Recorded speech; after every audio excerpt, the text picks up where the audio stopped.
tower positions. It's a similar look to what Minnesota had them in the stranglehold on this rotation, but Minnesota dropped the ball. This is Atlanta FaZe's opportunity to execute. Yeah, they're gonna run home for goal. Now, again, testing Rocker's brakes, not bad, but a little bit late. Now 2 through the middle of the map, selling by point. Trying to fight your way over the top. FaZe have got the numbers now, spawns in the back, and again, they die very close together, so those reinforcements are coming in hot. Full pockets ready to party, and into the time we go for Nero. Draz has been pressured, and they haven't been able to bring him down, so Draz is still alive. The pinch is now on. Nero battling from the hill alone. Yeah, but Draz's life kept Atlanta FaZe in the time. Just his ability to stay alive, make sure the reinforcements can come in, but no trophies around the time means everybody's getting tagged up. The nade is what got Celium killed, and the nade is exactly what kills Abizi. So Atlanta FaZe do not execute on the P2. Minnesota Rocker end up blocking, and now they're fighting through the spawns. Be careful about the spawn management. Don't let anybody slip through, but Geo caught a little unaware. Atlanta FaZe, they have the open route. Yeah, now they're in the back. On the Nero now, trying to deal with these players. Can't get a BZ. 1 bullet difference maker. And now you're in the back. That's going to be the spawns flipping indeed. Rocker now on the outside of the point. Now from the far side of the map, they cross FaZe. What a turning point. With the lead in hand as well, this is a massive opportunity. And look at the mini-map, dude. Number 6 and number 5, just making sure they keep the pressure on those back spawns. Minnesota. Good morning, everyone. How you all doing today? Today is the usual Holy League watch party. Today we have 4 matches, and it's going to be a bit of a banger, hopefully. Sorry that apologies for the late. Apologies for the late. Apologies for the late. Sorry, I just woke up and we'll be late like usual. But at least I didn't miss a lot of the action, so you all will be able to watch the action with me. So I hope you all will enjoy the watch party, and y'all will see the domination like usual from FaZe. But hope you all enjoy. And this is the usual domination as usual from FaZe. The usual FaZe. There are 4 matches going to be played today. This one currently, and also there are 3 more matches. I'm not too sure which one at the moment. What the other 3 are, but once this match is over, we'll see what matches will be played. Yeah, I'm blocking. I'm hard blocking. All ammo, just all ammo. I'm in ammo right now. All ammo. Top ammo dead. Bottom ammo to me. Go right on me. 20 ammo. 20 ammo. Yeah, go right. I should make a gun stuff. I'm going top ammo. Gun dead. Or settle to point. Settle to point. I'm top ammo. Across. Geo dead. Kitchen dead. Near. I'm killing one. Time ammo. That's it. Bottom ammo. Bottom ammo dead. Nice. Item. One shot in. He's going top ammo. Yeah, I'll shoot. One time. Someone's getting. I spawned ammo. Give me time. Near tower shit on. Sheesh, Nero is just being shut the hell down. And Geo as well. This is not Geo and Nero's day so far. But Astrio is really stepping it A lot up. of people cannot keep up, and Minnesota have not been able to keep up. Even with Draz's slow start, it has just felt inevitable. But Minnesota Rocker also a team that maybe levels up the more difficult things get, where they're going to have to do so now, because everybody on FaZe popping pieces on rotation. They'll have P2 first. There we go. Here comes the grip. Ooh, nice shot. And it's pulled right through point. 3 down immediately. 4 down as well. The grit factor engaged. Estriel now eyes on the back. Yeah, and he just stuns the players all out of spawn, so they don't even want to wrap through hold. They're trying to go for the time. They're trying to go through P1 where Nero is posted. How about that for a spawn trap blender? Now, number 7, Simp is going to spawn out, but the rest of FaZe still trapped on the right side. If Minnesota manage this, they can win this rotation too. Minnesota management now working a miracle, fighting their way forward. Here comes Estro now, man alone on the point. Coverage over the top side. Is it going to be enough? He stays alive for a Moa. BZ slips in, gets on the time. No one there to pick him up. So that's going to be FaZe in the hard point. Get BZ out if you can. Great shots out of Paul. 10 seconds to go here on 2. 3's wide open. And you're just playing kills to play keep away. You just want to keep them out of the time, make sure they don't have too much of a lead. Great hole from Minnesota. Minnesota in control of P3, but they don't have any front pressure. Not at all. Ooh. Great timing out of Nero. Finds himself another 2. Might be Well, this is Nero's top. This is the Minnesota's. Down. Rocker are roaring. This is Minnesota's time. He's got to hold this point, and they might be able to win. And that's not the great start that you need. Sim comes in now up to the top. We go. 2 HP. Somehow finds the kill. It's Abe with a team kill. Here we go, folks. What a hard point this is shaping up to be. One good crack at this. Yeah, can't take the zip line, can't take the outer route, but you can take the gunny. BZ drops one of the most important players, and the finesse is there to drop 2 big plays when you need them. That's GG's. BZ and Sip broke them down. Break them down now through the front. The last players, and it's Sip with the coverage upstairs. What an unbelievable turn. FaZe keep it together. Immaculate holds, supreme breaks. Even the grit of Rocker was no problem there. What a start to the series. But yeah, chat, today's matches are going to be on Twitter and Minnesota. Today's matches is obviously FaZe Walker right now, and Cloud9 versus Ravens, and then my hometown team versus Breach, and then Optic versus Heretics, which I want to hope that Optic can at least get a win, but with what's been happening, probably not ready yet. FaZe can just be overwhelming, and Abizi again on that route through grass, picking up 2 huge kills, and I mean, he finished with 33, so Minnesota Rocker maybe brought their best, and they certainly tested Atlanta, but those are just ridiculous stats. I mean, Simp 27 with 17 assists, maybe even crazier than what Abizi delivered, because Simp had even more damage, even more hill time. He was Mr. Do-It-All. That was unbelievable protocol. A fantastic start to our series, folks. Rocker, again, 1 or 2 tiny moments. Paul finding that perfect kill in the back, and Abizi just managing to slip through. It's a tiny moment like that, a moment of chaos. Another moment, the P4. I mean, FaZe, it wasn't this one, it was the second set. That was, during the listing, some of the best holds you'll see, again, turning what is a very chaotic point into a very simple affair. FaZe just make sure that I've got the left, I've got the right, perfect timing, you find the kills at the front, you count your players efficiently. Everything was there, man. It was so simple, it was so easy, it was so good. Yeah, and I mean, still, just because I feel like Atlanta FaZe, you know, clearly the better team as it stands at this point in time. The Minnesota Rocker brought the fight. A couple different P4 breaks they needed to get. They're down by a ton. They end up situating themselves on the map and at least put themselves in good spots towards the end. I think the biggest mishap in my mind was like sort of the second P3 rotation where they just didn't play for the rotation at all, but then they were down and they created moments like this. Like Nero went from like a double negative performance, goes on a tear towards the end and maybe finished with like a 0.9, but they always make it interesting. They find a way. Well, indeed, again, Rocker, a superb hardpoint. All considerations there. Against most other teams, that would have been a pretty dominant victory, but against FaZe, they had a hot hand. And again, Rocker, a start chance that they wanted to have in a good way, it wasn't bad. They didn't fizzle out, you know, early on. They got things going straight out the gates. That's a great sign for the team in general. That's what we worried about at the desk. That's what we've worried about with Rocker all season long. And again, a good indicator of how strong this game was. Look how close it was. 2-3, 3-4 there from FaZe in the second set. That was the difference maker.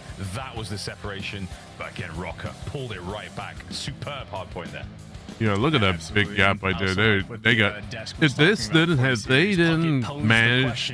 They didn't get FaZe to get this much points right here.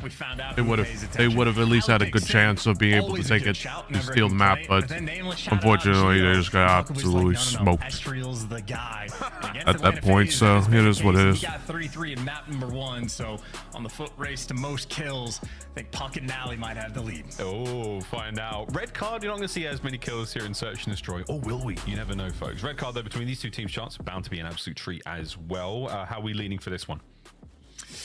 I mean, it's hard to pick against Atlanta FaZe, especially when they're in form, and it really doesn't matter what the map is. Like, maybe the vault for map 5 could be a good shootout, but I just think it's going to be a similar sort of map. Number one, we know Minnesota Rocker are a good S&D team. We know they can bring the heat. We know this is a map that they've played quite a bit as well. They got the repetitions online and on LAN, but you have to bring your A game, and you can't fault and make any mistakes. So we'll see if they can handle it. Again, I have high expectations for Estriel to be able to deliver, but can the ARs bounce back from the mouth-bomb performance? And Anna likes Draza and Celium, because I know if Draza has a bad map, he'll bounce back very quickly. Yeah, he doesn't really have too many in a row, let's face it.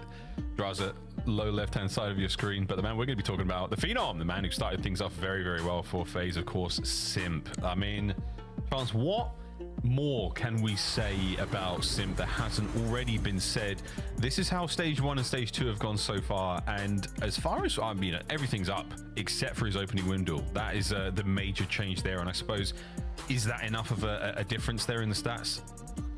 Okay, well, where he's taking a slight dip in opening window, that's, I mean, he's got a BZ. That's not his job on the team. Like, if it comes his way, that's fine. It's the fact that he's getting much more involved and getting a higher level of production. So he was already good in stage number 1. A 1.18 KD is fantastic. That's amongst the top in the league. And Simp was like, you know what? I've understood like the primary play. I know how to win these gunfights. Now I know how to get the 2 pieces. So he's evolving. By the time we get to stage 5, he's going to know how to get an ace every single round. And he won't. I mean, his opening duel percentage might be so strange because he won't get any opening duels. It will all be A. Here we go. Red card. Well, a lot of fun so far in Black Ops 6. And it's been an interesting run for FaZe. The last 4 search and destroys, a freebie against Optic, essentially in map 2. But apart from that, everyone else has been giving him the hand. Surge, a dangerous team in search and destroy, is their resurgence here in the run up towards Major 2 has been something we've all been taking notice of. Now we're going to take notice of FaZe on attack over towards A. I think Surge is one of 2 like anomaly teams that we have in the league at this moment, so that's going to be the. This is a rush. This is an A rush. But I think Minnesota on defense more or less guessed wrong. They didn't stack up the A side at all. That's exactly where FaZe has aggressively bomb to. So much so that Simp has pushed past it. This is a bad play for Minnesota. They had no one from A, so they just gave it to them for free. My bad, bro. I jinxed it. Yeah, you're bad. Nero got it as well. Wow, this has been a fantastic counter-offensive here from Rocker. A lot of noise being made right now by the Rocker boys. Nero slips through, manages to find one. Celium left alone. Last man now in trouble, and Rocker surely line up for this. But wait, Estriel on the defuse brought down. Can Celium somehow? No. Get it done. Gio, good play from Minnesota. The feed. 20 on the no one was from A, and then no one's from A, and then they just you know, that had to have been the and then they just like give up the site did a retake. But if they're going good for play the on them. Here's all the positions we need to make sure we can execute.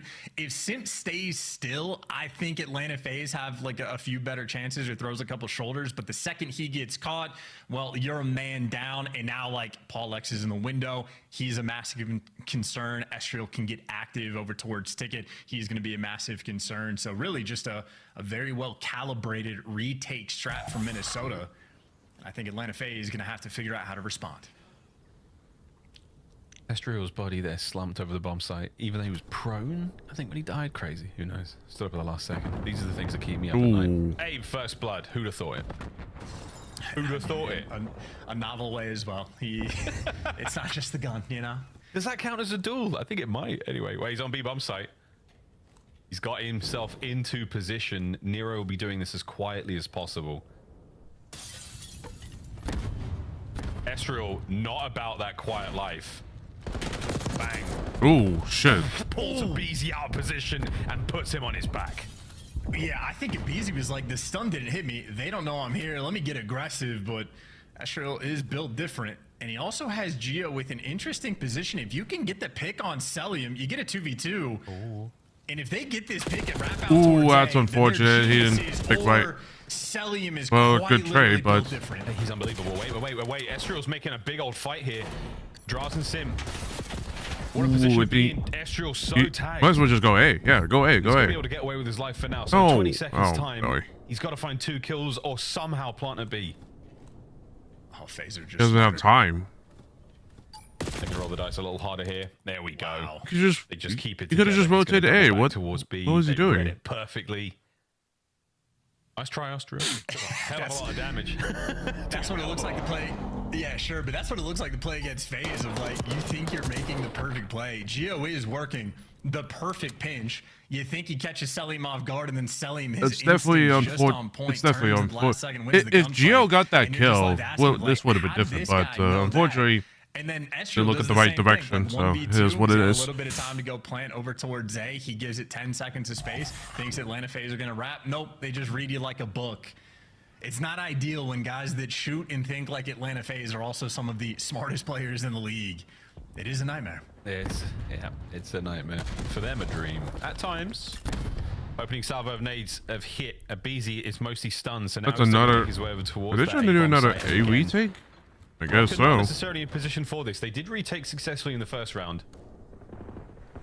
Will lightning strike twice, or will FaZe maybe find something here. No, they're down 2 again. Deja vu, if you will. Damn, nice grenade throw. Wow, Rocker once again 3v1. They've got full control of the bomb site, and now they have Draza pinned in position and even more effective than the first round. Another wonderful retake. Yeah, and I think now FaZe are quite literally like they might have to just start going to B. I think they made the adjustment, at least from Sim's perspective, in that after he got the bomb playing off, he played tighter around the site instead of trying to like escape and get caught by the guy playing in the top window. But his teammates just got picked apart before that, and especially that read on Nero. I don't know how many times we've seen people play the corner. Selim was just in, so it's an atypical spot, but Nero there in the right spot to make the read, and another good breakdown. So on the defensive end for Minnesota Rocker, ticket control has been a massive factor. Of course, on the retakes on the site as well, always having the nades for the job. Yeah, just when you think like everything's safe, Sim eats a double frag right on top of the bomb site. Brilliant. B-bomb hits now. The bomb, though, not so much. Interesting play from Rocker. He is posted up on the flank. Now, if he goes down, got a 3-man hit B, and then, well, problem is, actually, 2 ships for past silently in the night, but Abizi not quiet whatsoever. First blood to his name, and a sneaky plant at A is taking place right now. Yeah, but everyone's gonna be dead. Everyone's gonna be dead. Goodbye, Paul. You're gonna die. Goodbye, Gio. You're gonna get traded, or at the very least hunted down, and it's 2 players now working Estriel, so Simp just has to keep Gio at bay, and you clear out the 2v1, you win the round. Do you win the round? Okay, there's one. Estriel can't get the pair. Okay, now it's a serious problem. Can you get across map fast enough, Gio? Can you get across map fast enough and check the corners? You cannot. An unbelievably bold gambit. That's a strange play. Rocker. Just going, you try to 3v2 the confirmation, B, and then just absolutely get nothing done right there. And we didn't get to see it, unfortunately, but on the mini-map, there was some crazy COD timing happening. The 2 players on FaZe that flanked and basically win them the round by, you know, having the extra men for the gunfights over towards bleachers, they ran directly on top of Estriel. Like, the bomb symbol on the minimap was completely covered by the white arrow, so I don't know what angles just had, but Estriel just got some insane timing to let those players get through. And of course, the idea I actually saw that timing right there, chat. Like, I saw where 2 Atlanta FaZe's players were flanking, and then I saw Estriel like go like this. That was that is crazy. That is definitely some timing right there. Would ask me. in a great spot here. Certainly putting the FaZe boys on edge. I think it has been taken care of. So now Sim will make his way back over what looks like could be towards the A-bomb site again, Chance. Well, this is the position that's been breaking down the post plant as well. So Draza just takes the high ground. So long term, you're feeling good, and short term, you're feeling even better. Sim for the first blood. You get tags on Paul X. He's caught in between a Simp and a Celium. Not ideal. FaZe, they have the man advantage. The man advantage now, and they will soon have full hit points in order to attack the A-bomb site with, and again, Sim, trophy, concussion, and frag. Absolutely loaded on the approach. Selim now makes the round, an absolute doddle. There we go. FaZe, don't get the bomb planted. They just pick Rocker apart. Good. Yeah, clinical. Kind of good place from Minnesota. Unfortunately, they just get caught with the pants down. So they just take the mid-map, get draws off from the window, and go from there. He gets the intel on the guy sort of. Well, you let Estriel get killed under. You let Estriel get killed like down below. Like what? Selim involved in 3 out of the 4 gunfights. At least play together in that round. Is EKIA is going to be looking very nice. Oh, very big indeed. Maybe I was wrong about the amount of kills we're going to see here in the Search and Destroy. 7 and 3 from Selim already. How far can he go? So only a 1 round advantage right now for Atlanta FaZe. It has been a delightful game of Search. Opening exchanges. Not a whole lot, but contact here at the A bomb site. FaZe. Oh yeah, it's gonna be an A. Committing to this. Will Rocker FaZe know this. concede any We're manpower gonna hold A. on the way towards the site? The answer is maybe, baby. Here we go. Ooh. That's a crazy angle. That cell. Selim. The cell took forward Tau. comes Simp, gives the advantage to FaZe. That's right. You kill one SMG in that spot, you're thinking you're safe. The next SMG just pops up from the ghost of a BZ. Now bomb down, you're gonna have to figure things out. And while Estriel has had a lot of success, the ARs and map number 1 struggled. This is redemption time. Good luck, Gio. From down low. The slow pie of the site. Draws a gun up the ready. He's ironed. And here comes the battle. Reinforcements are there, though, in the form of Paul X. Space now on the site to fight with. 20 seconds to go, and a rapid flank now from FaZe. Trying to get themselves in a position to stop this happening, but they can't. Here we go, folks. 2v2 on the bomb. Simp's just waiting for the call. Selling it. Yeah, they just want to get somebody one shot and try to isolate. They got tags in, but right now, Minnesota Rocker, they're keeping him at bay. Atlanta FaZe don't really know what to do, but Simp shreds the first guy. Geo's one shot, and Simp might just be sent in for the kill. They're going the patient route. And that's it. As soon as you get the health advantage, you press the advantage. And Simp on the run around. Selim might have let it happen on the cross. Though. Simp, perfect timing, and 14 seconds to go. Not a bad effort. Almost good flank from Gio. Just unfortunate with the timing. 2v2 there on the bomb. FaZe pressing forward here in Search. Yeah, and keep in mind, Simp is on a 6 spree. He just got a defuse. He is going to be getting very close to a cruise missile. A rare thing to see in S&D, but might just be on his way. And him and Selim, I mean, this is years of built-up chemistry they have. They were able to take that 2v2. So patient. Let them get the plant off, get the tags in. Even when, like, Paul X is tagged up by sight, they don't overcommit and run it down. They end up just playing off the information. Handle it super well. So a 6 spree from Simp, 4 spree from Selim, a massive advantage, and Estriel may be hunted down in a few moments. He's trying. He's pressing it. Can't win. That is a tremendous first blood once again from Simp. Ever so closer to that dreaded Hellstorm. We'll find out though, folks. Sun check. Can't win the fight. Nero, though, flying forward. He's not able to save his teammates, so the Guardian Angel not necessarily there. Geo falls in the back line, and now a 2v3. FaZe again with a man advantage on the B-bomb site.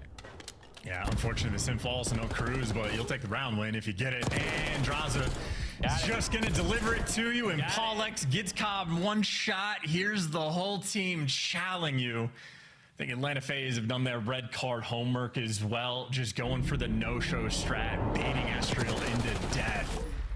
A few different rounds where Atlanta FaZe, they just big brain it, let alone with the overwhelming force they already have. Oh, dude, I was going to say, it's not just the brains, it is the brawn of FaZe.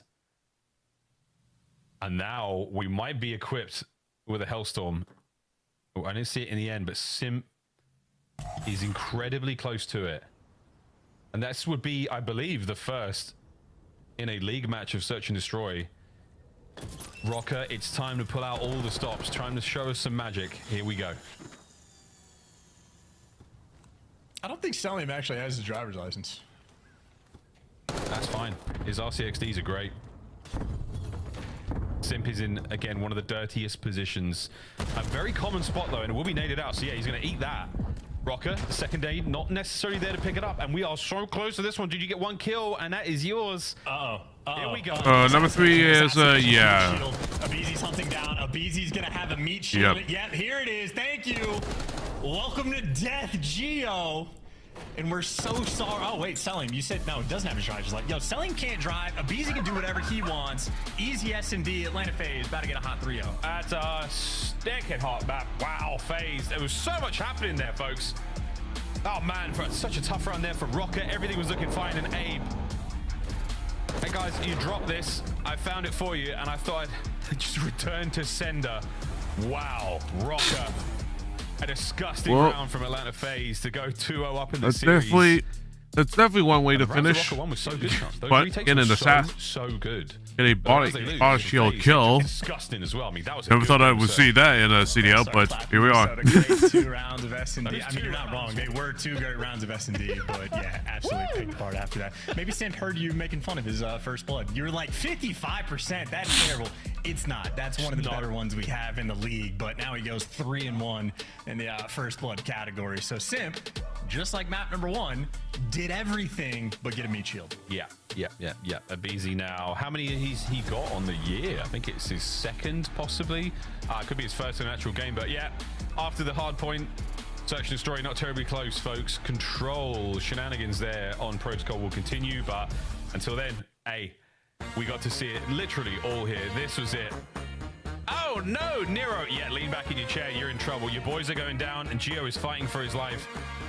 I mean, the only sort of saving grace here, Chance, is that you know where he's coming from. You're like, yeah, you know, he's got me. He's got me. And Abizi, it counts as a 2-piece once he picks up the final kill. FaZe. What a round. Dude, what's a game? Good series so far, folks. But that being said, it's a 2-0. And up next is Control and Desk. What are we thinking about them FaZe picks? You can end the show right now. That's your scuff play of the year. Abizi picking up kills while holding Nero hostage. This is just the Tiny Terrors causing chaos in search and destroy.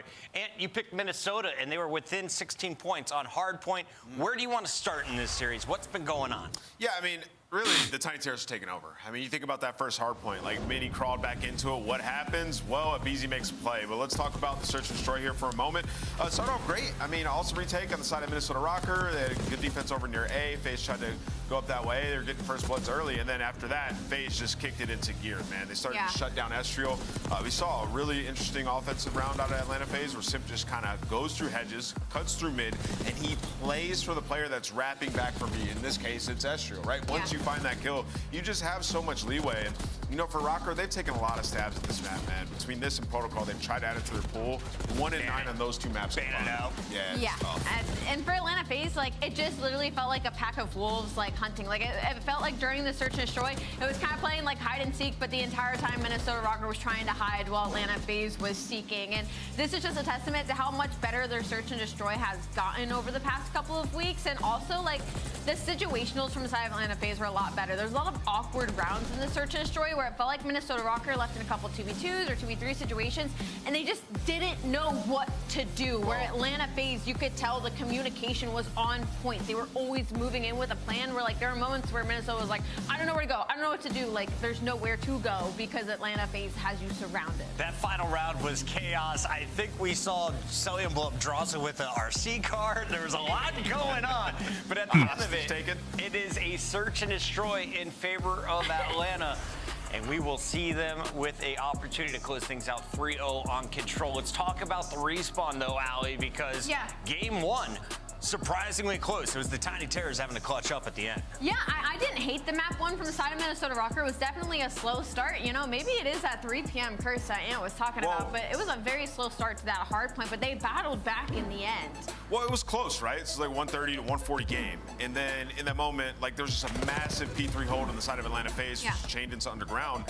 Mini had to call their way back in, as Minnesota do. We get down to the very end. Nero finds 3. And I would like to see Nero, like, give up outside field and back up and just kind of play his life, maybe behind ammo stacks. Okay. But you can see Abizi just wins a lot of big ones. He wins a big one on Nero outside, and then immediately goes through right side past ammo, wins another big one, just catches the timing of the guy sliding out, and then ends up flipping the spawn. Sip comes in and finds 3 kills. There's just these moments in games where it's like, even if things are going wrong, Atlanta FaZe is going to be able to do. They have the right players.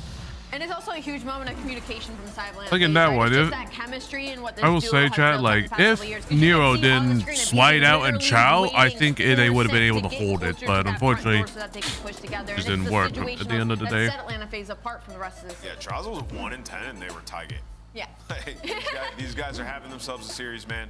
Abizi, unbelievable. Simp, crazy. You said Simp was going to drop the most numbers in this series. Well, after that search and destroy, he catches right up to Abizi. This has been a fun one to watch. Minnesota, though, has 2 reverse sweeps in their history. They did it both during our first minor tournament. Do you do it against the best team in the game? The top 2 team in the game, I should say? It'll be tough. I mean, but we've seen Atlanta FaZe get smoked on this map by Vancouver Surge, right? Not saying Mini's Vancouver Surge, but it's entirely possible. And for Mini, they've put a lot of work in their control. It's been improved throughout the stage. They have 10 reps on protocol. They've been winning it recently. So it's not out of the realm of possibility. Could happen. Yes. Probably won't, but it could happen. I could see that from the side of Protocol. I could see Minnesota Rocker taking this map number 3 just because of how that hard point went and they battled back in. I feel like they're warmer right now, but the issue comes for me is when we go to that Hacienda map number 4. I think Atlanta FaZe are trying to work on their map pool, and there's a reason it's in this series. Chance, Simp or Abeezy? Who drops bigger bombs in Control? I'll go with Abeezy. I feel like Simp has been a little more objective-minded, so Abeezy's going to have more freedom to go and pick up all the errant kills. I am glad that Chris put in Control at the end of that sentence because I thought he was talking about something else. Control, though, folks, is the next mode we are going to be playing. And again, FaZe, if you've just joined us, are up 2-0 here against Minnesota Rocker. But Chance, the grit, the Rocker comeback. I wear the skin in game. It gives me this incredible boost when I go down 100 points in a game of ranked hardpoint. This is going to be the case, though.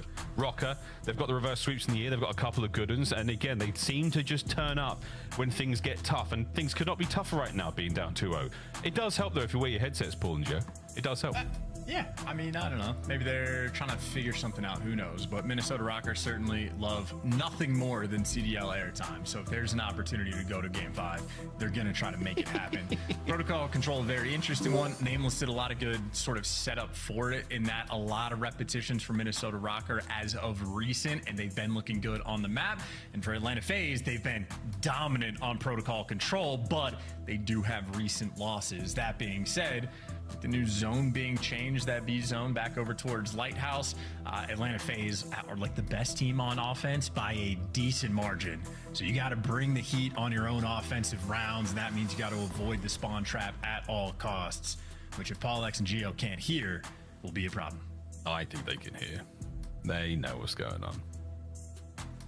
Also, all right, Nero's boys. got like a lines mane going on. He's got as much hair on the bottom of his face as the top. Yeah, he's doing the full circle.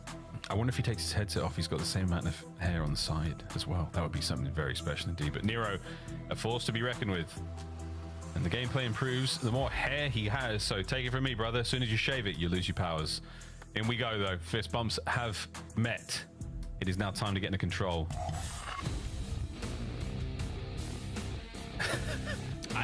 I got another fun Nero fact for you. So Stelling doesn't have his driver's license. Nero, I think, grew up like 2 blocks away from where Nameless used to live, like back in the day. Something like that, or within like a mile. Like basically neighbors, you know? I also just think I watched Paul X pop the Minnesota Rocker, so this could be a... Let's get it, baby! Let's go! Here we have possibly the final map of the series or the beginning of the Rocker comeback. Because let's face it, man, this is a good series, 2 good teams. I want a little bit more. Just a little bit more, people. Let's get it. So you're telling me Paul's about to drop like a 1.6. Unbelievable. He is locked right now. I know Wheeler is cackling somewhere in Columbus. Over to Sim. Doink. The draws, though, finds the first 2. And that's going to be a little bit of love towards A, and again, the classic overshoot, push up towards spawn, Geo right on top of it. Sure. Bad news, it's Sim, and he is disgusting. Absolutely disgusting. Into the spawns, we are out. Second segment, A, long gone.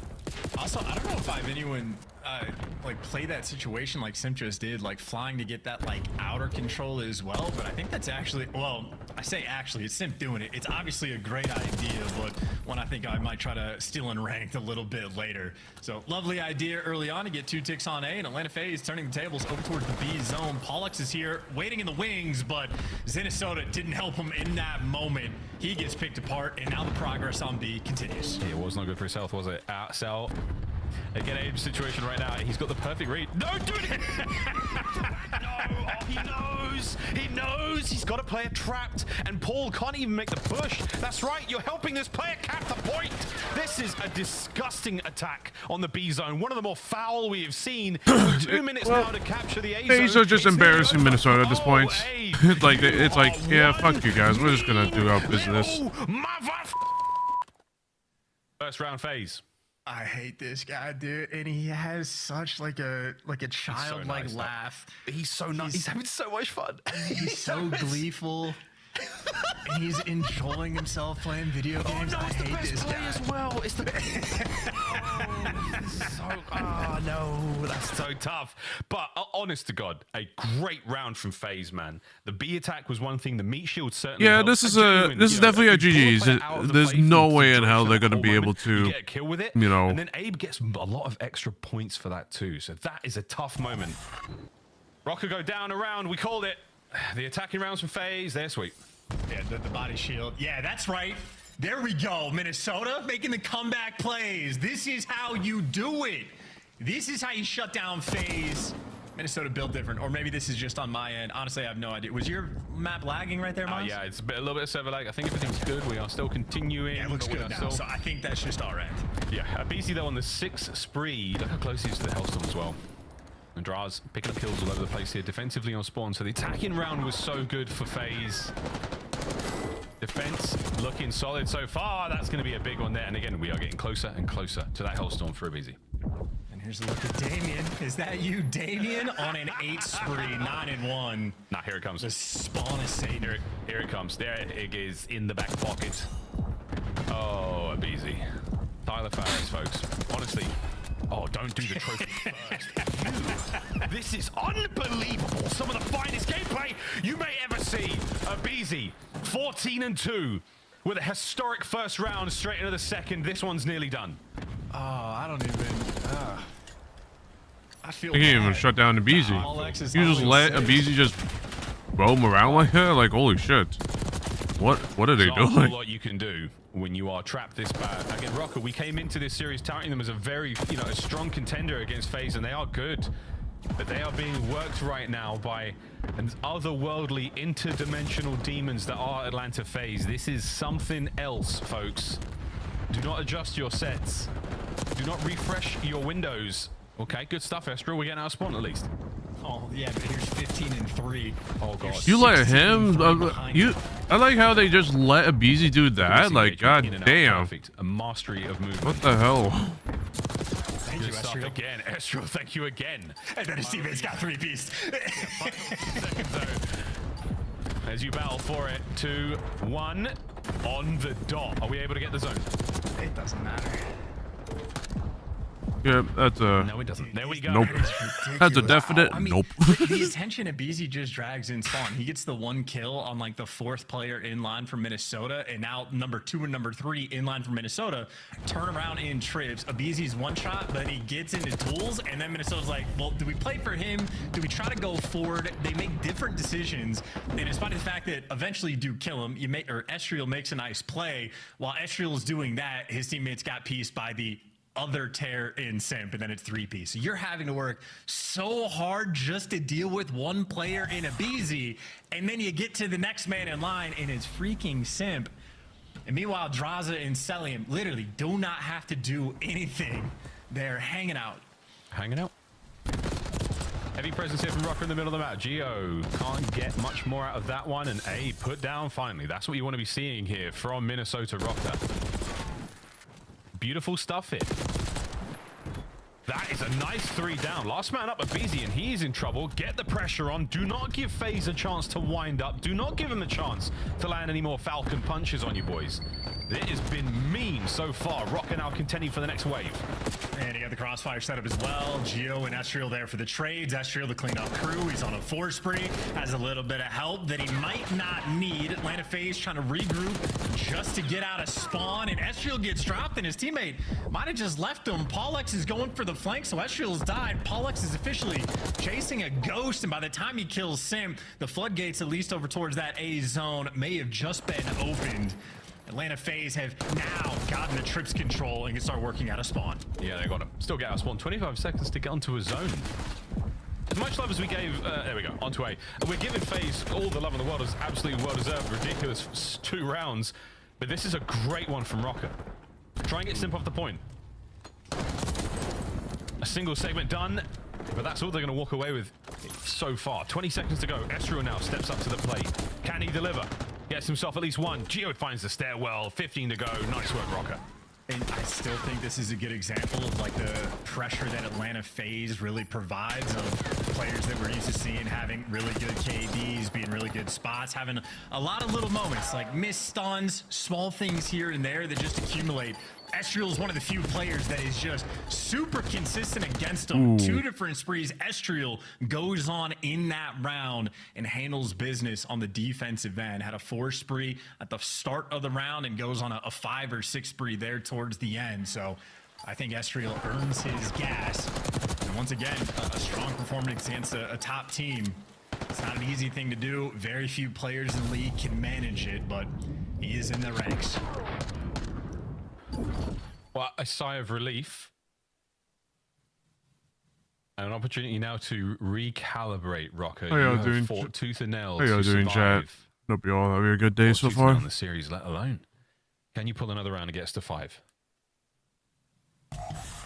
They got to make sure they avoid the spawn trap. Talk about a moment where you just want and need a strong opening break. It's And again, I do believe this is on our end just because the players are locked in. There's no weird reactions. Oh, I say that. Maybe Geo is. Maybe that's just how he plays. No. Oh, yeah, these boys are common. They're common. Oh, yeah, this is a confirmation. We just had an issue with our observer client. That's all. It's just our observers. The game is still great. Players are not feeling this. It is simply the observers for now, folks. We'll have a look at that for the later matches. But in the meantime, it's a little bit of love towards A here from Rocker. Simp, though, getting the damage done. Estriel can't get any more of that life. And against Celium, he and Draz fight their way out of spawn now, getting some pressure on the middle of the map for FaZe. And that's like the guys. Yeah, that's a pushed up on the GG's. map. Yeah, there's no way. Oh, never mind. Lose it, they get dropped because they got 2-piece by Simp, and then off spawn they got 2-piece by Avizi. And now everybody's working out of spawn, and it is the diabolical. And in the meantime, we need Simp find the time to get more kills than Avizi. Hey, look, I don't know, man. I don't know. You're out of spawn, though.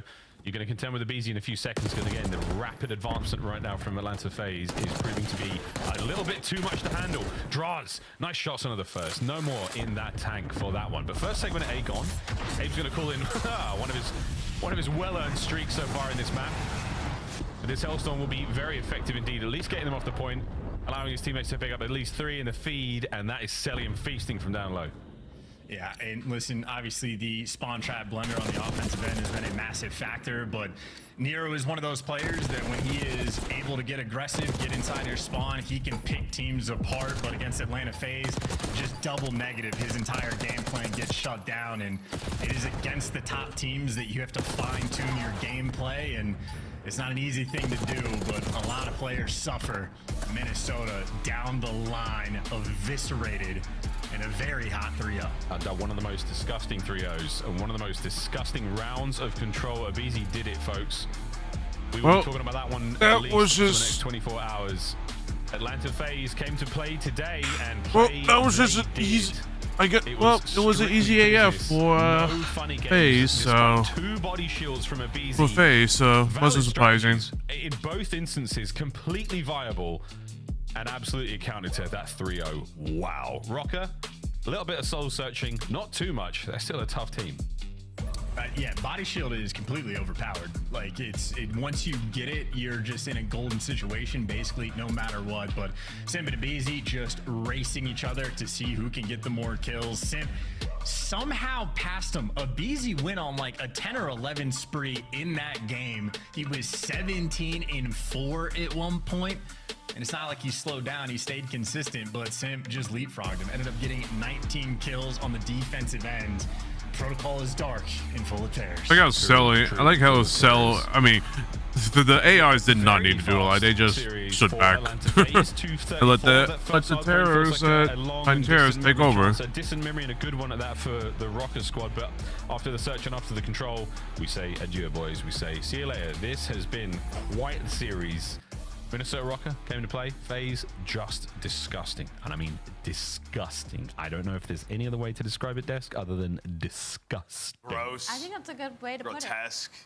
Filthy. Diabolical? Vile was my favorite. Vile's Yeah, that was disgusting work. We are all really was, impressed, though. How many times can you embarrass a professional Call of Duty player by grabbing them from behind? Not only just getting that kill, but then hip firing to kill his teammate. That's the worst thing you can do in this game. Like, who's worse, like the one that's body shielded or the one that gets hip fired in the body shield The one always. that gets body shield. Yeah, the guy running for his life.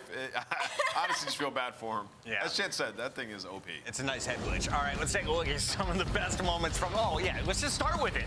Shall we? Beezy, Abe, you mean man. We look at this point in the game. This is how he set the tone out in the opening round of Control. Good Lord. And like, you just know he's got that evil grin on his face as well. And it's just like, dude, how do you even calm that you're being body shielded? Like, that's got to be like a humiliation ritual mid-game. Yeah. I mean, these guys are unbelievable. You know, there's this duo, one of the greatest duos, if not the greatest duo of all time. They just have these series where they just call a game. They just show up and they're like, you are not even going to have a chance to beat us today. And that's what we saw throughout this one. I mean, Abizi started 14-1. And like the one time they finally killed him pushing out of their P3 building, Sip immediately follows up with a 3-piece and then ends the game with more kills than Abe, right? So the Tiny Terror is just absolutely on point today and quite frankly embarrassing. I was just told that Abizi after that game instantly left the venue. He's done. He's out there celebrating. The man is on a vibe today. The Tiny Terrors take over. Now here's my question. Everyone is really still got that bad taste in their mouth from the Vancouver matchup. I don't. Is it an individual matchup issue for Atlanta? Because it feels like against the rest of the league, these guys are still in charge. Yeah, I mean, I think they just, I mean, you lost 2 search and destroys in that series. Yeah. It's going to get away from you a little bit. I believe it was like Vault Skyline, right, or something like that. So, I mean, it's just tough.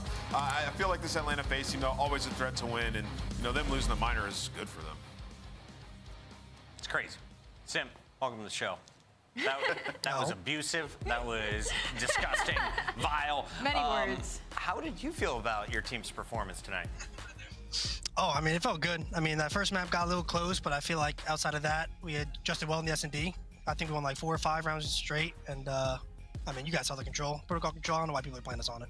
You guys had a few off games against Vancouver. Now it looks like you're totally back to what we remember at Major 1. So where do you feel you guys were going wrong against Vancouver, and what did you change between now and then? I think it was a little bit of our S&D. I mean, I think we lost both against them, and I mean, S&D wins championships, so if you win at least one in every series, I feel like you have a pretty good chance of winning it, especially a team like ours. So just locking in those S&Ds, I think, is the biggest thing for the rest of the stage. Well, piggybacking off of that, so this stage, S&D hasn't been your strongest suit for Atlanta FaZe. What has kind of been the focus? Because it looked like a totally different team today in that map number 2. Honestly, I think we came in today with really good vibes. I think we were just flowing. Not saying we didn't for the minor, but I think today we were just super calm. I mean, we're playing with soccer balls. We're just having a good time. Can I also ask you to give us an instant replay of Abizi's comms once he took a body shield? Honestly, I don't know if I can say what he said, but all I can say is he was saying I got him from behind. Hey! Simp, congrats on the win. You guys look unbelievable. You and Abizi took over this series. I wanted to ask you, so I know you watched the rest of the league, trying to see what they're up to. And LA Thieves, they've leveled up recently. They've been unreal. And you guys had a Game 7 banger at the last major. What are you guys working on for that eventual rematch? I think the biggest thing is just S&D. I mean, you know, you can always kind of get better in respawn in terms of like fundamentals and just the way you play the game. But like I said before, S&D wins championships. And especially in a Game 7 series, I mean, that's an S&D. You got to win that. So that's going to be the biggest thing, I think, between us. So you don't think hardpoint's going to be a big deal between you guys? Obviously, we know the hardpoints were a bit tough against them. It's still just going to remain the search. Yeah, I mean, like I said, I feel like we're both trying to get better at respawn, but Yeah. I feel like the biggest thing you can do as a team is just outplay people in S&D. So It's the GOAT talking. I agree. Sim, feel free to dodge this one. Who is not a top 5 team? Cloud9, Carolina, Vancouver, Optic Texas. I'm not gonna lie, I'm gonna dodge that one just because I think a lot of the mid pack is pretty similar right now. Okay, good stuff. Sim, congrats on a quick 3-0. We'll see you later. Appreciate it, brother. Atlanta FaZe getting it done, and he's not even worried about who's behind them. Right now, it is a 2-team fight at the top between LA Thieves and Atlanta FaZe. When we come back, though, we start to sort out that fight. Carolina takes on Cloud9, who edges up the leaderboard heading into Major 2. Stay tuned to find out. I got my money on TJ.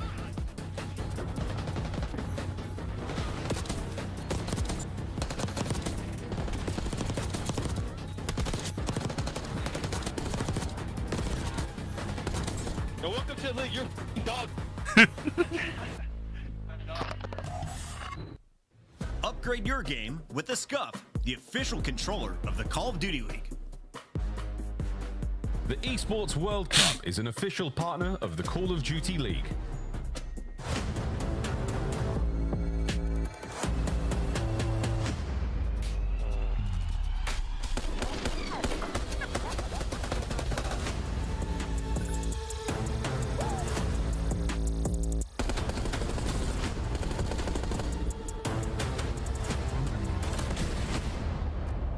Oh, Carolina versus New York. This one might be a banger, at least.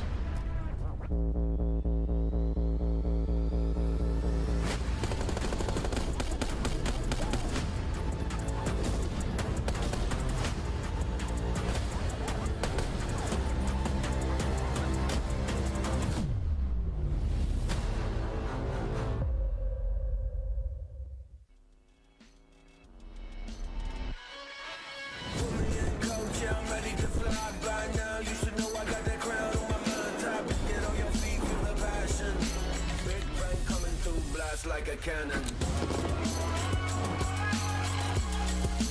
Blast like a cannon. Big bang coming through. Blast like a cannon.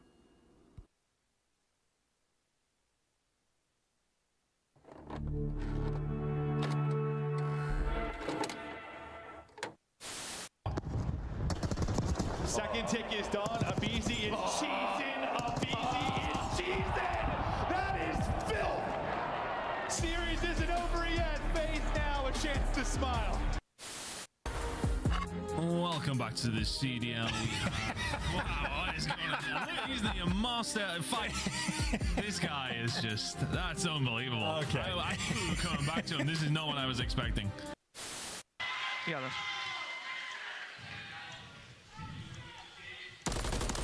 Push me. I already pushed. I'm a forklift. Take your time.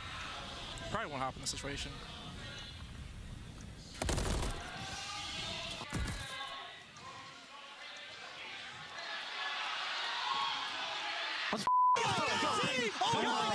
Come on. I think you have to. See that, dude? I couldn't see it either, but I thought I thought you had my cross there.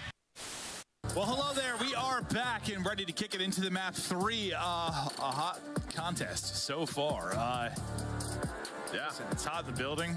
It's hot in the series. Hey, you got shorts on today. You're hot. Yeah, I knew it was gonna be warm today. I had a feeling, so I had to pull out the quads. Look at these things. You think anyone's blinded? I've been see through them. I've been hitting the Peloton though. There's some muscle there. I'm telling you, these things feel like a couple of rocks, man. Okay. I'm so sorry about that, everybody home. Hopefully, no one viewer discretion is advised. had their vision affected by the bright lights of my Today's going to be interesting. Sure. The 2025 Carolina Royal Ravens team pack is available now. Each pack includes home and away operators, as well as this calling card for the barbecue after the smoke show. Next time you boot up, suit up at the in-game shop.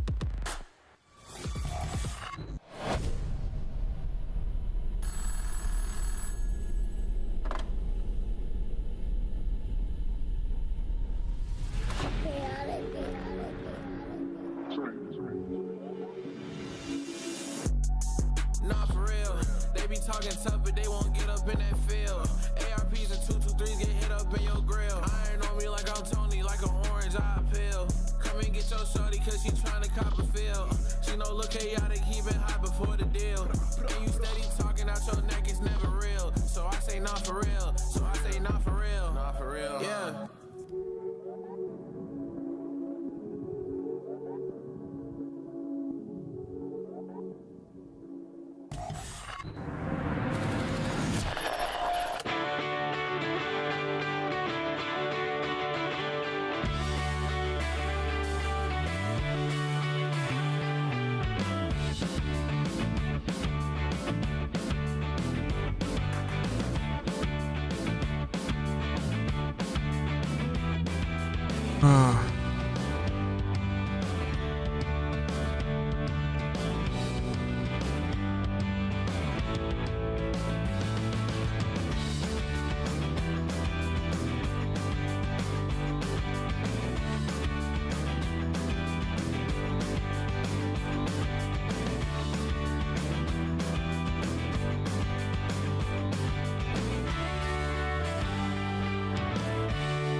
Get ready for the best match on the day, potentially, or another 3-0. Carolina versus our Cloud9 squad. That's been a surprise, I think, of the major. I was just looking at the numbers, Allie. Yeah. Last 10 matches, You're holding, what, 3 L's? The team has now been surging forward up the leaderboard, and with every match win, they get another 10 points. Carolina, on the other side, was top 4 since Major 1. Yeah, and Carolina, they've been handling the business of all the teams that are below them right now with wins over Mates, Texas, Minnesota, but they did just get handed a hard loss by the LA Thieves. So for Carolina right now, it's kind of about breaking that top layer of top 4 because, again, they're handling the teams that are supposed to be below them, but when it comes to top teams is where they seriously struggle. The good news, though, S&D is still really good. The problem, though, is they've been playing a lot of red card, which makes me worried about their map pool moving forward. I would say Carolina been top 4 in every tournament and consistent, even online. So I would say that it's hard to place them outside of the top 4. The struggles that they've had have been up against LA Thieves, but for Carolina, man, I mean, versus everybody else, they've been pretty solid throughout the entire season. And that guy on the far right of your screen right now, he has stepped it up throughout this stage. I mean, he's been frying, leading his team in hardpoint damage, 1.15 in search and destroy. Statistically, he's been there, and across the game modes, they have figured everything out. Like, they got a 50% win rate in S&D and hardpoint, and the control, I mean, we'll see what happens. world-class control. This one's going to be interesting, since either the hard point for Carolina is going to pop off, or it's going to pop off for New York. So we'll see what happens. Just saying. Actually, low-key, it might be Liddy. You and I might have beef, Slasher. He might be part of it, honestly. On the other side of this match, we have Cloud9, a team that Allie loves cheering for. She told a flight attendant about the statistics of their lead slayer. Sib has gone to that level we knew he could go. He showcased it last year. He's now finding his stride, and honestly, he looked most dangerous recently when he had the SMG in his hands, Allie. Yeah, and that's so funny to me because that's almost what feels like has been the catapult of this league, was just of this team is just watching Sib pick up an SMG in some of these matches, and it's a true flex, right? Like when Sib first came into the team, he was a true flex, like back in Black Ops 4, a Maddox player, right? So the roles feel like they're finally kind of falling into place for this team, and we're seeing them hit their stride now, which spells worrisome for Carolina because, again, this is a team that has already taken them toe-to-toe to a Game 5. Carolina hasn't been going to Game 5s recently at all. They've been either smoking or getting smoked. Mac is locked in, getting ready. The nasal spray is going to clear the sinuses. The man is going to be Sky, Vault, Photo Red, Hussy, it is all over the place. Ooh, this one might be going in could be a New York lead, or could be a New York, I mean, this map set's kind of back and forth. That Skyline and map Carolina New York leaning. Haven't been able to get it down all year. But we'll see. Good for C9, and then that Vault Search and Destroy. Hey, Jago, how you doing? Welcome. Yeah, the searches are really good for Carolina. Allie, are you going to take Cloud9 today? I'm going to take Cloud9 today, yes. All right, then I'll take Carolina. I'm catching up. Are you sure about that? I'm going to go Cloud9. I got Cloud9 winning this one. Way to go. You and I may have beef, but I love me some TJ, and I love this casting duo. Let's hand it over. Maven and Merc. Hi. We love you. We love you too, you cutie pie. All right, this one, this particular matchup, I think the edge we gave to Ravens in the past was probably they played COD a little bit better, right? The fundamentals were better. They were a better cohesive unit. That's where Cloud9 were struggling. But as of late, Cloud9 seem to be clicking in that department and maybe have a little more firepower. It started to maybe tilt here, yeah? Yeah, I think so. Yeah, I think if you look in the past, right, it's 2 Game 5 losses that Cloud9 have to Carolina did. This is like minor 1 and before that, so very early in the year. A different Cloud9 team. But much different. I mean, when you talk just about search and destroy throughout stage 2, we're talking about a 7-2, like better record. Where the other side for Carolina, they're sort of trending down in S&D, which is a big worrisome, right? That is what they have relied on. But you heard the devs talking about it. Skyline, a go-to all year for Cloud9. One that Carolina have played a lot, 10 times, but 4-6 on the year. Okay, well, I'm excited for this because this feels like sort of another litmus test for the Cloud9 side. Well, Sib really, where is Carolina? Oh, right? true for both. But Sib was terrific yesterday in the match we cast. Excited to see him back in action, ranking #1 in damage in hardpoint. We expect him to be a damage dealer, and he's right back to it. You heard him yesterday. He's like, even when I'm playing bad, I still think I'm the best. You got to have confidence and swagger like that, and he is bringing it now. Here we go. It's the Battle of the Blues. Cloud9, Carolina, getting after it.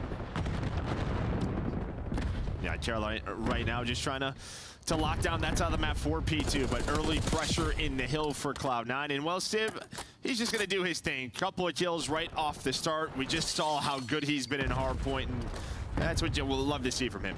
Yeah, I mean, there's not. We talk sometimes about there not being like the hugest skill gap sometimes just between top players when it comes to like aiming. But yesterday we saw a lot, just so many headshots coming through, like gunfights where he barely won because of a headshot. Gunfights like that where he is just able to pull something out of his behind and world star somebody. He's on 6 straight. Sib right back to it, and this is going to be something that's going to be tough to deal with for Carolina. Yeah, I mean, already great time, but at least you get 3 dead at the right time. So now it's going to be all 4 dead. So maybe a chance here. You win the P2 rotation. You're in a good spot.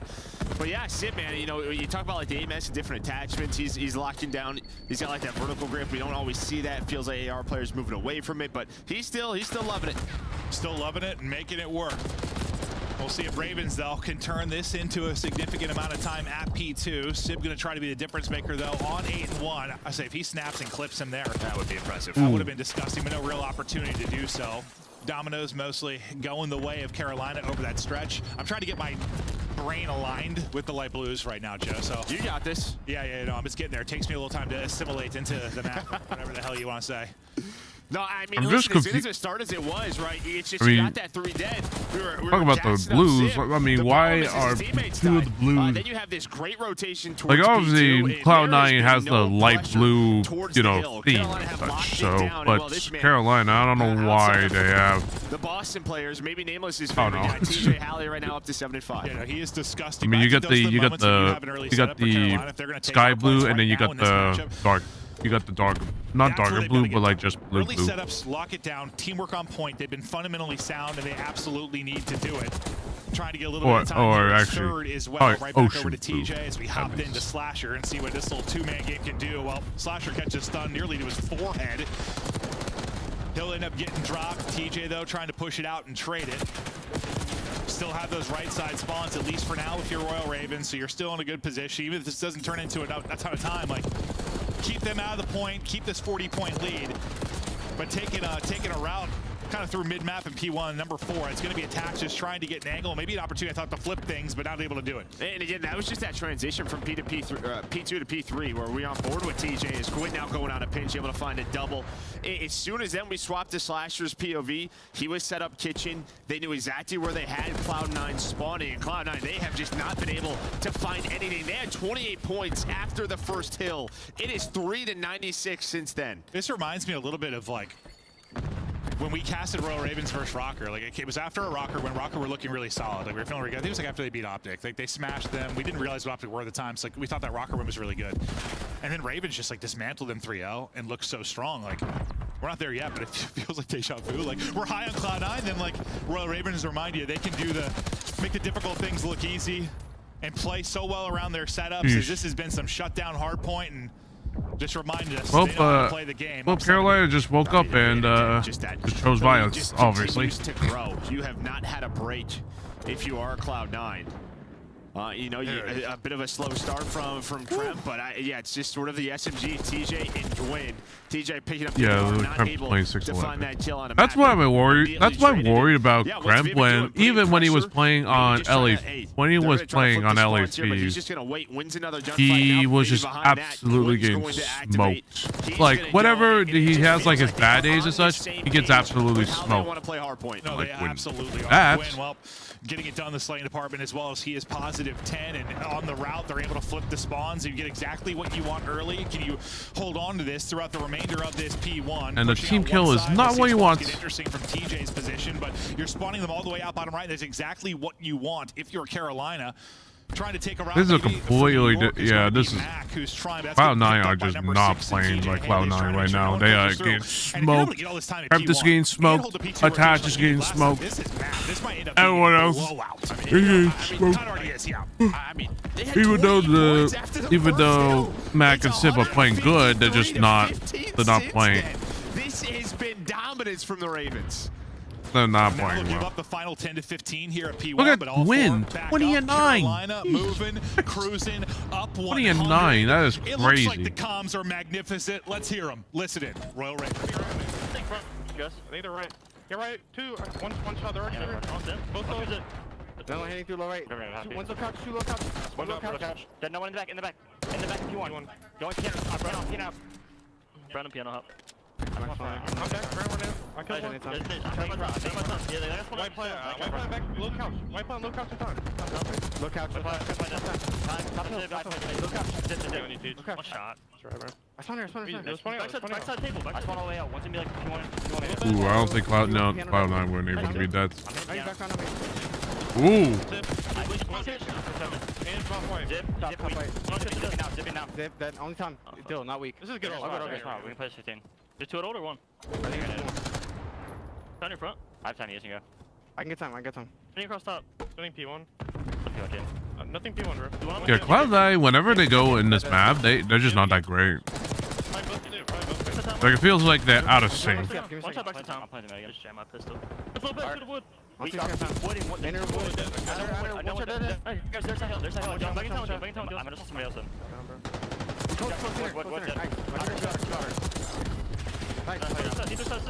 Good lord. I'm gonna try to get mid here, bro. Step. Could be taking a route. Be careful. Trying to go top mid. They can flick.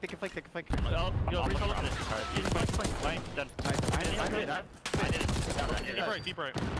I'm all the way back right. I have your mid. I have all your mid, guys. I have all your mid. I got here. Focus on. What? One shot, guys. I swapped that foot. Bottom bed. Bottom bed. In art. In the cubby. In the cubby time. I'm on you, play that guy. We fall. I spawn out. Step. We still there. They double hit me stone too. Stone 1 bottom bed. They're going to the steps. One's going to steps. I'm in top with them. You can play stone. On the stone steps. Still 1 shot. Nice. Might be no there. Take time. Bottom bed.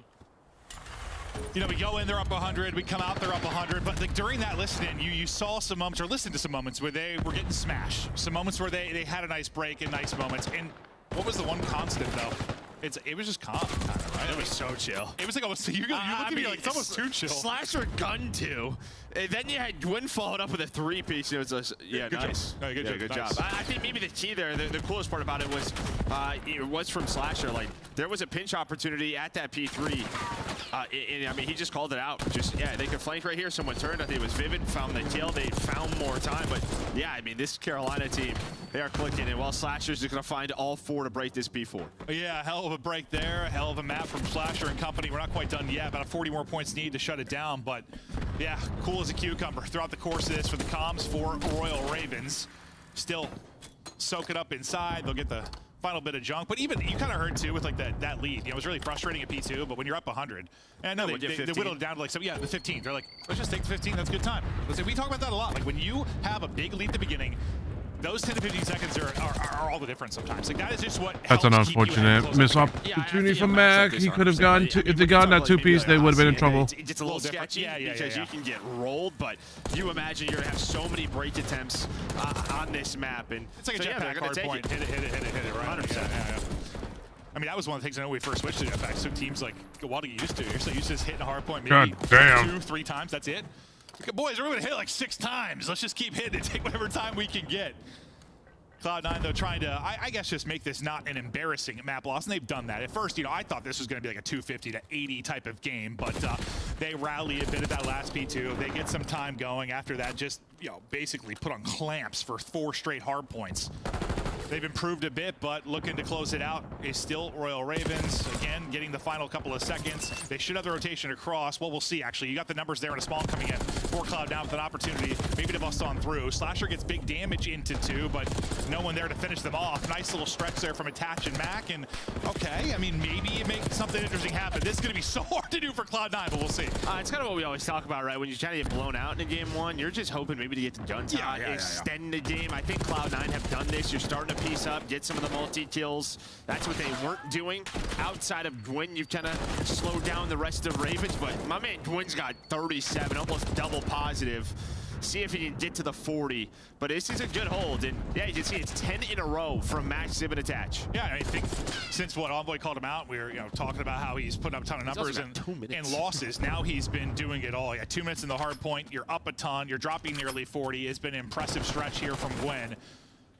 As he's, I think, a couple wins away from the most wins in Royal Ravens history for a player, which is just insane. He doesn't win this? Okay, he wins it. He plays for the one-on-one. I was going to say, they lost the rotation. They said, Gwyn, you're lurking. Win that, we'll win the map. I think it was like Brian Stats that tweeted out like after their last one. He was like, it was 2 or 3 wins from having the most wins in the history of the Royal Ravens. And I was just They- like, when I read it, I was like, it's crazy. I was just gonna. Things, No, it's I kind of knew that was gonna end badly just based off of. and also it's how bad Royal Ravens have been, like historically, like how much this has turned around for him. Oh my God. No, he's been an absolute animal. You know, they build around him, and they're finding some success. At least the opener there, you go up 100 early. You know, I said before the match started, like the advantage for Carolina had been the fundamentals in this matchup and just playing better cohesive Call of Duty together. I thought that gap had narrowed.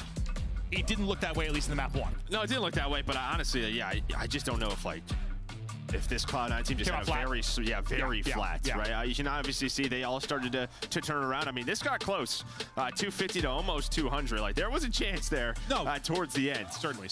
But yeah, I mean, on the other side, it was Gwyn. But yeah, it was just sort of, we're going to look at that flow chart, and you'll just see the lead that they were able to. Well, you said 28 at P1, and then what, they get about 15 points over the next 4, or whatever it was? 15, Yeah, something in that realm. But we'll take a look at some of the highlights as we chat through. Well, I want to say big win because you were up comfortably the entire game. It didn't really feel like a 50-point game. It didn't. I know if that one-on-one goes differently, maybe it gets interesting, but you just kind of got in that loop if you're Royal Ravens, I think, where you kind of heard, listen, they were kind of content just taking their 10 to 15 where they could and just eventually closing out the map. But as you said, if it's a different map, or even here it can happen, if just suddenly you get smoked back-to-back hard points. Maybe a little too calm. Yeah. No, like, it's like sometimes you need to have a sense of urgency, even if you're the chill bros. The chill bros, I like that. Yeah, just like their intro, the chill bros. But there's that final one-on-one from Gwyn. He finishes 38 and 21. And Carolina, I mean, you win C9's map pick, right? That's the big thing. Their best hard point on the year is Skyline, is C9. So you take that, now you have the advantage when it comes to the series. Did you ever have a preference? Like, I mean, for teams, like, do you always do? Well, here, we'll take a look at this first. So it's what, you get 28, and then you basically get 15 this was good for Cloud9, but then 23. Well, right, yeah, we're close. Nowhere. They were flatlined, absolutely flatlined. And yes, I completely forget that Carolina has like a really good reps on Skyline, so kind of knew that Gwyn was going to pop the hell off. So you know, not much you could do about it, but it is what it is. Different over the years, but like, I don't know. Do you like to like come out and have your best star point like map 1, YouTube or do you works prefer now. Later in the series, like in a map 4? Just like if you're a team that comes out flat, maybe you don't want it in map 1, right? Did you ever have a preference? A lot of that is like matchups for me. It's just matchups, you know, these teams kind of have an idea of what the map sets Oh yeah, will be, chat. just based on scrims, who they're playing against. In a So, couple hours, there for will me, it be. was I sort have of a meeting like to have it map 4 because if you win that first map, I think that's just a huge just that's kind of my question. an online You would think a lot of meeting people would like to just have their attend, best map to start a so- series, right? Like, because logically, why wouldn't you want to come out and get the dub? So But yes, I'll probably if you come out and take that, it's like, yeah, that's one way to take it. I mean, it's that's like, one way to put it. No doubt about it. I was like, what did he do? Well, I know you like to chirp on the stage a little So bit. I'll I know probably you be get that moment, you're shouting across, muting like, here we go, myself boys. to you No, guys it's just and this sort of mental obviously warfare. It's like, all right, if we to beat them on this, like they're toast. But the one thing for them has been, again, for Cloud9, their search and destroy has just revitalized. It has changed big time. Yeah, I'll be muting my mic and Yeah, if obviously we were the having chat a talk, I think, to about my this chat matchup in stage 1 with how good lying to me. Royal Ravens were at search and destroy, like So- stage. Yes, we'd be like, okay, So you lost if you your map any- 1 hard point. so if you Cloud9, hear you're me done. muted for But a that's little little bit, different it's now. because We'll see. I'm there gonna has be been a in the resurgence. meeting, so- We're talking like statistically, what's been Kremp and Attached. They've Do really keep brought in it back to mind search and destroy for Cloud9 in a couple hours. The map 2 yesterday in the Cloud9 series was that's probably some of the hardest I've laughed in a while. The one versus LAG. There was just there were like 2 or 3 2v4s. It was a comedic search and destroy. I didn't want to take away from the great plays Cloud9 were making, but it was. There was a lot of mistakes. Yes, no, there certainly were. But no, Crimp has been, I don't know. I mean, I don't call a couple people this, but like just kind of a multi-kill demon. Like it seems like there's that one player on a team sometimes when you need someone to like win their fight and then also snap for a trade or like trade and snap for another fight. The guy that does it, like he's been doing a lot of that. Well, you know, we know the type of player Mac is. It's just sort of follow me up, right? Like, normally your second guy, sort of like your superstar sub. He needs to be the multi-kill demon. Right? Exactly. Yeah, you're just sort of getting the guy one shot, being ready for the next gunfight. And when he wins that is the difference in the round. Well, I think what you just described is honestly what has been kind of the difference for Atlanta FaZe over these last like 5-6 years, though. Like we just watched it in the series with the Tiny Terrors. Like when you have a guy that's going first in and winning that fight more often than not, like it'd be easy. It's like it's a totally different dynamic. It really is. And I'm only bringing it up because we just watched it. Like that was. Whew. Don't lie, you were thinking about it the whole time. They were in form, bro. They were in form in that one. Whew. But back to it, we'll see if Crimp can be that guy as we get into the search and destroy. We planned it out. Ooh, this is gonna be a rush. Right into A, and they want to take away A immediately. We'll see who can come up with a multi-kill. It's TJ that's actually able to do it. That's actually a pretty good breakdown of what we were just talking about, Joe. Yeah, I mean, you know, this time it's Kremp who slides on in first, able to win that first gunfight. Mac, though, not able to find the second one. So TJ there with the double. They have bomb down. So Vivid, Slasher, and TJ, they're going to have a little party inside of the bomb site. Nothing wrong with a little party. But this is, remember, oh God, no, it is 7 attached. Remember when it was, wasn't it the 2v4? Yeah, it was 2v4 on this map, where I'm like, this is like unwinnable versus Thieves. Because they had 2 ARs, they had to break into the site against like 3 subs, and they somehow just 2v4'd. Won it, yeah. Yeah, I was like, this is impossible. Like, Joe, how do they do this? Then they did it. But getting a little bit more difficult now is it's all on Sib, and they're able to double chow and drop them. Ravens hold it. And I think on this map, at times when we casted Brawl Ravens, and we're going back to earlier in the year where we were critical, sometimes in the post plants, like they get bomb planted and then they would just be throwing away some lives. Here, though, I think after that map we casted them early in the year, they never played it again. They're 0-1 on the year, so that's. Is that the only time? Yeah, they're like, no, we're done. Honestly, that whenever I think about them in this map, I go back to that and that. Okay, they were thinking about it too. Oh, no way! I actually didn't realize that. No, so yeah, I mean, this is one for Carolina. Maybe they're trying to. It's open. They're trying to work on it. So that was definitely a thing we talked about. That was ages ago too. But I remember it sticks in my head because we talked about the entire map. Like, if they could just plant and hold it, they'd be doing great. This wasn't really the case, so we'll see if it improves here. They're ready for the instant chow. Who's going to be the multi-kill demon? It's Mac. Yeah, 3. Somehow gets a 3rd in that? Holy shit. Well, up, obviously. They must have double chopped off the bomb. Okay. That is crazy. It's just been sort of the opposite player we thought it was going to be. Yeah. But it's something that depends we've on talked spawn, about who gets there Kremp first. following Matt. Did Kremp's gone in first? Yeah, every no, single time. yes. But now Mac's able to do it. He turns that into 3. It's all on Slasher. I see your toes. Sometimes we don't have those early fights today, right? Like, it's just sort of a setup and retake. But both these teams seem to want to take the fight. It's just how does that change over the course of it? Yeah, I feel like as soon as you lose like maybe a couple of those consecutively, yeah, you start to get away from that. I would say the only way you throw these rounds away is if one of those guys gets picked. It becomes more interesting. We've seen a lot of that this year. Just you over shoulder, you get laced, and then suddenly the round becomes more interesting. There, though, not going to be the case. Make sure you don't give up anything for free. Attach able to rotate over, and you'll close it out. But Mac, I mean, triple there on the A site. Yeah, he won that round in the first. Yeah, let's see from his POV. See, obviously they had to stack, but like they just both.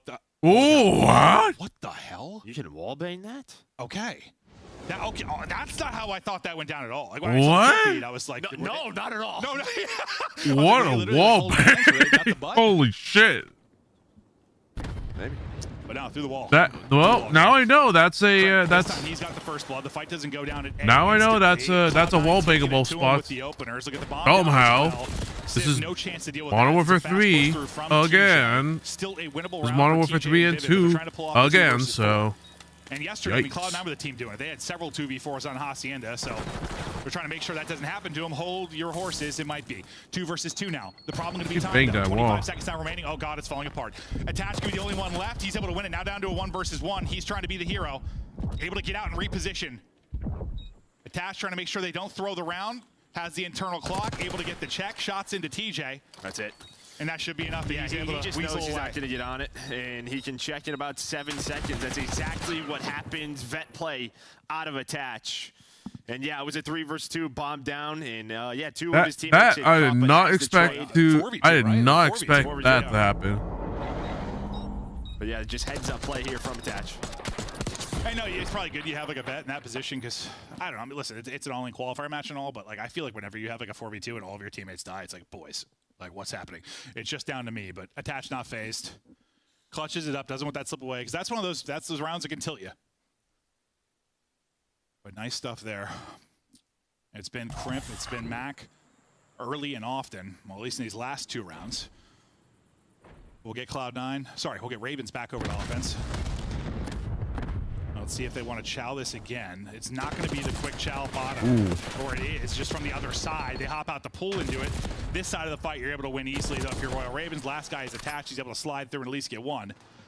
Saw him clutch the 1v1. Now it's turning a 1 versus 4. It Just don't give him a one-on-one fight. Yeah. And that's just a nice adjustment there from Carolina, right? Just off their break off, hey, we're leaving poolside open. Slasher, he's up towards top street. And you know, the two players inside the bomb, it's kind of on them what they want to do. We've seen different iterations of it. You can just leave everybody pool, and well, the tunnels connect, you just go to B. But as soon as TJ wins the first one, I think they just sort of hold their ground. Then Vivid's able to come back, rotate through. But we have seen where, all right, they're all pool, just run through to B. Yeah, I swear they always lose that round, though. You're not wrong. I swear, every time he gets planted B, it's a loss. You are wrong. At least we're casting. It's not a good success rate, but it's the option. I was talking about like our casting, but I swear to God, it never ever works. It like looks so good on the map, and I'm like, well, we're gonna lose the round. Gwen, he's got the opener. It was a couple, first bloods in a row for Cloud9. Now Royal Ravens' turn to kind of dominate in the early round department. Looking to get the edge here. He is tickling. Not enough tickling. Reload and tickle a little bit more. Crypto able to reposition, and finally he's going to get dropped. Gwen's like, damn it. I just needed a couple more. I had to reload. Yeah, I had to reload. Now they have to find Sib, and well, yeah, TJ just kind of lurks. He just waits. He's like, is anybody going to try to make a move? Slasher, turn around, all down to Mac. Yeah, nice calm. Over to Slasher to pick up the kill. They're able to shut down the final one. As now we've got back-to-back rounds for Carolina. Any big adjustments you're seeing so far from either team? I mean, I think just these last couple rounds, just where this first bloods, right? They've dictated the pace for Carolina. As yeah, they just sort of get that first blood, play the 4 versus 3, wait for each other. They know a C9 has to make a move. See if they can keep this streak going. Looking for another early one. TJ looks to be leading the way in the comms here in the intermission before we hop back into it.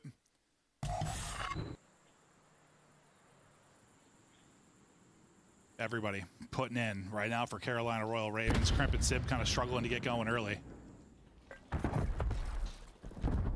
Thinking plant. Getting the plant in. So no pressure. You've hit it from kind of the front of your Cloud9. You've hit it through poolside. This time, maybe think about the retake. Unfortunately, you blooded again. Gwen with another first blood in this. You've had numbers early and often. Well, at least these last 3 if you're Royal Ravens. Gwen looking one way. Man, it would have been great if he could walk away with one of those. Now you have an interesting one-on-one on the other side of it. Vivid, nice little slide and chow. Straight headies there. Attached tries to hit the drop shot, but leads to nothing but bullets to the brain. Yeah, Slasher just calls from help. He says, hey, Vivid, come help me out, because then it's 2 players left. We know that. TJ, just play your life. He does exactly it with that bomb down. But again, it's a free first blood. A free first blood from Gwyn, that's the difference. And yeah, exactly. If you're C9, you're thinking, let's just play a retake. We're going to play it slow, let him plant. Like, you can't just let the guy walk up and get a freebie. No, I mean, that's got to be the thing. I mean, you've tried 8 hits from both sides. If you're thinking retake, you want to have 4-0. I know it's not always going to happen, but the second they lose a player, their plan's just kind of out the window. It becomes so much more difficult. That's been the nice thing, at least for Carolina and their post plants. Like, it's usually been like a 4v3. They've had numbers, and that's been somewhere, at least last time we cast, there's been ages where they were struggling. We're not often in that scenario. Losing somebody early, getting smoked off. You know, somebody's got to watch multiple angles. But this has been like clockwork for them over the last several. Now, 3 straight rounds for them after going down 2-1. Mac's turn, get his 3rd plant in. And this is what you want. This is the 4-on-4 retake you were looking for. TJ, he knows he's tucked in the corner. It's just like, he's got a lot to deal with. Yeah, I'll just start with Kremp. He just goes right through the middle of the map, and he's like, yo, this might be a pull hit. So everybody's here for Cloud9, right? This is just sort of, let's just all play our corners, guard the bomb site from it. Yeah, but that's the pick that can't happen. Slasher gets a pick, a Slasher pick of all things. A nade hits, and that is a clean broom coming in to sweep them off the stage. Cloud9 gets smoked. And that's one of those, like, if you're playing in corners there, like, that is just not what you want. Yes, yeah, trophy, but also like make them come into you. Like, I don't know if Sib needs to be just taking that solo gunfight and dropping right away. Like, you're trying to lure them in, right? Yeah, you're just waiting. You're just waiting. But like Slasher gets that first pick. Well, it starts with a nade, I think. No, he got the pick and then the nade. He got the second one was the nade. Oh, Vivid shot a trophy. Okay, so that's a difference. Vivid finds the trophy and yeah, Slasher guns Sib, and then the nade got one. Throw your nades in there. Yep. That's a fantastic shot from our producer, Danny, until I didn't know he shot the trophy. I didn't notice, so that's great. 5 straight now for Slasher. And they look to close it out here with the final one. kind of back to their first round where they just swung at this. This time they sent 3 at it. I think in the first round, it was 2. Yeah, but you're just hoping to catch more than Gwyn, and Gwyn finds 1. So what do? We're going to rotate off over towards B, but Slasher, he tries to lurk, maybe make you an extra route he doesn't need to. Maybe you're hoping, again, just to find that timing, but a heads-up play there of the side of C9. These are the rounds I feel like you don't often win when you get a play to B, especially when you're down in numbers. That's going to be the tough part. But then TJ catches 1 sprinting. I love that little reach out. Take some damage, catch someone coming for you, able to drop them. Vivid now playing from top art, the 2 versus 2. 25 seconds now to go. They don't know where Vivid is. I thought Tremp saw him, but I don't think he did. So they're just like literally trying to find these guys. There's the bomb check. Vivid's like, hello. I see both of them. Backs down, waits for his teammate. Beautifully done out of Carolina. I love that from Vivid on the second fight. I think a lot of players there just shout that second fight. And maybe you still win the round because he's there for the trade, but still, back down. Let your buddy get a free one. Beautiful little 2v3 there for B. We talked about not usually working out at B. Well, it does there. And what, they closed it out on, was it 5 straight? Something like that? 5 straight, yeah. Yeah, 5 straight rounds out of Carolina Royal Ravens. And we talked about, I mean, the hardpoint improvements for Cloud9, the search and destroy improvements, we haven't seen any of that this series. We have not seen any of that. And against some solid teams on the side of C9, right? It's just, they've only lost to LA Thieves and Surge, who were just in the Minor 1 final. Yeah. So this is a great look for Ravens. We thought for sure this was, we looked at the schedule, we were doing 2 and 4 today. I'm like, all right, we probably got the long ones. Like, we're probably going to like 4 or 5. Like, this will be some fun series. Maybe not looking that way. Maybe not, but we're not quite out of the woods yet. Cloud9 have the opportunity to bring this back, but in a bit of a hole. The problem is, like, for them, it's like when they've been getting series wins, it's just 3-0s. Right? They come in and it's the same for Ravens. It's true. Qualifiers, their wins are through 3-0s. Yeah, it hasn't been the story of where stage 1 qualifier was the story of the game 5s. It has been the story of the 3-0s here through the second qualifier, and that's just been, well, because the middle of the pack has just been all over the place. Like, some people get a lot worse, some people get a lot better quickly. It's been interesting. I can't wait for the major. We still got a couple weeks to go, but almost there. Dude, I don't know. This is not how I saw this series going. We think Cloud9 is improving. Royal Ravens playing so well up to looking to get the clean 3-0. Before we go there, though, Des, take it away. Hi. Hey guys, great stuff there and fantastic pick by me. Carolina up 2-0. True. Allie, no, let's break it down because since Envoy talked about Gwyn has taken over this series, and if Gwyn is not doing it in Respawn, Envoy for Gwyn's performance. It's Slasher. I think Envoy lit a fire. It's like talking shit to MJ. You just don't do it. People learn the hard way. Gwyn is teaching everybody in the league. He is teaching everybody in the league. I really want to just kind of put on Gwyn's shoulders of like how consistent he has been for this roster, and in this matchup specifically when it comes to search and destroy.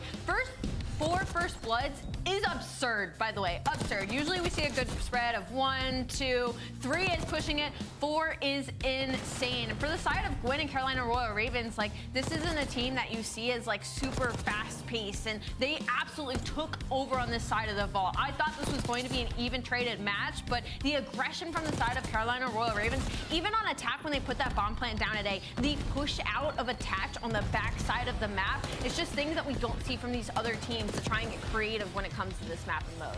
Yeah, I love what we just saw there. I mean, you're seeing it from the side of C9 where it's like you can't just give up your hallway, right? Yeah. And you saw what happened. Like, Gwyn just pushes down hallway. He's going to take that space, and he can make an impact play, finds a first blood.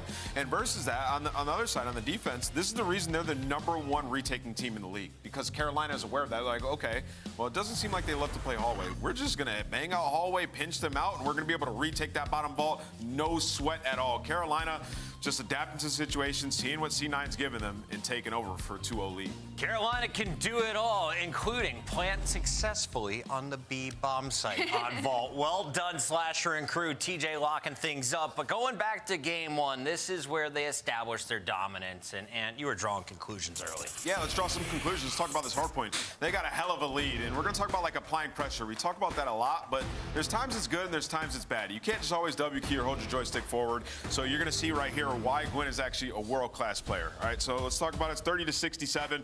We're currently on Barbecue LP3, and this is a situation where it's like, okay, it's going to be like a dogfight for the hill. So what do we want to do? We're going to talk about their setup first. You got a player in hill. He has a heady here, and he's just kind of looking over here. You have everybody else positioned to where they're waiting for something to happen first, and then we're going to react to it. So right here, you got TJ. If this guy dies, TJ's job is going to push out and fight that, right, to apply some pressure. As he does that, you got Gwen who's going to go and pick up mid. Okay, so simple concepts. They just execute it at a really high level. We'll watch how this plays out. We'll jump back into the mini-map. Right here, we have control. Okay, number 5 died in time. Slasher, now we're going to execute our push. We're going to both go. Okay, we lost one mid. You applied pressure, so you bought me some time. I'm able to come back and pinch that guy with my teammate. So let's play this clip and see how it goes. So you see number 6 dies. All right, now we have 2 players at hill. What are we going to do? Dogfight for the hill. We have positioning. But after we get the kills, we're going to find 1, 2, 3, pick up the pinch on the guy mid. And then now this is your opportunity to apply pressure. After you get 4 dead, then you can go out. And Gwen's going to go out, go up top, find 2 kills, alleviate that pressure on the time. And you'll see they pick up a ton of time here, and it secures them a rotation for next. Where you get a big enough lead, you can command the rest of the game entirely. Even C9 comes back, they have a good hill. It doesn't matter because you just got so much time back-to-back hills. What a slip of the net, too. I mean, just that timing is just unreal from side of Gwen, but it's like that game sense, you know, like that you build up over time. Good shit. Can't just W key. Can I just fist bump you for that breakdown? Yeah. That was awesome stuff, highlighting exactly what's going down inside the hard points. We do have a control coming up, so talk me through the numbers, Allie. If I'm Cloud9 fan, do I have faith in at least a game 4? I would have faith in the game 4. I'd say this is one of their better control maps, but same with Carolina, so it will be a battle when that Cloud9 has the possibility of winning. I'm just worried if we do push it to a game 5, like the S&Ds really lean heavily towards Carolina. So far, we've had 4 matches completed, 3 of them 3-0s. I have a feeling a 4th is on its way. Maven, let's finish this. Yeah, no, that's what we were talking about before we threw to you. Like, it's been interesting considering how the year started with all the game 5s. Stage 1 was so many game 5s. So many game 5s, and people just getting smoked throughout this one. Nature was a ton of game 5s, right? Listen, I'm fine with it. Yeah. All in qualifiers, let's get the 3-0s out of the way so we get the LAN, and it's just bangers. We'll save them for that, you know? Save the good one for LAN. I'm fine with that. I'm fine with that. You know, the weather's starting to get nicer here. We'll get outside, Just get had an awesome game 7. Get golfing, you know? Minor final. Yeah, no, I hear you. But we're going to out golfing, dude. Ant's going to teach me. He's going to teach me. I'm ready, dude. I mean, I spent thousands on clubs. I bought like $300 golf shoes, too. I don't know why. I haven't golfed in. I'm ready, though, bro. Well, let's see. We'll have some fun. Listen, I want to look. 15-8. Like, you know, 8-10. look good, feel good. For Carolina, Look good. I'm gonna look like if Gwen pops up in this one, then it's over. The senior tour. And with Gwen, the senior tour, yes. I'm not going to be surprised if he pops off because he's that BZ. He's like that BZ sim type game type player. We'll see if they close out with a 3-0 here. We got offense up. It's going to be interesting. 4 Royal Ravens. I think by map 3, I've gotten used to the colors, Joe. Yeah, I'm there. It's the purples that always mess with me. Yeah, no, they could be worse. This one, yeah, it hasn't actually been as bad. Purples do get me. No, but I mean, we just saw C9 here yesterday, right? It was a very strong control for them. One that they've been playing a lot more of. But yeah, you heard Ali talk about a strong one for Carolina as well. Sometimes like the guns. Like I'll see like just the light blue of the gun, and then I'll look at the minimap right after that, and it catches me. I swear. Ooh, think of you there from Slasher, able to take down 2 before he falls, but nice gunny to get both, and maybe freeze up his teammates a little bit on the A side of this. He was battling over towards B. TJ now. Actually, it worked out for him. Respawning them out B side, relying on his teammates to get something done around the objective.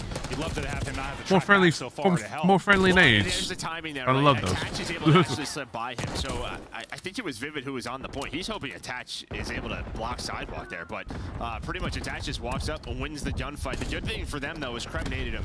So a teammate comes in, they fight over mid-map control, and well, it's going to be 4 kills in a row for the side of Carolina. Still working on it at a point, but there's just been an opening for a half second, however long it is. It's allowing C9 to at least contest this as much as they can. Second tick is through, but they get him off the point. Yeah, and that's what Carolina did so good in map 1. Not really leaving those holes to find anything in their skyline setups. They're going to need to work on it towards top mid as we get deeper into this control, but you've been on the point quite a bit, so you still have a little time to work with at least. 30 or so seconds to go, but I mean, lives-wise, you still got 20 lives. Just can you actually get an extension here? Gwen not able to find his hole in the setup. Vivin hoping to maybe win a gunfight from top, picking up the flank beautifully. That's going to be 2 down. Now your chance to at least stop the clock and see what you can turn this into. Maybe not a round win, but can it be some extra time or some extra objective points? The last guy is going to be on the opposite side of it. TJ's got the read, and he's got the kill. Everybody else coming off the spawn. TJ trying to pop and burn, not able to do it. The swarm comes in from Crimp as he gets a double, and you what? You get nothing else out of that because you don't finish a ticket B. You don't get that third at A. You're able to pause it again. Maybe this is your moment again. Yeah, well, it was a fake, honestly, by Carolina. They had TJ go all the way through, someone sit on the point, and then they went towards A. So it was all about the fake to hopefully over-rotate C9, but it's still just this battle. You're able to secure A. Vivid right back to B.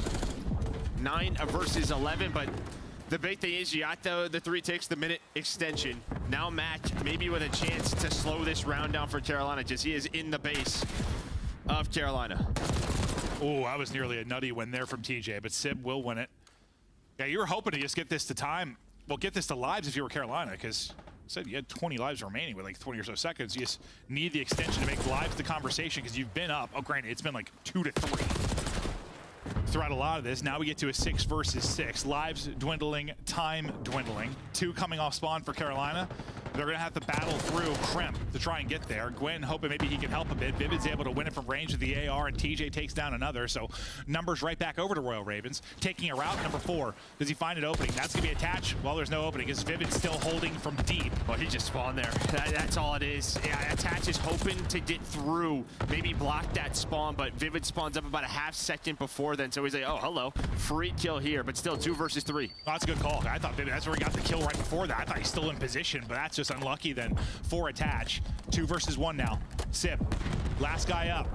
You know he's got the sauce to do it, but Vivid not letting him get it done. Royal Ravens sneaking away with one. I thought maybe Vivid was weak from the nade, or the nade hit the other player, because that's what he's thinking. He's thinking 1 or 2 bullets onto this last guy, and then he can snap to the second. You're expecting that chow. But there was also like a wall bang in there, so maybe that's how he's able to stay up. Either way, yeah, you got A done. You're able to just sort of take your time. Vivid picks up the pinch onto Attach, and they win with numbers.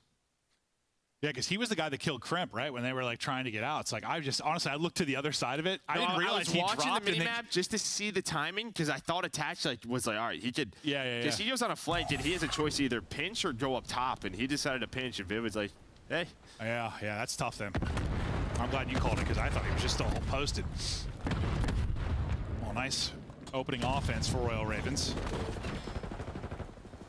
Now Cloud9 trying to do the same thing to him. A nice early effort, at least 12 of the opening 2, but that comes right back behind your sub duo in Carolina Royal Ravens. Map flips a little bit for Mac, so he's worried about it the other side. Nice little teamwork there from Cloud9 though, and it leads to 2 for Sib. See if Sib can get in here, win a gunfight around the point. Nice little win. Just going prone. Now I get a presence here to stop the clock. Yeah, he's thinking onto that first player. That should have been a kill, but yeah, I get it. Just some wall bangs, but this opens up a lane for Kremp to go. You should see where Carolina are spawning. What's going to be the play call? This is kind of that default attacking setup we talk about all the time with this A point. Well, it is just done already. So great work early from C9. Yeah, they make that look a whole hell of a lot easier, huh? Nice shots again from Dude, he Sib. always gets like 1 headshot. Yeah, he literally just shoots better. Like, just gets a headshot. He'll be like sub 10 HP, but he wins it and tries to get the pre-fire in, but can't win that one. That's 3 dead for Cloud9. So some map position for Carolina is now they can kind of simplify the game, cut the map in half to some degree, only have to focus on defending this B point. Lots of time to work with if you are Cloud9, and that's going to be 2 dead. This will get them pushed up. There's a 3rd they're able to get. Map position here in Looming. They get all 4. And it's a bit staggered now coming back for Royal Ravens. So this is a very threatening moment. They're right into the blender. You're winning one with the pistol. This one might be done.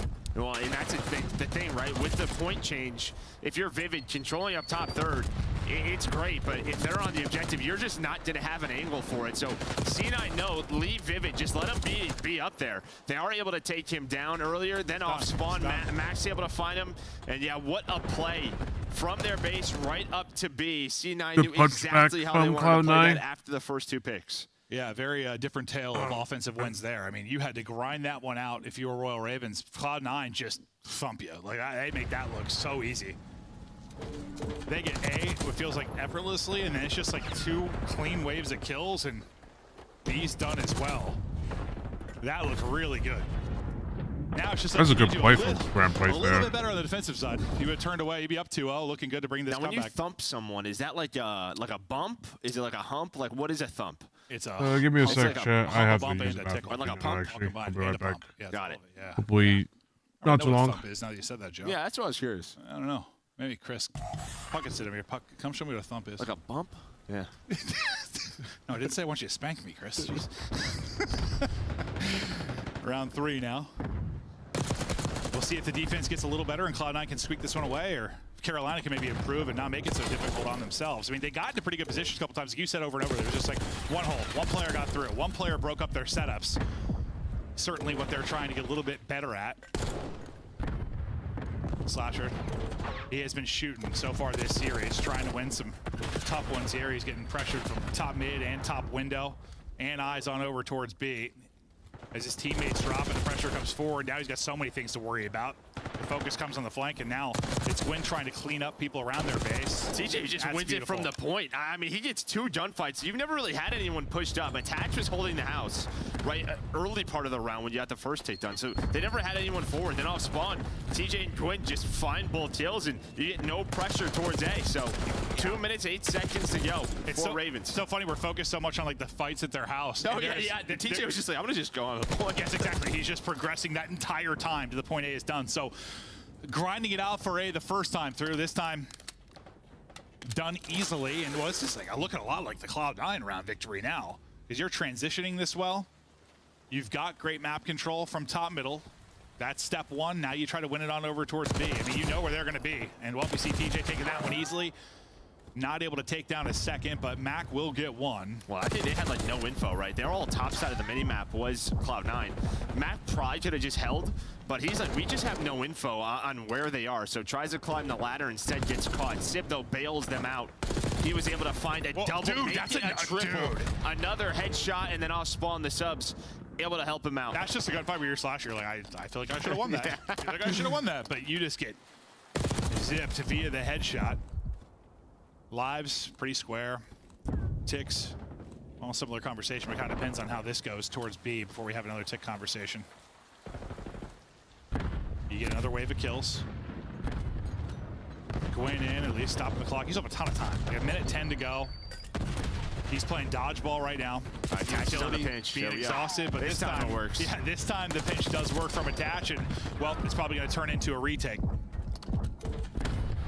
It does just that. You do get that first bit of progress done, though, at least. And yeah, you've been on the point so often. There's still a minute to work with.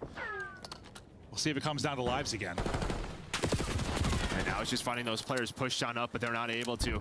Kremp holding that low boat corner, just sort of waiting. And then, well, the man we've talked about a lot with C9, it was Sib, the difference maker who finds the multi-kill.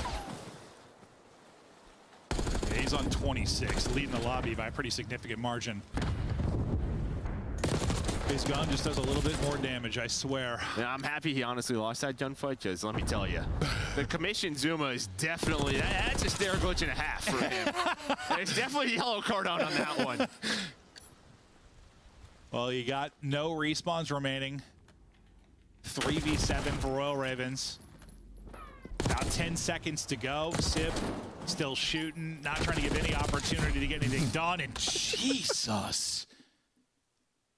Shooting. Holy hell, just clipping him off the computer, Hetty. He is feeling good in this one, and they were dominant in their last offense. They can win it. But it's all around here. Here's trying to improve the defense a little bit if you're Royal Ravens, because you weren't really able to stop them at all. I'm sure he's getting a lot of tweets like after matches, like, yo, what's your AMS? What are you using? If he was streaming, just exclamation point AMS in the chat, dude. Yeah. No, that, what attachments is he I got? love that I'm just talking about him shooting straight, and then he has the final kills that. Just shoot a pixel off the Hetty. Maybe they mount the comeback now. I mean, this series could be so different, you know. Sometimes there's commentators, you know, we're talking about it's so lopsided to the first two. This looks like a dominant kind of thing for Royal Ravens, but, you know, an hour from now could be a very, very different conversation if suddenly Cloud9 turned this on set. That's what we had a lot this year up until this qualifier. We'll see if they can do it. What do you know? It's Sib with a headshot. I'd love to see, like, just all the ARs and flexes and, like, headshot percentage. I swear to God, Sib has got to be the highest. Now, do you want headshot percentage or, like, or kills that are headshot? Headshot kills. That's tough. I don't know. Yeah. Yeah. Headshot percentage, that would be... Yeah. You mean like overall, not just the kill? Yeah, I kind of want overall. I'm kind of curious, but I'm not making this stat up entirely, but it just feels that way with somebody's gunfight. And this is much better. Much better defensively. I mean, you get out to a very early life advantage. You were up, what, 6-7 out the gate. Now holding it at 5. Sib just sending it, getting caught. Playing with some confidence, but no chance to win that. And the tide continues. If it was a dominant offense for Cloud9 last time through, they've got nothing going here. They are pinned in, locked in, sub 30 seconds to go, down 8 lives. You need to make some adjustments if you were Carolina. My God, you've done that. Well, you won the break, and now you've been in their base the entire time. Only dropped 5. Bro. TJ's running around on your stairs doing whatever he wants. Bro. How different are the 2 offensive rounds for Cloud9? Holy hell. You were having fun in the first one. You are not having any fun. Maybe they just know the ticks, so they're playing this aggressive. Like, yo, we have to win this break, and then let's just go. Put them in the trap, because you only needed 3. You only needed 1 point for them to have defense. But now it's all Carolina. All Carolina, absolutely. And, well, I don't know what to... This hasn't been like an all-defensive thing. I don't know what the hell to think for this round 5. I mean, 1 and 2 versus 3 and 4, rounds 3 and 4. Yeah, it's just so different, yeah. The break, probably going to be huge if that round has anything to say about it. But they turn on the afterburners and just dominate it. Great round from Gwen and company. I mean, TJ goes on 5-6 straight. That's one of the quickest, like, significant life advantages you're going to have on, well, any control, but protocol especially. That's just like you were up 8 Well, that's what it looks like early protocol. It feels like teams got much better at dealing with that trap and pausing the clock, but they just had nothing. Absolutely nothing. So how does this break go? It's a war up top middle so far. 1 for 1. Matt gets right on it. Looking a little bit better for Cloud9. At least maybe they're going to see mid-map throughout the course of this round 5. Sib, another big win. 34 out of him. They need him shooting nukes. If they're going to take this, and he is sending it back to want to be aggressive, push the tempo, push the pace, push in some foreheads with that AMS, and okay, another headshot through. 5 straight for Sib. He has been filthy, and yeah, nothing like the last round. Well, yeah, I mean, he needed that last one because the one player in their base was Slasher on a full flank off the break, and he was able to find 2. He got them off the objective. It was like as good as Sib was. It's like you still had to work A. Slasher was stopping that from happening. But off spawn, it's TJ with the AMS, and well, this is what Carolina did. They just gave up the 8 point. They're going to try to play forward now towards B. This, though, a little bit better than the last defensive round they lost in the sense they don't like go 3-4 dead, and it's immediate map control over to Cloud9. They get some balance. They get some map set up. You have somebody push forward, kind of playing with your spawn and TJ. Well, I don't know if it's just like a B point thing or how they're playing it, but for whatever reason, right off that spawn to stop Sib's spree, like TJ pulled out an AR, was able to find 3, but yeah, now you're in a 3 dead scenario. Make it 4. That was your last player. And look at where you are spawning right now if you're Carolina. This looks a lot like the round you're able to win if you're Cloud9. The first time through, first tick done. Stacking it. TJ trying to get the break. Nades are hitting. Crimp is weak. Slasher looking to shallow around the edge. Not able to win it. He's going to drop, and that's the second Someone's tick. Someone's got to go. Cloud9 so close to getting it done. Who's going to have a chance to do it? Last person is going to be Vivid, and he is not going to get there. Cloud9. Lightning strikes again. Is they're able to win 2 offenses. They get bottled up in 1, but the other 2 are dominant, and now maybe we've got ourselves a series. They lose that, and we're talking about what is wrong with this Cloud9 New York team all of a sudden, but he dropped 40. They're fighting. He dropped 40, and I mean, he set the tempo early in that round. He controlled top middle for them. Allowed them to get A, sort of get into their positions, make sure that whatever happened that last round in round 4 didn't happen again. I don't know. I mean, listen, I've never, I competed in like some Halo CE events back in the day, but I was never like a pro player like you were and stuff. But like, I just don't get it how sometimes like a player, like it just clicks. It's just like they're struggling. It is weird. And something just clicks, and you're like, all right. I mean, look at he's plus 16. Your team, bro. You don't get a lot of other production. When your damage has a 4 in it, the rest of your team starts with a 2. You're shoot. He's got 20 on offense, 20 on defense, did it everywhere. Just look at the average damage around. It just looks absurd compared to the rest of the lobby. Listen, I know we're gassing Sib quite a bit, but for a reason. I think it's just been the turnaround lately. It's been impressive to see it. He's playing with confidence, and I'm sure we're going to see him quite a bit in the highlights. But it's just not often at this level where like, when it's like a straight up AR fight, usually who shoots first wins for the most part in Call of Duty. Well, it has better position, yeah. Yes. Headshots usually what changes that. And the fact that like we saw a lot of gunfights where he's just frying somebody, like a lot of them. Well, yeah, it's all sort of like multi-kills. Oh, yeah, like winning a fight like that, it can just turn the tide, 100%. Sib not the only reason they won, obviously, but a big part of it with those numbers. Yeah, no, that was just that final kill was disgusting. Well, and then you had TJ run around, but again, just the start of this round 5, it was Sib. Yeah, I mean, you had to have, that's one thing I said before, right? You just have to have a better break. Like, you just got your ankles and back Yeah, this is broken. the start of it. So he's just like, yeah, I'm going to just control top gun, and I'm just going to run at him. Yeah. Starts it off on, what, a 5 spree? Turned the tides in the round 5 opener. And then once again, similar to the last offensive round they won, like once they got some map, once they got a body onto B, they just never, it was done. It was done. They never got a chance to break it. One person that like took the route to even try to contest it, like someone pushed up, I think it was TJ. He was underground, got 1 kill on the point, so I think they were trying to just leave one, slay around, and then get the last player. Was attached like in the top window again, kind of watching the top mid cross, and yeah. They just, it was only Slasher who challenged Prep. No one else even got close. Well, taking a look at the best of 5 and how it's gone, what looked like it could be a pretty dominant 3-0 out of Carolina, because even that hard point, it didn't really feel like a 50-point game. They were up 100 throughout a large majority of it, and they were in cruise control. Now, maybe it becomes a little bit different because we get to red card, and I think even if this like goes to a map 5, and you're a Cloud9, maybe you lose this series, like still, I'm just looking at this way differently than I did if this was just a, that ends up being a 3-0, I'm like, oh God. Like, honestly, if you're C9, you're trying to get, I mean, like, best case scenario, maybe to get it to a game 5, honestly. Because their Hacienda, like, Ali's talking about it, like, yeah, Carolina's search has been great, but Hacienda, you're 4-0 throughout stage 2 if you are C9. Like, that's been your map. Like, I think the goal for them was get it to this map 5. Get to map 5? Yeah. Yeah, and I mean, that's kind of probably the route to get the W after you lose your pick on the hardpoint map 1. You know you're going to be battling the rest of the series, and they're trying. Just get it to a map 5. They're going to have to get this hardpoint win in order to do it. Sib, chilling like a villain. I mean, he's probably just thinking, give me the game. Yeah, no, honestly, like, can we just seamlessly jump into the next one? Like, I don't need a breather, bathroom break. Let's just keep going. Like, let's keep the gunny hot. Instantly started. I'm ready. Yeah. I think you are absolutely right. But now, coming alive is this Cloud9 New York team. Fist bumps out, players ready. We continue on in the battle of the blues. But it's a red card we now go. What are your thoughts on this particular? I mean, honestly, for both teams, it's this. It's sort of 3-2, 2-3. It's not one of your favorites, but maybe one they know they're going to have to add to their map pool. So it's not maybe your worst map for either side. Yeah, they're sort of in that lump of teams we've been talking about, just trying to widen their map pools if they're really going to be contenders with some of the top squads. Well, that's what Carolina's thinking, right? It's just like our hard point versus the better teams, or the best teams has to be better. Yeah, no, certainly. It's crazy how good they'll look like against a team, but then then they'll play at Thieves and they lose by 200. Like, it's been kind of wild this year. And that could just be a matchup thing. Yeah, no, it could be, but we'll cast them and one where it's like a rocker. I'm like, damn, man. It looks so good that I'm like, how does this team look so good they get beat by 200? I'm not entirely sure, but it's happened to the best of them. Cloud9 now, though.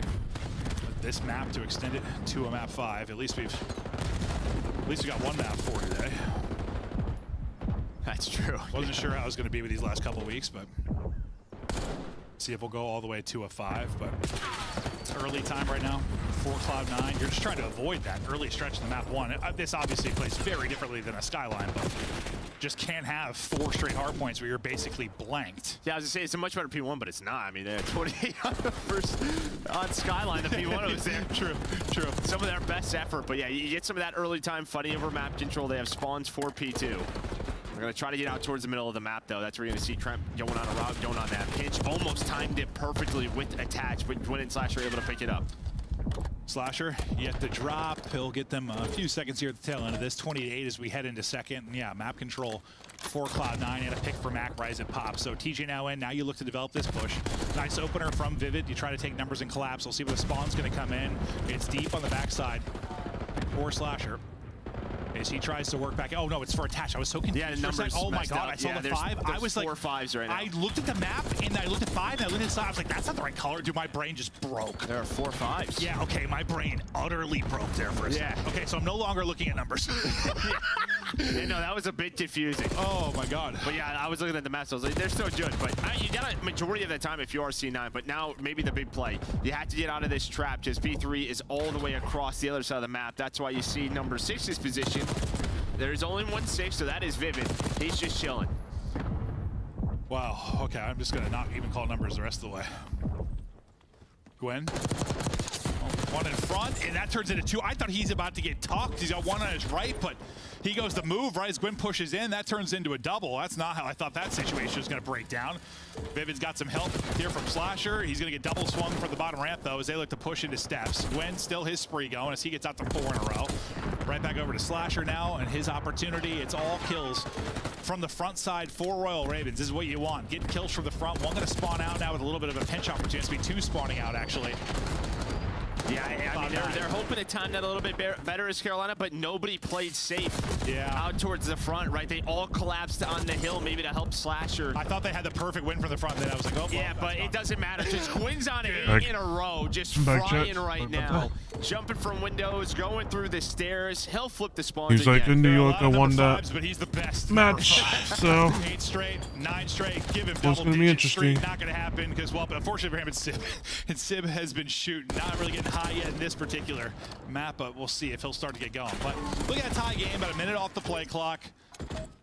We'll get ready for our next hard point. Early control to Royal Ravens. Tucked away right now is Gwen, looking to go streaking yet again, and it'll start with the first. Yeah, I think if you're C9, you're probably okay with this scoreline because you haven't had middle of the map control the way you've had it or wanted, right? It was really just a lot of P1 in early P2 time that has kept this score to a 12-point game so far. And now you have a break attempt, but who is it? It's Gwen with a double, make it a triple. We talked a lot about Sib, but this man dropped 40 in map 1 in hard point, doing whatever he wants. Oh, it's like me when I order a burger, dude. I want a triple. Give me 3 patties, Joe. I'm trying to feast. You're not lying. I don't know. This guy eats a lot. How many patties can I have? 4 in a row. Now for Gwen, up to 16. Dominant effort. Just look at the lobby right now and him compared to the rest. And yeah, sometimes critical when this is the case and they're not in the lead, but in this series they have been. And as of late, they have been turning a lot of that slang into objective time, playing around Gwen and what he is able to do. They get a healthy bit of time. Now it's your turn to answer back through Cloud9. So attach really the one-person slang. Slow start out of everybody else. Is this where you can pick it up? Because you like, listen, it's been a slow start still kind of if you look at the scoreline, but it just can't be what it was in the map 1. You need to come alive a bit earlier. Yeah, I mean, this is really their first chance with like an early setup. Yeah. And a couple of hills, and they're actually doing a darn good job at this P5. I mean, controlling both sides. They know where the spawn is. A lot of times spawns get wacky, like right there. So you see number 4, and Sib immediately turns around. He knows that Vivid spawned near that, able to find it. Wins that gunfight and says, all right, let's get more of this time. A lot of time, all the reasons this map will go to time or get close to time is, yeah, this one can be contested so often or white for so long. As we talked about the great hold for Cloud9, the second push, well, third push kind of for Carolina. Ends up busting on through. They get 3 down. They get in, at least break this up. Vivid will now be the guy to get the time inside the hard point. It was what, like 2 minutes for Gwen in that map 1. It's been TJ, the other sub, leading the way. You know, they talked about Cloud9. They're trying to get like attached in the hard point. You know, ideally, like to try and get like your main AR there, but I don't know. Over the past few years, it's sort of been by committee. Yeah, and this map's a little tougher, right? Just the hills are in these really dense areas of the map where your ARs, they're going to have to be in positions like that where Vivid is. So yeah, this one a little bit different maybe than some of our other maps. True. When it comes to that, but you're still battling here. Only down 30 now if you're C9. Yeah, still not a ton of separation. One of the number 5s taking it around. Dude. I feel like sometimes we have like a different feed they can pop to, but maybe they all messed up. I swear to God. One day, Codcaster world, not have an issue. Gwen still frying up to 24 and 12. As we near the end of our first hard point in our second set of rotations, big wave of kills for Cloud9. Cloud9 seem to be in a good spot. One of their rare chances to have early control on a hard point. Nice opportunity for a lead change. It's a big moment for Cloud9 if they're going to push it to a map 5. Let's hear the comms now. Cloud9.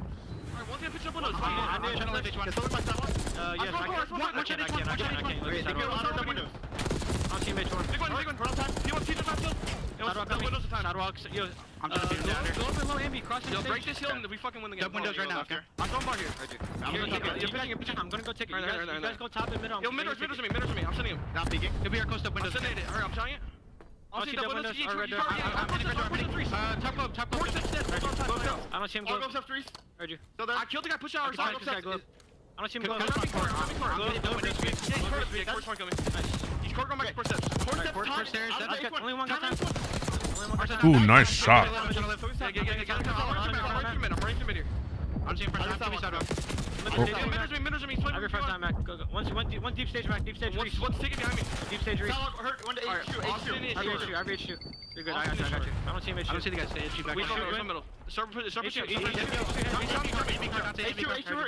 He slipped to the car. H2. And be dead. One more H2 on me. He's still there somewhere. I don't know where. Bench. Fucking one shot. One's gonna be close out here. Arm side. Close to the guys. And I got come in middle. He's just gonna go down windows. One's out the step. One's out the step. Time is dead. Outer and top. Outer. I spawned the back, guys. He's good. What's up, time? Top one shot. I'm playing top. Top windows are top. Weak. I don't see top windows. Step showing top. Close side. Steps. Nice. I got middle. Two outer. Bust deep right outer. I'm pushing towards outer. Could be running me outer. Deep right outer. Watch him mid. I drop outer. Good shots from Mac. I was playing slow outer. We're good. Nice. Go top. Back up to new. He's already top S-keys. Yeah, block top S-keys. Dead. Short shot. I'm living third yellow. They can get out, take it. He'll be outer hold on me. I'm on time. I'm on new time. I'm holding me. Two. There's two hold. One's one shot hold. I have all your top mid. Sound like H2 and deep. Alright, nice. One more yellow door. He's not he's right middle spawn. Right middle spawn. He's on the middle. Get our top box. He's at ambi one shot. I'm leaving. Reese is one shot, one cross. Ivy cross, no cross. Loving me. H2 now. H2 and 2 left. Reese is weak. Reese is hurt. I'm gonna call Rat mid. I'm shaking. He's out H2 by the way. He's gonna be closer mid on us. I sent him H2. One more fast. I'm going with you.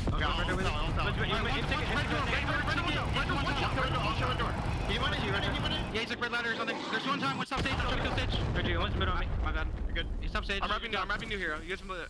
Window's mid on me somewhere. He's running on you. Might do that. Top yellow. Top yellow. Stay here. Back is old. I'm playing Scott top yellow. I went through bar. Alright, I'm playing the windows. I'm playing Scott top yellow. What's open? Here? Top yellow. Watch out. P1. Ticket and res is open. I'm pushing him on the left. Ticket win. P1's dead. One's bar. One's gonna pitch bar. I played the Solid listening with Cloud9, down 30 though, early hard point control. Let's see if they can bring it back. Looking to go the distance in this, and this has been not a ton of time off the play clock considering the score line.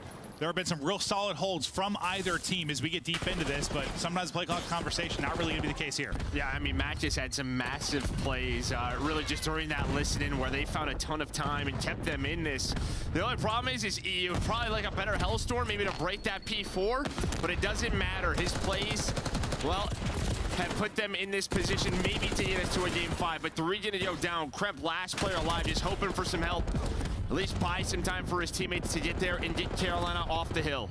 Well, Carolina would love to get a little bit of this time, just be more of a threat to close this out. TJ lining up 2, into the point they go, and this will get them closer and closer. They'll be sitting around, what, 233, 235, somewhere in that ballpark as we get ready for our third set of rotations. Gwyn, the early man on rotation. It's another double for TJ. And this puts them in a great spot. I mean, look at what they've got on the map right now. You're spawning out near steps, having to rally across from parking and try to fight into this. 10 now needed for the win in the series win for Carolina. You need an insane sequence from somebody on this team from Cloud9. It's not going to happen. Carolina, shut it down, shut it out, take it 3-1, and slow down what has been a very hot Cloud9 team.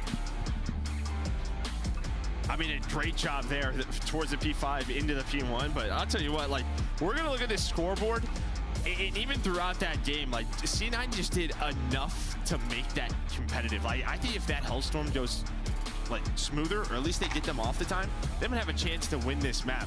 But they get outslayed heavily. If it's not for a couple of Mac plays, or I just think even Carolina had a couple of mistakes that allowed them to maybe lose some objective time, this could have been a much cleaner Carolina win, but they're able to do it in a 3-1 fashion. Yeah, so I mean, Carolina, I think we've touched a lot. I mean, listen, they've had their superstar moments. It's been an incredible year for TJ. It's been awesome to see him back in form, and Gwyn has had some sensational moments as well, but like, they're just playing some sound COD. Yeah, they're playing. Yeah, and you saw it like on the minimap, like them set it up. It's just like they were a couple of like maybe like micro adjustments off, or a spawn would come up, or somebody wouldn't block, and that just allowed C9 to get in there. But you're talking -13, -21. you're almost minus 30 and you lose by 40 points. Yeah, I'll be honest, I usually keep a pretty close eye on like the slaying margin. Is that significant? But for whatever reason, this I didn't realize how wide it actually got by the end of it. So good shout. Much wider than it should be in like a 40-point game. But yeah, some opportunities for Cloud9, just not able to get it done. Carolina simply too strong. They're able to win 2 hard points. The only thing they give up is that map 3. Flowchart looking a little bit better for Cloud9, at least first that Skyline map 1. But it's just crazy how the scorelines are relatively similar to the one before, but they couldn't be more of a different story, really, on how the maps went. No, exactly. Yeah, it was just dominance on Skyline. They're a little bit scrappier on Red Card, but either way, they win both hard points. And yeah, I think for C9, just that slow start on Skyline really hurt them. Yeah, they would love to try to get this to the Hacienda Search and Destroy, but they need something else in the hard points outside of Hasi. Well, I guess, yeah, is that your thought? Is it a map pool thing right now? Is this a matchup thing? If these teams played like 10 times, do you still think Royal Ravens are the better team right now? I mean, I didn't really know coming into this. I would probably say yes right now. Feels but that way I think that if they played 10 times, I would imagine you'd definitely have some C9Ws. But I think the map pool definitely needs improved. Okay, so map pool, we've talked about it a lot because that's such a huge story throughout the course of the year, and a lot of teams that are fighting are trying to improve that. But that'll do it for our second series. Still 2 to go. Des, break it down.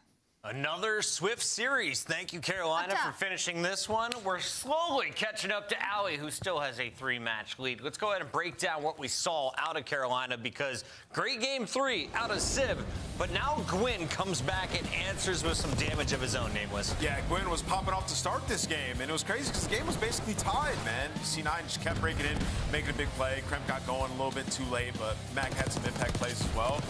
On the side of Carolina, I mean, you look at these guys, sound Call of Duty is being played. Even the pinch at the very end to try to flip those spawns for the ticket hill, like just a huge play by TJ, followed up. He ended up dying, but the kill comes in from Vivid. He actually finds the kill, and then they converge on the hill to get that time. So Carolina, I think, just a step ahead and strategically, which is why they have been so consistent. Give me a second again. And I think my favorite thing from this map number 4 on the side of Carolina Royal Ravens is like, overall in the first half of this season so far, in the first set of things, like they were really struggling when it came to the fundamentals of hardpoint, just rotating in general. And then in this split, it's kind of switched. Their rotations and their fundamentals are really great, but it was their setups that was giving them a lot of trouble in some of these matches. Where if you go back to this map number 4, some of their setups were just insane on this map. There was so much control. I'm talking about that stage setup, the way that they had that spread, and then even all the way over onto on the P5. Like, their setups are looking so much better from the side of Carolina Royal Ravens. And not only that kind of saved them in this map number 4, but obviously Glenn being double the amount of his teammates' kills literally like halfway into the game. Cloud9 falls to Carolina as Carolina proves not only are they top 4, but they're one of the few teams competing for a spot on that podium. Let's take a look, though, at a man who is in the winner's circle right now. He goes by the name of Gwyn, and he puts up more ridiculous numbers tonight. Gwyn, why are you guys having so much fun over there in the Carolina camp? We're just trying so hard in these matches, trying to get dope and make sure we're playing good. Just get the dope. Gwyn, what does y'all's like post-match look like? Like after a series like this, like what do you guys go do? Do you hang out? Do you go eat together? Like what does outside of the game look like for Carolina Royal Ravens? I can't hear you guys. You guys, Austin and TJ are so loud. Oh, sorry. I was just asking what the Carolina Royal Ravens do outside of the game. Like, when you're moving after these wins, after these losses, what do you guys do? Really, we just go back and watch the matches, see what we're doing good. You know, the boys, they'll go out to eat because they're huge, but... Hey, I get it, man. Listen, true gamer is speaking right now, Glenn. I love that. I want to ask you, you know, you guys top 4 all the time, been super consistent. What do you, in your eyes, what do you need to do to get to that next level, to beat these top super teams? Honestly, I think it's just confidence against them. I feel like we just kind of troll when we play them sometimes. So, like, if we clean that up, I think we'll be fine. Gwyn, you seem to pop off. We always see your numbers at the top. Who enables you to perform at your best? Is there any player on your team that you like working with? I mean, obviously Tej, but I think it's a whole team effort. Like, we all go over. It's not even just built for me. It's just whoever's in the spot to do it to pop off. And I guess it's been me sometimes, but I feel like they be having crazy maps too. Well, you owe TJ a cookie. Congrats on the win tonight, bud. Thank you. Here he is, the one and only TJ in our Scuff Play of the Game. Listen, They all go out to eat. Gwen just goes and gets a 10-piece McNugget. He just heats up the Chills Dino back, Nuggies, bro. And he goes, y'all want to play some mates? Listen, he is an absolute grinder, and it is paying off, man. Like, I remember being back in the day, I was young, getting my first big opportunity, like, just love it. You can see TJ Halley, a vet on his team, trying as well to play the game. TJ loves this matchup. I mean, this is not the first time he has felt egregiously comfortable in Search and Destroy versus Cloud9. Even their series previously, he dropped a 1.45. So just Teej doing Teej things. I'm feeling like Teej when it comes to Search and Destroy in this game, he has been unreal. Leading the lobby in damage is TJ Halley in Search and Destroy. Carolina, their job is done for the day. When we come back, though, we still have another half of the show. Match number 3. Boston on the decline. Can they turn it around against arguably the best in the league? Stay tuned to find out.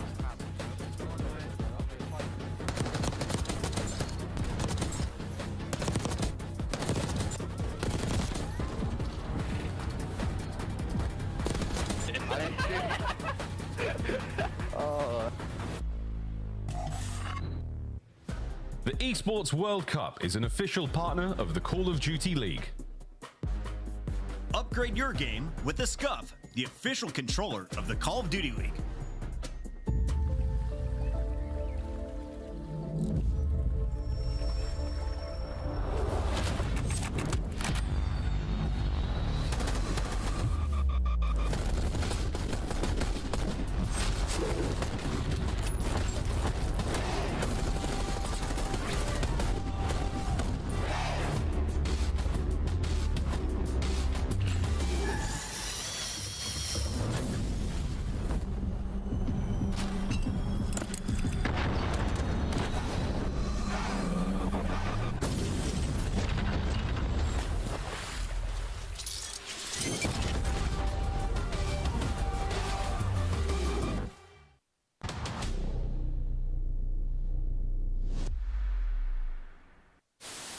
Man, Wixels is just gonna have to slide in with ARs.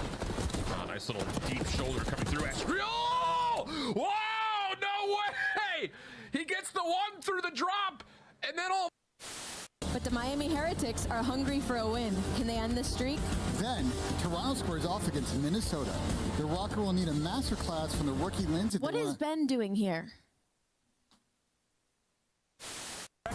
That you and Karma and crew at the top are feeling safe with 3 rings.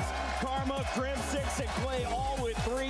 Eggs, JCap, Apathy, and Arsenes, as well as Symphona Beezy with 2. And that list should stay the same. We're safe for now. Nobody's catching us this champ, so I'm happy about that. We do have quite a few world champions up on that stage. We got 4 of them up there. I had to bust the rings out. I had to bring them out back to their natural habitat. They were forged in arenas like this at Call of Duty Champs. Bickle now.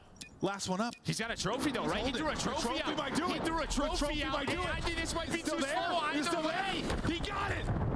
Oh, he does get it. Yeah, it was too slow. He gets it. He just hops it right away. Nobody checks the bomb.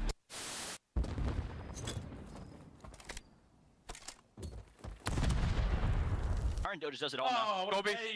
Oh. Unicorn.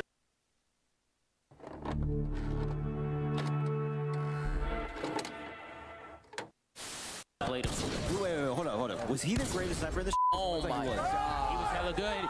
It all comes down to this. Nation running it down. He's trying to no-scope. Ricky trying to nose. Oh my god. Oh no. Oh my god. Didn't even hit him. Oh.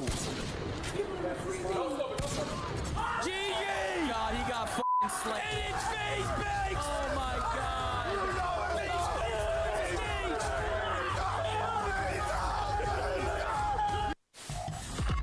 The 2025 LA Thieves Team Pack is available now. Each pack includes home and away operators, as well as this spray, which is perfect. So get it, meow. Next time you boot up, suit up at the in-game shop.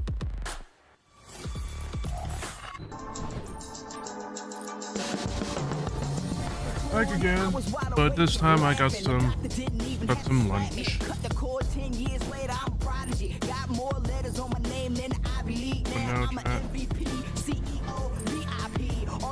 One be like me, cause I walk like a champion. Double helix twist pedigree, call me red one herb. I got for me fame monster, sand squad posture, big footsteps to follow, so use caution. Never duplicated, imitated so often. Feast on opportunity.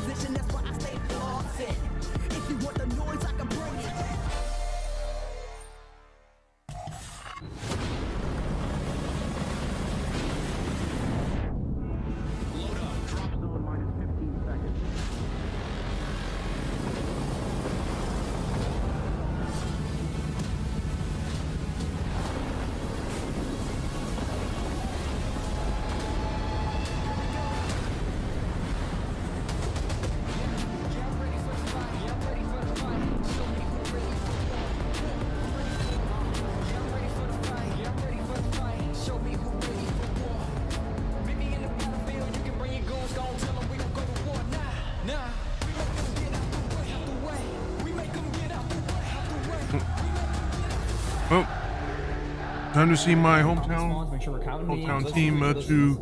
This time, smash them. Hopefully, we take everything. Smash Boston. Welcome back for another dose of the LA. Well, you may never know. Today they take on Boston Breach and what could be another 3-0. We've had a 3-1 to start today, and now we could see LA Thieves establish dominance. But Boston Breach has some life left in them, right, Nameless? Yeah, you want to feel that way, right? Like throughout all stage one, they were great, right? The hard point was incredible. It was one of the best teams in the game mode, but now it has fallen off, and they're going up against this team. 81.5% map win rate. They have been dominant. When we say 3-0s, it's not an exaggeration. That's kind of expected when you see the Thieves. It's been disgusting. It's getting to the point where, like, how we got, I believe at some point last year with Atlanta FaZe, where, like, we go to talk about these pre-match setups, and there's not too much to say other than praise for the side of LA Thieves. They were struggling in Search and Destroy. They have a hard Game 7 loss to Atlanta FaZe. We come into this split, you see the work coming through. S&D has gone from night to day. They're #1 S&D team right now during this split, 7-2 during stage 2, and they have stayed consistent in respawn control. The best team in the game, hardpoint, top 3 in this split, #1 overall. So for LA Thieves, for us, it's just like, you just keep doing what you're doing, like getting these reps in, heading into the major. Well, like in Surge, they've just gotten better in like some key areas. Like offensively, like they're getting the bombs down, like they're top 2 and getting bombs down, and like they're converting those into round wins, right? You know, it's a team that struggled with retaking throughout stage 1. Something that they've completely figured out. And I think that's largely in part due to like Envoy and Hydra starting to get more chemistry, starting to see what they do well with each other. And we saw that in the Skyline, both of them popping off. Today I was opening up upper deck cards, and we had CDL teams from 2 years ago. Shane was my favorite card that I pulled today. Oh, yeah. Still with LA Thieves, the only face still around. Let's talk about Boston Breach, because they made some changes from last year. They keep Snoopy. They bring in 3 other players up from challengers.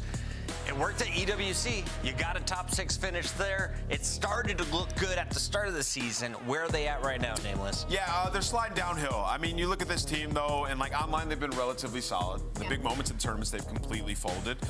Their hard point is kind of what got them through a lot of series and then being able to clutch up in game 5s, right? Their hard point has dropped off completely. Gig Awake, as I like to call them, Awakening has fallen off throughout this stage. His Search, Destroy, and Control numbers completely down. And that is bad because they already were losing control. Well, he was their best control player throughout stage 1. So they got a lot to figure out on an individual basis, but as a team as well. I was looking through the recent games. They haven't beaten a team in, I guess, the top 9. He's just doing it upper decking. Since January, yeah? I don't even know what I'm sorry, I just interrupted you. No, you're good. But, I mean, we have to be realistic from the side of Gigawake, right? Like, he has a 0.5 in Search and Destroy right now during the split, a 0.71 in Control. Photo red, photo husky. Boston Breach, a team that's supposed to be good at respawn, and you're going up against the best respawn team in the game, whose map pool literally knows no bounds right now. 2 Huskies, if we get there, will we see a game 4? I think this is a 3-0, bro. This might be a... I think this is a matchup, Dev. I mean, I'm looking at LA Thieves, just how good that they've been up against this team. I think they're going to be able to just simply gap them. Dan Ghosty, most limbs in the lobby. Speaking it into existence, you watch his 12 kills on Search and Destroy. I will begin our scuff predictions, and I will say LA Thieves. I will also say LA Thieves. And? I'm picking with Chris. He's been locked. He's on point today. You're undefeated today, right? Yeah. All right, I got LA Thieves. This week, I have not missed. It's time to send it over to 2 who never miss. It's Miles and Chance. Thank you. Thank you very much, team. Miles misses a lot. What a regal. That's crazy. Well, all right, Wheeler. Time out. Firstly, it wasn't what you thought it was, and it's just chewing gum. It's just gum. It isn't the Boston's in breach. This is just straight up going. I know. Anyway, swiftly moving on. Chance, a team that's at the top of the game, the team that arguably is about to receive a whooping from a team who is at the top of their game.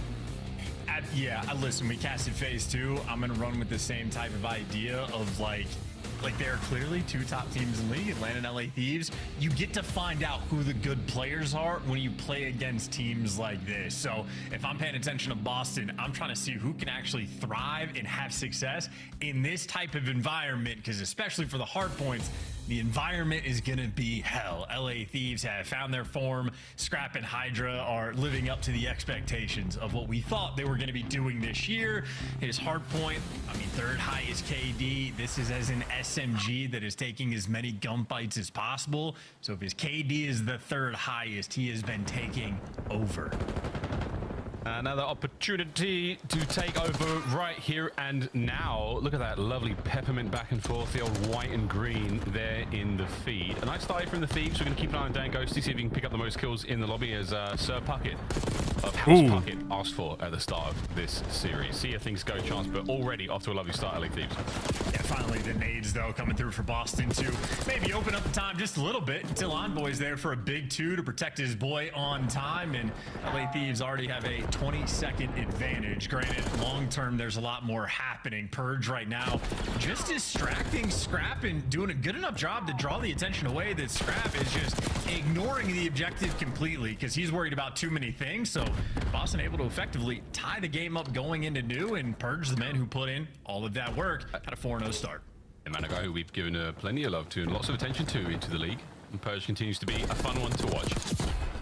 Boy Ghosty shooting a Snoopy out the air, and oh, Purge is there for it, catches him a little bit too hot. Hydra gets it done as well. 20 points now and climbing with the LA Thieves. They have the lead and they've got a lot of control over top mid. And Scrap will be the man in control. You get Hydra watching the outer lighthouse, Envoy soaking up the time, and Hydra gives you this. Scrap gets straight, but Hydra is there for 3. Let him clean up everybody. No, thank God Purge got the last shots in there because that was too much. That was a lot. Open hard point, nobody home. Teams trying to get themselves in there, but again, a stalwart line of defense right now for the Boston Breach lads. They're not going to let anything get through towards that P3, but you're not going to take it just yet. Thieves still got a little bit of scrap time to fight over, and they were waiting for a hit there. They were waiting for Boston to overcommit. It wasn't going to happen, and now they've walked right into the trap. 2 down either side. Here comes Hydra from down low. And he is no help for the moment. He's found the route to actually get through. I don't know if number 4 spotted him, but Boston actually never ended up blocking the back spawn, so Hydra now has help from Scrap in the back line, and help he doesn't need. Winning's the first one-on-one gunfight, and Scrap there from 2. Look how Purge is laying the hell. Is laying. As well. Everyone else is but for now, it's 99.99% of dirt clean over by this point, as the LA Thieves are in again firm control. Scrap pushing forward, pushing pace. 10 and 3. It is disgusting work. Averny and over to Envoy in the time, dancing and diving. He and Ghosty find a couple there, and Hydra an unfortunate team kill, but you'll cut the losses. You'll be happy with that. You've got the majority of the time here on 3 with 20 to go. That's hilarious. I mean, Scrap's just knife out, trying to get the timing through mid to go cut off either big door or go for the flank there. Playing with so much freedom. And we sort of talked about players that might get exposed against top teams. Well, Purge has the reputation for making good plays, and right now he's the only one delivering. But unfortunate for him, he's getting killed out of spawn by a Hydra, who now they're pinching P4 perfectly. Hit it from every angle, loses the gunfight, send up his teammate though for the trades. So it's Envoy for 2 and Envoy for 3. Hydra sets him up, Envoy knocks him down. That is quite something. A perfect break on P4. On the now the setup in place. Boston, we test your breaks now. Try to get yourself into the point. 1 in the feed. Hydra upstairs. Envoy now downstairs. Okay, we got in. 35 to go. Hydra on the immediate counter attack. Can't get it done. Purge, good work. In and out. You've got 30 seconds to fight here, Boston. Yeah, another life from Purge, where it seems like he is the main stalwart of defense for Boston, being able to pick up 2 on the re-break. Awakening gives you an extra 2 though, so on the outskirts, AR's making an impact, and Snoopy gets to soak down low. And this has been a clean feed and a clean hold. They got control, never looked back, and they've shut down Envoy, a hill that Boston was desperate for. They were able to get. They are purring indeed, folks. Well, over to Awakening, he's done a bit of a lap, and yes, his eyes did not deceive him. He did see a player there, and now he's checking it all diligently. Red dots all over the place. He's the man behind enemy lines for now, as Cammy finds his skills over by Grandma's, makes that side of the map all good and safe. Perfect work there out of Boston, breaching B1. Yeah, a 50-point deficit as well when they get the 4 down. An opportunity to convert this into good time and get the guns hot. Awakening now on a 5. Can't make it 6, but hey, had a nice little string of events, but Cammy falls in the middle of the map, and the hill gets broken down instantly. You lose 1 gunfight in the follow-up from the rest of Boston. Simply not there. Yeah, you lose 1 gunfight and seemingly lose them all. Not this time, though. Scrap, what a snap right on a cam. He can barely get out into the point. Purge as well, massive damage. Oh, but enough for Envoy to get into the fight, and there we go. Trades complete, and Awakening has wiped the point clean, and that is still Boston in control. And Boston players apparently love standing on top of that gun. Both ARs taking their turns dying on it. But if you get the time, you're not too hateful towards it. What was a 50-point deficit? They've cut it down to about 30. In the rotation gunfight, they get the entry as well. So still have more players to kill. Hydra, the namesake in that role. And they do get the trades. So you got the time, the 50-point lead, cut down to 20. Yeah, look, the dynamic duo of Scrap and Hydra and What a Duo were fantastic in the opening set in terms of getting the kills and maintaining hill time, but right now it is absolutely Boston who are on the pushback, and now a 4-man hit from the Thieves over towards Time, and they've got a couple of big kills. Oh, and Scrap, the transition onto the second was magnificent. Last man left Envoy cleans house. That's your Time, Thieves. And just the timing not going the way of Boston. I mean, you got players on the point that just don't need to chow, but they give away a couple kills and you just lose the pressure. So poor positioning and an opportunity for LA Thieves to retake control. That is all 4 players down. Hydra knows they're all in spawn, and he is waiting for the kills, but he got dished out the goods. Low impact kill though, because Hydra should spawn over towards new, and LA Thieves got 3 of 4 bodies in the new time. He got snooped.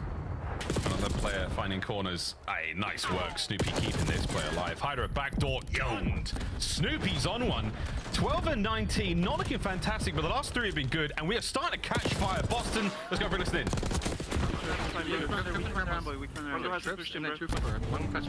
Yeah, already back door, bro. Yo, front door, 2 on time, boys. Go left me, Hydra. Low. He's zipping up from low. Okay, I'm gonna come low with you, bro. I'm gonna go through spiral. Nice. Yo, big door dead. Nice. I might pressure old boys. Yeah, you can. One guy could have pinched. I'm trying to figure out. On the room. Go scrap back door, okay? I didn't see anyone else push the spiral. Yeah, I'll get on. One's going spiral now. Yeah, I spawned the back of all boys, okay? They probably know I'm here. Let's try and maps on me. Yeah, 100% yes. Envoy and all, 1 shot. Absolutely. Spiral Hydra, Zebra. Envoy dead. Ooh, nice nade. Scrap absolute no boys. There's 2 go spiral. 2 go spiral, guys. 2 go spiral.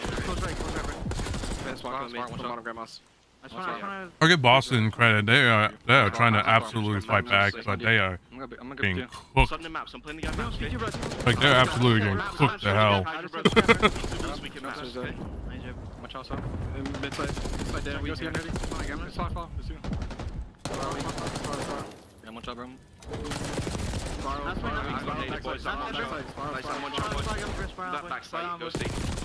Actually, go we're good. Can you help you too, maybe? Yeah. Yeah, it's one on the right, bro. I think. You want to play assault? Yeah, we should. Yeah. I got if he goes down the ladder. Watch it. Yeah, okay. One more time. Mid-side down. Yeah, I'll go big door. He's not playing old. Maybe just wait for me. Yeah, he could.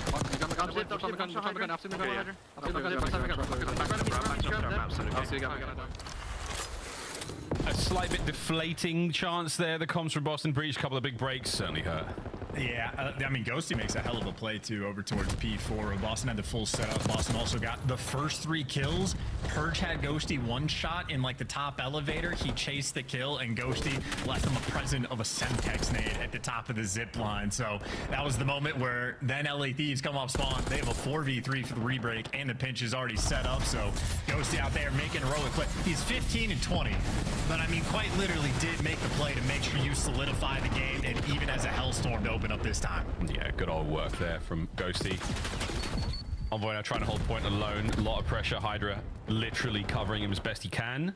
And this is a lovely setup right now. Thieves complete control at top, but Big Wins out Awakening again. He has been the man with a very hot hand so far in this map with 25 and 19 big individual wins, and now the time going their way as well. Breach, can you survive? Your P2 was great before. Can you do it again, lads? And Big Wake certainly having a solid performance so far, but a long way to go. You're gonna have to really hit the gas pedal for this break. Snoopy can't quite win the second one. It sets you up for some trades, but the trades are not gonna be good enough. LA Thieves continually soaking up the time. Awakening, though, another 2-piece for the opportunity. So maybe you're right, Miles. Maybe Big Wake will deliver the comeback. A 60-point deficit. Quite the hole to climb out of. Oh, Joseph, we're entering demon status. Envoy in. Down and out, scrap with the cover, and the Awakening again. Awakening, down. Purge trades complete. Ghosty last man up. And there is Hydra to reinforce. Final few moments of the game here, folks. That is it. LA Thieves push forward, drive the spear, and break the back of Boston here on P2. That is map number 1. Yeah, and no sweat off of LA Thieves back at all. They cannot even pretend to be excited. And a little moment like that, don't know how it happens, but Awakening Outer Lighthouse gets the kill. Like, reads the flank at the setup at that time, and then we cut over to Envoy, and it turns out the middle of the map is wide open. So somehow Boston, even with all 4 players alive and getting the first kill on the pinch, just leave a massive section of the map there for free, and Envoy just strolls on through, but Ghosty finishes off 22 and 23, so he's not going to be the MVP of the map, but if you look at the stats, him and Envoy, they do their jobs. Ghosty makes the big play when he needs, he gets the cruise, he does the high IQ stuff, and Scrap and Hydra, their job is to kill things. Yep. Great job. A+. A+, really nice. Yeah, 4K for Scrap in the damage department. 15 assists as well. Of course, the Ames player is able to get a couple of tags in, but that's just testament to the comms and the teamwork right there. Again, with Ghosty as well. The Ames boys here on Protocol putting in them good works. In the highlights we dive, and a lot of fun here, man. We saw some great pieces, good stuff from Purge, nice stuff from Awakening, and ultimately, though, the Thieves, disgusting stuff. Hydra, yeah, this was an ugly one. That shouldn't have happened. A couple of nice breaks here, and Snoopy, nice moments on P3 as well in that second set, so tons happening. Good plays, high level, but at the end of the day, LA Thieves, just the top team right now, alongside FaZe, of course, but what a battle Boston put up. Yeah, and just to continue the LA Thieves glaze, like, just to talk about Envoy for a second, anybody that criticized Envoy for the past few years, I just do not respect their like Call of Duty opinion just as like a baseline. If you're looking at his objective numbers compared to Hydra, it's insane. Hydra gets complete freedom. Envoy just had 17 objective kills out of like 25 total in over 2 minutes in time. Like, he is the most objective-minded player I think we have in the league, and it is absolutely by design. But anytime he drops a 0.5, you know, the community just goes and toasts him a little bit. But Envoy, invaluable to the squad, and you can just see the pain and frustration on the faces of the Boston players that have to deal with the menaces on the other side of the stage. And again, nothing but confidence and true swagger as that red line goes all the way to that 250, folks. And with good reason. Again, Boston, lovely comeback in the second set. We've seen that P1 and P2 looking good, and then after that, a little dry, a little bit of a slower run, but again, kudos to the Thieves. Business as usual, again, for one of the teams in finest form we have seen in the league so far. Black Ops 6, treating them right, and now we're going to get treated to a red card S&D. Question, though, folks, we've already seen one today from the FaZe boys. Chance against Boston. Crazy things happen. Again, a competent search and destroy team, and Thieves prone to overheat and get a little bit too confident. Possibly, but it seems like they're starting to really rein that in, because S&D, the only thing that they were struggling at in stage 1, and that is simply not existing anymore. So pretty on point, and more looks at some of these heroic plays. And yeah, again, Envoy, just a stroll through the middle of the map. Picks off one player, Awakening caught off guard. And, yeah, it looks like he dropped the guy over on P2 as well. So that's how it happens. Luck like that.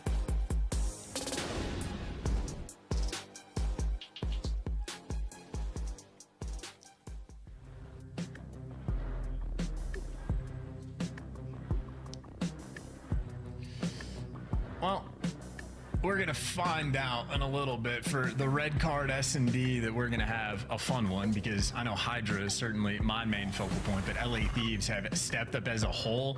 I mean, now the best S&D team in the league, and look at how the tables turn. Struggling, or well, Boston was on point in stage number 1. Now they're looking a little bit average, but still very strong. LA Thieves have taken over. Hydra literally just went from a bottom 5 S&D player in the game.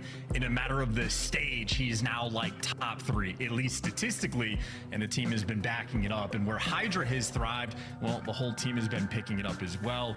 Nameless certainly touched on it on the desk, just the idea that on offensive rounds, doing a much better job of getting the bomb down, well, that is where Envoy shines, and his stats have massively increased as well. So both SMG players for LA Thieves have really found their form in the game mode, which means the team is just, I mean, elite. They're in top 2.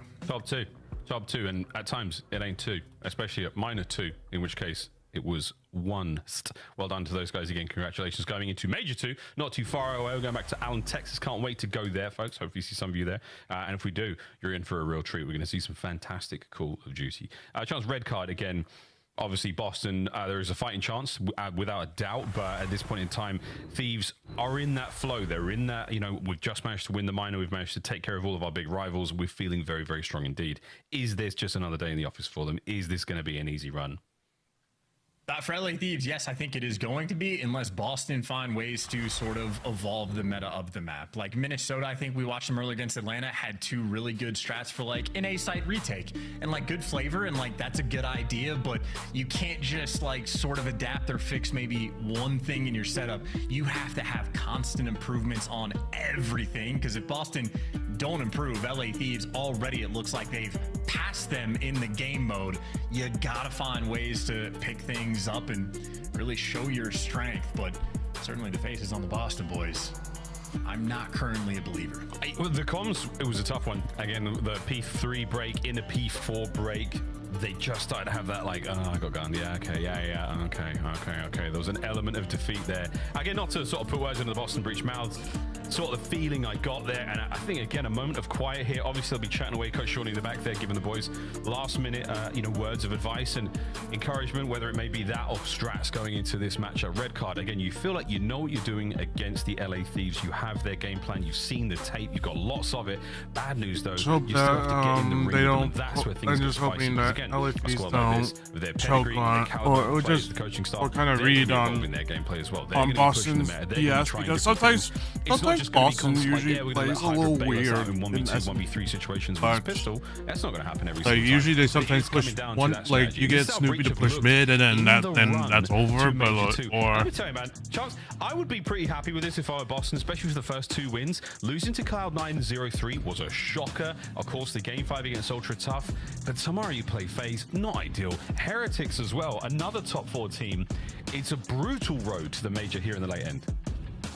I mean, yeah, okay, Falcons and Gorillas, those are the must-wins. 2 worst teams in the league, they got it done. But like, when we're talking battle for champs and battle for seedings and whatnot, you have to win the middle of the pack matchups. Like, that's where you're able to build confidence. And if you're not beating Toronto and you're getting 3-0'd by C9, I mean, this is a squad, they're looking at LA Thieves and Atlanta FaZe for the next 2 and just probably rubbing their heads and going, oh God, like, we're about to be down so far. Now we have to beat Miami Heretics a little bit later on. So the pressure is applied when you lose these middle of the pack matchups, and when there's pressure, if your confidence starts to waver in Call of Duty, confidence is the most valuable resource I have as a squad, and when that starts to dwindle, things spiral very quickly. So you need to show a strength, you need just belief as a squad that you can beat one of these top teams, or else everything else is going to crumble with it.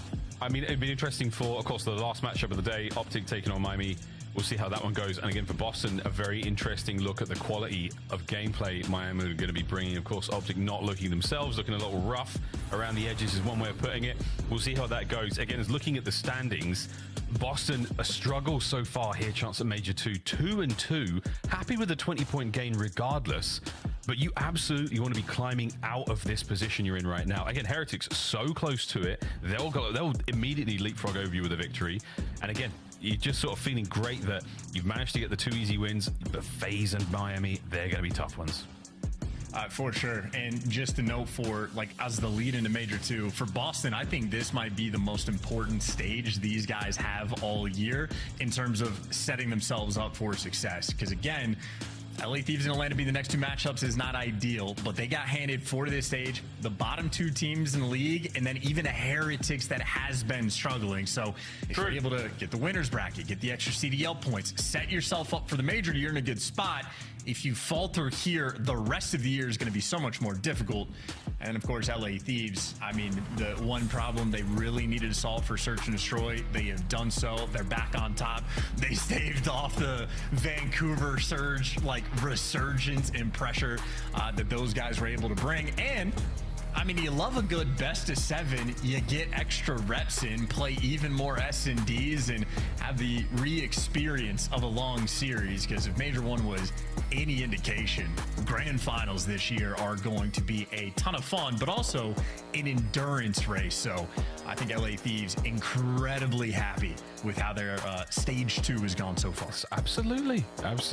And again, their run through the tournament 3-1 C9, 3-0 Ravens, and only the real might they face there of Surge in that grand finals. But we're waiting to get 1 or 2 more players in the lobby here, folks. They're obviously doing their very best to get in. Slightly different process to the way you would do it at home with a code, or they're making their way into our lobby to get things going here in the Search and Destroy, slowing things down just a little bit, folks. And we'd be remiss if we didn't. Go to the store, guys. Go to the store right now. Buy yourself the LA Thieves team pack if you haven't already. You get the sexy red. You got the home and away kits. They look real good. There's a sticker of a cat purring away. Little hill kitten reference there. And of course, there's the where is she calling card, which is absolutely unbelievable.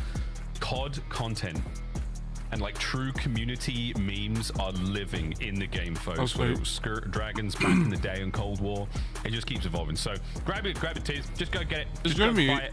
Or ask like I believe that a parent or a guardian. LA Thieves and I think LA Thieves and Atlanta Thieves are gonna face up again. Just do it. Are gonna go up against each other again. But it'll be interesting on what happens, because right now I think the S&D is a little all over the place, but except for Scrap, who's now sleeping. I'll have to see what happens. Yeah, but I think folks, bad minute away, Charles. How are we feeling? I mean, I think it's gonna. I think it might to be commentating over while recommending credit card fraud at any given time. So Thieves, aptly named. Like I think right now it's gonna be. I just know from it's gonna be. It's gonna be so. We figure out how the squads are really. It's gonna be like, so. What players are good, what players are head to head. In terms of respawn and also probably. LA Thieves, when they played against Vancouver Surge in the finals, absolutely chirping, like roasting them. You're never going to see me in the grand finals again. Like they were hungry, chomping at the bit to talk some trash. And in my mind, that means they respect Vancouver Surge, and that's a really good team who have obviously shown the stuff.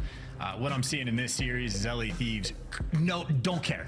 They play against Boston and beat them in map 1. They don't even say good job. They're just like, yep, that's what's going to happen. They're going to map number 2, and they're just bored, waiting for the map to start. Scrap is just getting further and further and further away from the camera.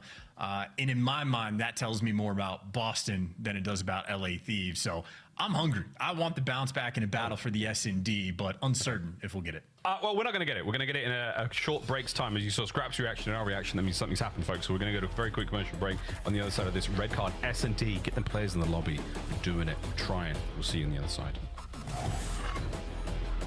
The Esports World Cup is an I feel like of the Call of Duty League. I think in champs. Your game with the Scuff, the I think in champs. I think champs. It's probably going to be the same LA Thieves versus FaZe, unless if a team starts popping off against the FaZe and Thieves.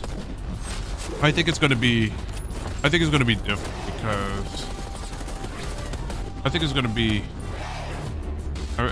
be difficult for all these other teams to go up against FaZe and Thieves, since there's such a big skill gap that I think it's not going to be possible. I think it's still going to be such a big skill gap that I think it's not going to be. I don't think anyone else is close to it. Surprise, friends, we're ready to go. Everyone's in the lobby and we're hot to trot. Let's get it. Everyone sit forward. Get ready to party. We're going to red card. We're playing Search and Destroy. The LA Thieves absolutely dominate map 1, so they go into this with a lead. Scrap is fully taken over the camera space. I mean, just a full screen on him. That's crazy. He does sit ridiculously close to the monitor. Thank God he wears glasses to shield him from those blue lights, if that's even a real thing. Who knows, man? Who Hydra's got the bomb these days? Well, Hydra's got the bomb as well. I've actually sat at Scrap's setup. It's a head crank to check that minimap. Howdy, run, Scrap! What a dive! Gets away with his life. Managed to dodge 2 pieces of lethal there. Only 1 hit him. But that's a lovely bit of intel passed over. Still Thieves, far forward position. Hydra leading the way with the bomb. Yeah, Scrap also sort of tilts his monitor backwards, so he has to sort of crane his neck over the top and look down. Ooh, it's a sight to be seen. And that was a good jump shot. That was free. I don't know who got the assist, but that was great teamwork. Oh, you know who ain't struggling with that. Ghosty backing on up. We're thinking about the B-bomb site now. Snoopy in cam are going to make their way through the middle of the map. Hopefully spot out anyone here on the push forward. There it is, Envoy. You don't get the bomb carry though. But maybe you think you did. Oh, he's taking space. Oh, this is perfect. Gonna be a freebie kill. Cammy not ready. Nice pick, man advantage. Good play. That's huge now. All down to Awakening, and he's getting to this party rather late. Sees Ghosty. Whether Ghosty saw him or not, we'll find out. But the guns are up at the ready. We're taking this fight. Ghosty finishes off smart for the LA Thieves. Good plays down the line. I'm just gonna try to on the first blood. Hydra gets the credit for the kill, but his teammate dished him up a one-shot victim. Ghosty for the final one. Easy reads. He absolutely did spot him, and he is very happy for the challenge. I love this play from Scrap as well. Get aggressive, right? Those double doors are an absolute bottleneck to have to run through for the retake, and he knows players like to stand outside of it. So just go take the fight to him and play off the timing. I know Scrap mentioned before the year got going that he feels his reputation as a pure slayer is unjust. S&D kid at his core in a sense, so he wants it to be known how well-rounded of a player he is, and his S&D so far this year has absolutely delivered. Round 2. A little further forward here from the Thieves, but again, no one really pushing past that A-bomb. The 3-1 split here from Boston. Cammy's going to be the man poking forward, and oh, it catches nice play, Hydra. Hydra. Hydra just guns him, so that makes the B-bomb play absolutely a non-factor. Commit to A right now. Snoopy leading the charge. And he might have decent timing, at least to take space. I don't think Ghosty has the awareness that he's encroached on this position. Ooh, I think There's too many big spotted words. Snoopy. I don't want to be severed. Yeah, they did. My Innie is commentating right now, and he's happy that Purge got the trade. Good trade, good trade. Doesn't tweet his stream out. You're out you now for Hydra, 4-0. On to Awakening, 1v2, very doable still for Demon Joe. He's shooting hard. Can he keep it going? Baits him out. Oh, damage in one fight. Look at this. We're getting aggro. His shadow might have given it away just for a second there. Maybe across the wall, but definitely across the brick floor. Hydra sees it. Nice work. Good play. Yeah, I think if Awakening holds that position, maybe he can catch Envoy on the stand back up. But either way, we are 2 rounds in Hydra. And interesting that Hydra is been playing, kind of slowing down a little bit and just playing with in the league. AR throughout instead. this stage, he's been top 3. I was going to troll, but I like the 2 first bloods. I want to hear from him, honestly, if we can get an interview of like what turned his S&D gameplay around, like an MW2. I think he was open about maybe stealing traps from the how you doing? oppositions, Welcome. going into the final stage and then champs, like seeing what other players do right and do wrong. I want to know what his process is for improving an S&D, because it was an instant turnaround. It's looking even And that's not. Regardless if people are disabled or not, that's still not nice. Gets rid of the trophy and everything. This is just Hydra purchasing nothing but real estate. So you know. The A-bomb site now. Not a soul to be seen just yet, but the battle is incredibly close right now. Boston starting to encroach on the site. Ooh, the Gives timing, it a that's gun. unfortunate. Birch is there, and that mighty totem of a bomb now left out in the open. Yeah, that is Call of Duty timing at its finest. Boston all the way. They got the entire firing squad here. Not ready for the gunfights, though. At least Envoy gets traded. Got to be careful about getting picked in this moment, but 2 AR players scrapping Ghosty. I mean, there's no options. You have to move towards this A site. Yeah, they dropped the package, but I'm not sure, again, just where it's positioned. It is obfuscated from view there, as Breach don't know the bomb is down in that position. Scrap. Loud and proud on the attack towards Cammy. We're in the red now, 2v2. Ooh, and he just had Purge give away his position, so you might be able to isolate Awakening. Purge has been cleared out. Got to move towards the safe site. Trade out the kill, and you might be good for the round. The trade has to come through instantly, and it doesn't. Awakening makes the play.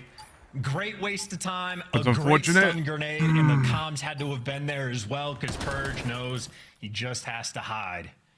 And I got to say, Miles, obfuscate. Mr. Milchick, your words, so big. What does he say in the mirror again? Timing didn't work for Hydra, unfortunately. That's unfortunate. Amazing. I'm so scared of him. Hello, Mark. Amazing. So good. Awakening, what a round. Beautiful stuff. Yeah, really, really nice. He might get a wellness check at the end of this match. It was Boston. I mean, Cammy had to get on the board, really, but again, we're looking at the player POVs for the accurate stats on some of our looks, folks. So rely on that, really, but really nice bounce back round there from Boston when they needed it most. Because they might try to push A, you may never know. First man involved for the first bloods, but Thieves right and now. then you're going to have a player like this on the that might defensive push. end, and Purge might be out over towards A, but he's just hoping he can get a pick. The bomb is not yet here with them.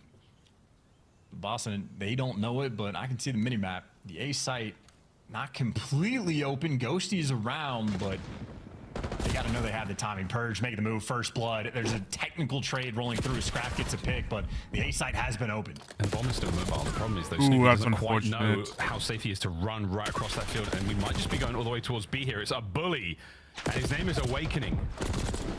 He just pushes Scrap up against the lockers, steals his lunch money. See, this is where and now I you're feel all like square, Boston 2-2. is Yeah, good they at. let They just Purge play make plays. weird. Awakening here into So Chinese they just finger traps play in this weird. round. Like obviously, Purge A is the one that site. I takes the mean, space. I think he gets probably three in the round probably as timing well, wise, and he was just. able to just isolate 3 different players. I mean, Catches timing an wise, error, they Ghosty probably just played it gets the best perfectly. of a Since Ghosty retention probably didn't expect envoy. Purge There to for the be final kill as well. A So side, Purge, so another solid round for Boston. They brought the fight early on. it's definitely hard to predict sometimes. But Nice couple back to back. if someone else had his trade, he would have He'll had. take that I for think sure. Ghosty would have been able to. Well, no, they had a trade. It's just unfortunately everyone else was just split. This is 2 rounds. This is 3 rounds in a row now. So they were just caught off guard. And again, just certainly mixing things up against the Boston Breach that would be well trained and very well versed in the ways of the Thieves. Again, they are handling things quite nicely so far. Envoy looking for his first blood here. Lot of noise, glass and fragmentation all over the place. Bomb plant at A. And I love this. Scraps leaving Envoy by himself so he can go watch over his team. Right now, you're just going to play a 3 versus 4 for Thieves, and they're going to take it slow and let Envoy win you the round on this bench. 3, 2, 1, let's go. Nice shots into Awakening, gone in and out. It's going to draw some of the attention. Snoopy down below, catches him out. Fantastic work from Snoopy. Hydra still trying to keep the defense up, and that is now all down to the man himself. Read and dealt with the trap set by the Thieves. And Envoy may have just won the round with a kill and Awakening.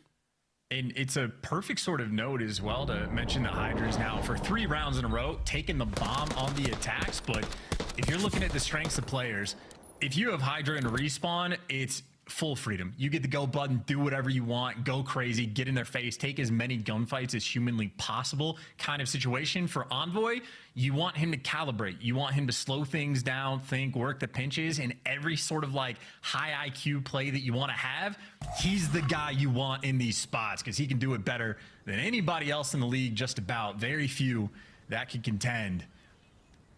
And right now, that is how they're handling their S&D on red card. So Thieves obviously putting in the work, and it shows. Yeah, absolutely. They've seen those big, scary numbers, and they've been refined. Purge looking a little further forward right now, and again, just trying to buy some intel, buy anything from here. Envoy's got himself a decent seat, still an expensive one as far as these chairs go. Look at the field he's got there. Lovely view. Can't actually see that goal though, so as far as these seats go, they're not very good. I'll take it back. That's about it. That's really poor design. That's a really bad seat. If you paid for that, you're probably paying a lot for that as well. That's tough. And now we go from A to B. Oh yeah, and well, here's the trap. Oh, okay, this is where the seat purchase pays off. He's been here for a bloody age. Here we go, folks. Envoy catches 1. The second the damage is fantastic. Nice. Good play. Good counter. Holy shit. That was just an easy read. That was just. LFE just read that. They just noticed, hey, there's probably going to go B. Probably go B. So good play on Envoy. He played that perfectly. There is no need for me to move. And then you saw him motor mouth in the comms as well. The second that they sussed out that rotation, the rest of LA Thieves and Scrap leading the charge, flying back to help their boy. Understanding on red card, LA Thieves seem to have it.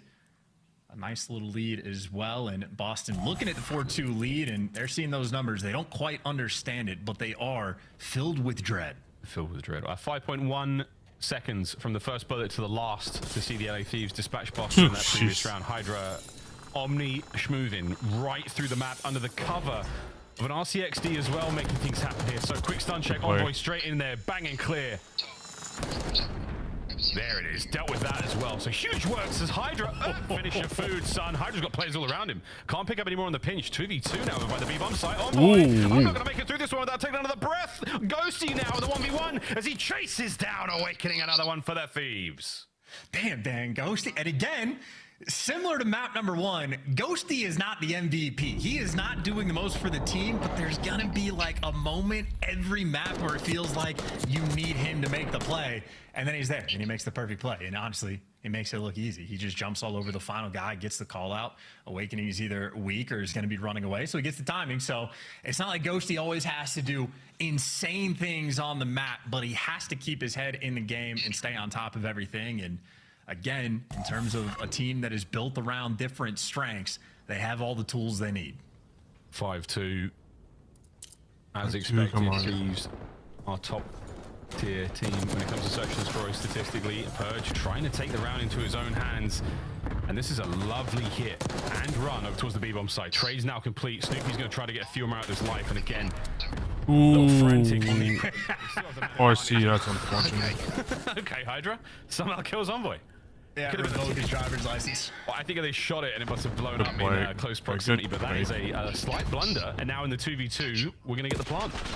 Well, you kill your teammate, you bail him out. So you're trying to clutch the 2v3, Hydra, an opportunity to make amends. Oh, perfect usage. Absolute perfect usage of the lethals now. Snoopy the 1v1 on the side. Nice. And that is another win from Hydra. And that is the map, boys and girls. Immaculate lethals, fantastic gunfights. Even with the blunder of the RC car, the Thieves get it done in search. They go 2-0. And hey, LA Thieves might not have Shaza anymore, but they got their brand new Chip Skylark there for the bailout play. Get the team kill, why not get the final 2, or actually final 3, and clutch the 2v3. Hydra, there is no more making fun of his S&D gameplay. He was at his absolute finest, and as you called out, that is exactly what happens. Credit to Awakening for that kill. Technically, it should go to Joe, right? That's a shame. Unfortunate team kill. But add that to Awakening's pile, possibly. But we do add to the pile, though, is the map win for the LA Thieves. Another comfortable one, and Hydra 12-3 indeed. His search and destroy is sensational this stage. 8 non-traded as well, not a tremendous amount of damage, but plenty there. As Ghosty, what a beast, and the number of the beast there for his damage himself. Everyone pulling their weight. The LA Thieves, start to finish, strong stuff.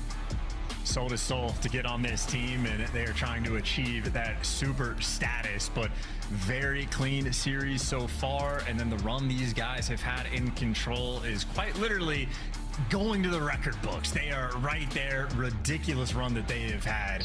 Execute here, you get a 3-0, an easy day in the office. LA Thieves are all about their business. I know, it's tough, man. Given the state they're in right now and the current form in control, you sort of start every single series off right now 1-0 because no one is able to really take it from you. We'll find out how this one goes. Again, anything can happen. Boston, after a couple of tough losses, though, they're looking a little shaky at the knees. What do we think, Desk?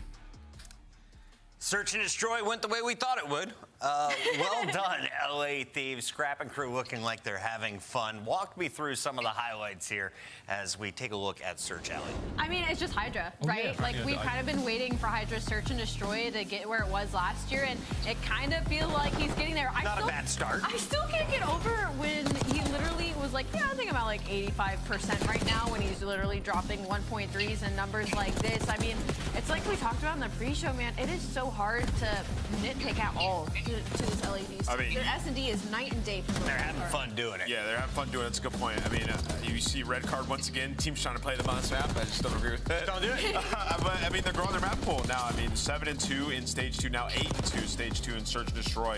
Hydra's been unbelievable. Right alongside him and Envoy playing together so well, right? Like, you don't know where Envoy's at, and Hydra's probably trying to get a first blood. So if Hydra ends up dying, Envoy's going to make a huge play. I mean, everybody on this team is a playmaker. They're finding so much success because they're putting in the extra work, man. This is a turnaround from what they were throughout early stage 1. The search really looked like it was going to be an issue. Not anymore. The trades have been so good as well. You can see a first blood go to Boston. It's instantly traded out. Yep. LA Thieves in control, establishing dominance on the map. And you just got to get paranoid as the series goes on. Where is Hydra on the map? No, literally. And it's also kind of a matchup thing for sure. I think Ant really hit it well earlier This when is we a were gap. talking about this. Is just like the aggression throughout the entirety of this map. Number 2, Boston Breach didn't know what to do with it. Like, round 5, they tried to slow things down and it ended up working out in their favor. Yeah. But like, LADs was like, all right, cool. Like, we're still going to force these engagements. Yeah, I mean, this is a very tough matchup for Boston, right? It's like Boston's a team that's kind of like respawn oriented, particularly hardpoint. And it's like, okay, when we get to a game 5, we'll win our search Search and Destroy as well. You went up against the best respawn team in the game. That's also a little bit better than you at Search and Destroy. And we saw this map on Hardpoint. I mean, honestly, relatively close, right? Like through the first couple of hills. Yeah.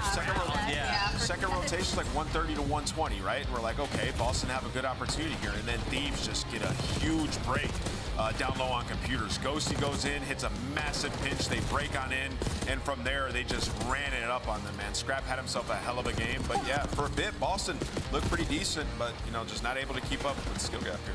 I think the scariest thing about LA Thieves right now is, I think you touched on it earlier. You had so many good points earlier, is the fact that Hydra and Envoy getting that chemistry up. Yeah, I think that was the key. once they become like a duo, because you forget a lot of the best SMG duos we have in the league right now, comparing Sif to BZ, have been playing together for a while. They have that history, and I feel like it's really important when you're building these super teams is to make sure your SMGs are on the same page and are comfortable working around each other. And LA Thieves didn't have that for a little bit, and now it feels like the mesh is starting to come in, and it's been unreal. Take a look at the star players. Millionaire Hydra and Scrap. 29 and 23 from Hydra. Scrap goes positive 10, 3,000 and 4,000 damage. What were we calling them in the pre-show today? LeBron and Luka is what the who's LeBron? Yeah, which one's LeBron?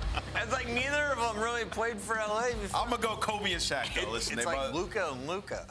This team's unbelievable. That duo though, a scary duo, really poised to win the next major. Okay, we've got Protocol Control coming up. It's the same map we saw for Hardpoint. Allie, anything Boston can do differently?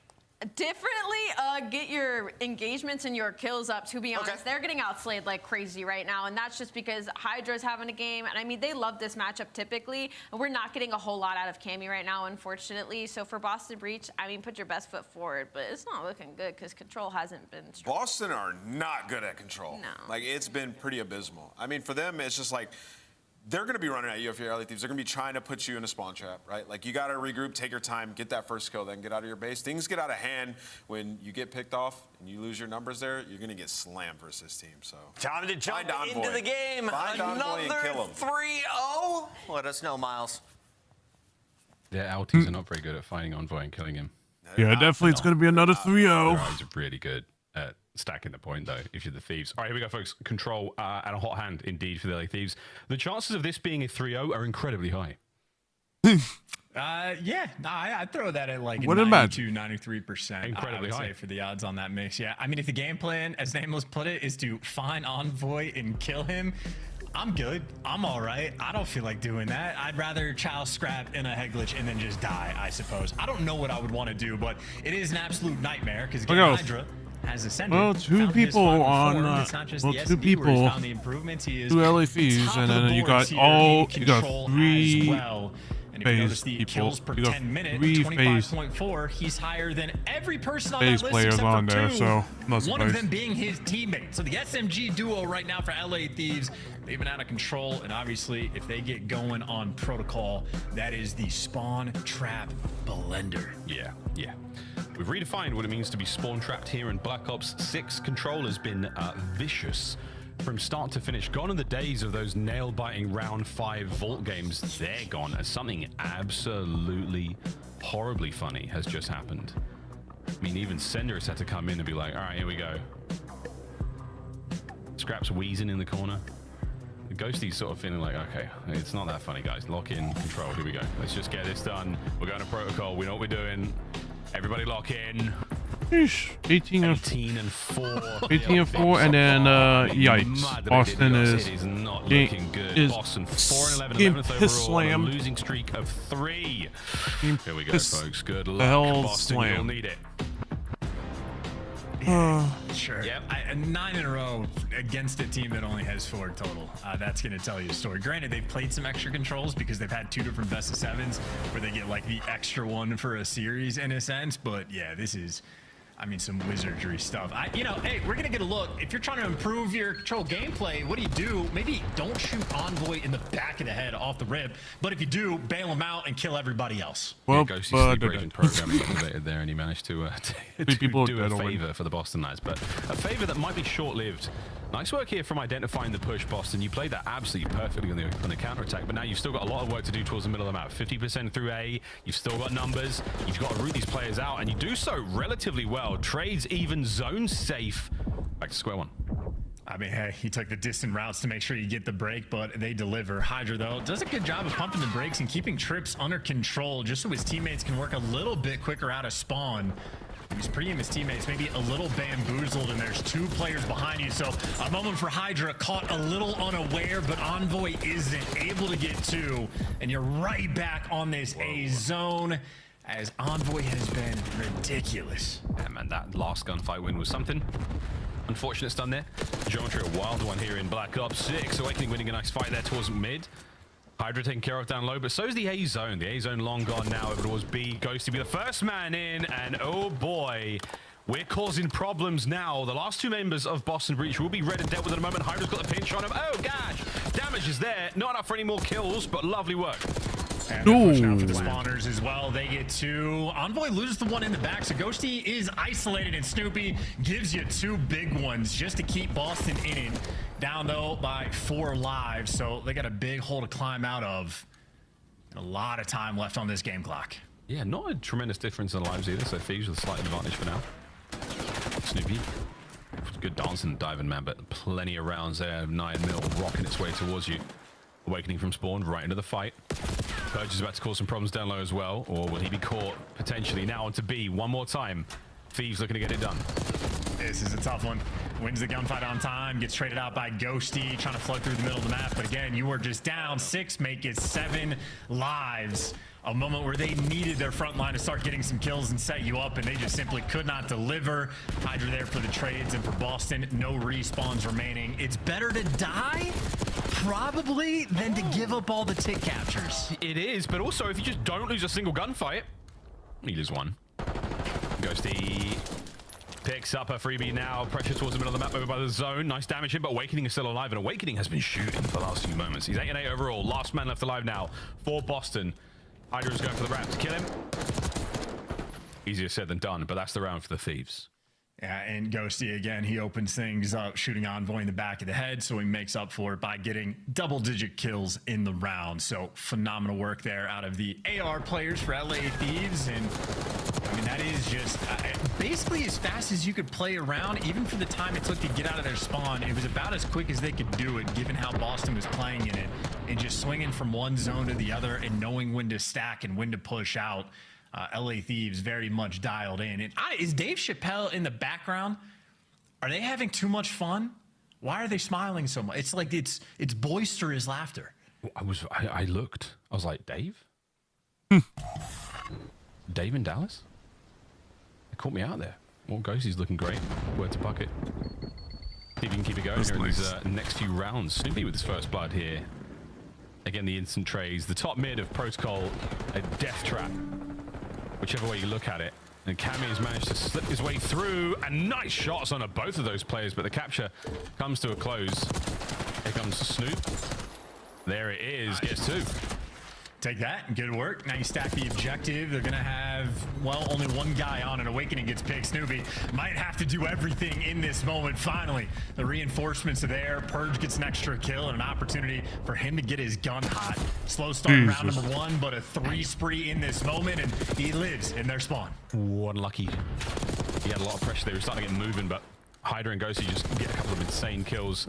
Second segment A now complete. You're still keeping the capture alive, and Snoopy has been living quite literally on the A zone. Now reinforcements arrive to speed up the process here. As the A zone goes, 2 minutes and 14 to party with, and lots of lives for Boston. This has been a great round. Oh no, praise Kier, I take it all back. Yeah, that's the MVP maybe of this map rolling through. That's a 5 spree, 16-6 over towards Helicopter. Comment to his teammates, who, by the way, already in position. He's got 2 teammates over by grass who now get freebie kills because Ghosty just went and controlled the map for you. He picks up 3 and he just sets his boys up. And here is the spawn trap potential blender, but a minute and 45 to get out of it. You just gotta get some trades. You gotta get some trades, any trades. 1 or 2 trades, please. Wait, good luck. No, Envoy now. Oh, any trades. Yeah, anyone get a trade?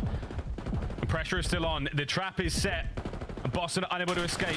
The life count is gone. The scrap funny kills with a knife. Someone spawns in this building and he gets shut down immediately. That's amazing. Oh no, it's over by the heli. And it's Ghosty looking to get his 8th kill in a row. Oh, right into Hydra. Awakening has just spawned. For God's sake, man. Last lives, Boston. Oh my God. Holy shit. That was amazing. Did we have to watch the final round? Yeah. 5 and 15. I mean, dude, just start Holy team killing shit. each other just so you're not feeding streaks. That was 17-7 on the life count. And from the point where they had 17 remaining, that was legit 40 or 45 seconds. That's messed up. I wonder if they'll have a waffle party to celebrate that incredible round. Boston are stunned. And naded and shot and traded. They're everything. Yeah, this does not end anytime soon here, folks. Envoy. Don't forget, after plays like this, he's only 15 and 15 overall, but a ridiculous round once again from the LA Thieves. Nah, man. I'm playing against Atlanta or FaZe, and I'm on one of these like mid-pack teams. I'm subbing in my innie for the game for sure. Take me down that elevator. I need that mental separation. That's a tough one. That was a little bit of extra spice there from Hydra. An over-seasoned awakening. We'll see if he comes out tasty in this round, and you need it, Boston. You need it bad. Match point, LA Thieves. For what it's worth, by the way, all off the back of a Dan Ghosty 3-piece. Yep. So Ghosty has literally had one moment every single game where he just makes like a good play and delivers you daggers. Okay, he got you right back. Ghosty, another 3 here, arguably. I shot some cam there on the top. Again, defensively, so far so good, Boston. You haven't accounted for Hydra just yet. Good job. Cammy doing it all again. And again, a rolling thunder across top mid right now, Boston Breach. And maybe an opportunity to get a little bit going. Envoy, though, last man up, knows his life is valuable. You don't want to be put in the spawn trap yourself, so you need to make sure you stay up, stay alive, and trade out the kills. Snoopy shows up in the feed. You got Envoy going for the hunt while Scrap is just going to go and get that time. And in the meanwhile, here's Hydra behind you. And look who's unaware. Purge, 5 and 18. This man's head must be spinning. We're not enjoying this one nearly as much as we have for Purge. That's a big hit. Ghosty's going to get at least 2. Cammy and Awakening fall prey to the Hellstorm. Envoy now under the cover of smoke. It's just another. It's just another spawn even trap. Just right now, the LA Thieves so absolutely far forward. The A zone gone, and they are in your spawn. Scrap's Holy not giving shit. this up anytime soon on a 6. I mean, they're not even really pretending to cap the objective either. Finally, they got one guy on it, but that is very much. Let's just demoralize them, I suppose. Ghosty last man up. Can he make another heroic play? Or will he just be alive long enough that his teammates still have so much map space? Yeah, they've got a lot to work with here still. Snoopy, though, starting to cut his way through Thieves members. One by one, the individual fights are right there. For Boston, Awakening from spawn now right in. He's managed to slow down the Thieves for a second, but Hydra merely pumped the brakes of his own accord. Envoy now fighting forward as well. Opportunity knocks once again for the LA Thieves to get on the Jesus Christ. I mean, you just don't win it 2 ways. They should just do it on kills at this point. 5 lives remaining for Boston. They got hot 3-0'd. Purge, one of the worst KDs we have seen this year. Are we gonna hit the 7? Maybe. We would be lucky to. Maybe we would be. Will Purge be lucky to as well? 3 members now remaining. Cammy finding a pair in the final moments of this round and possibly this series.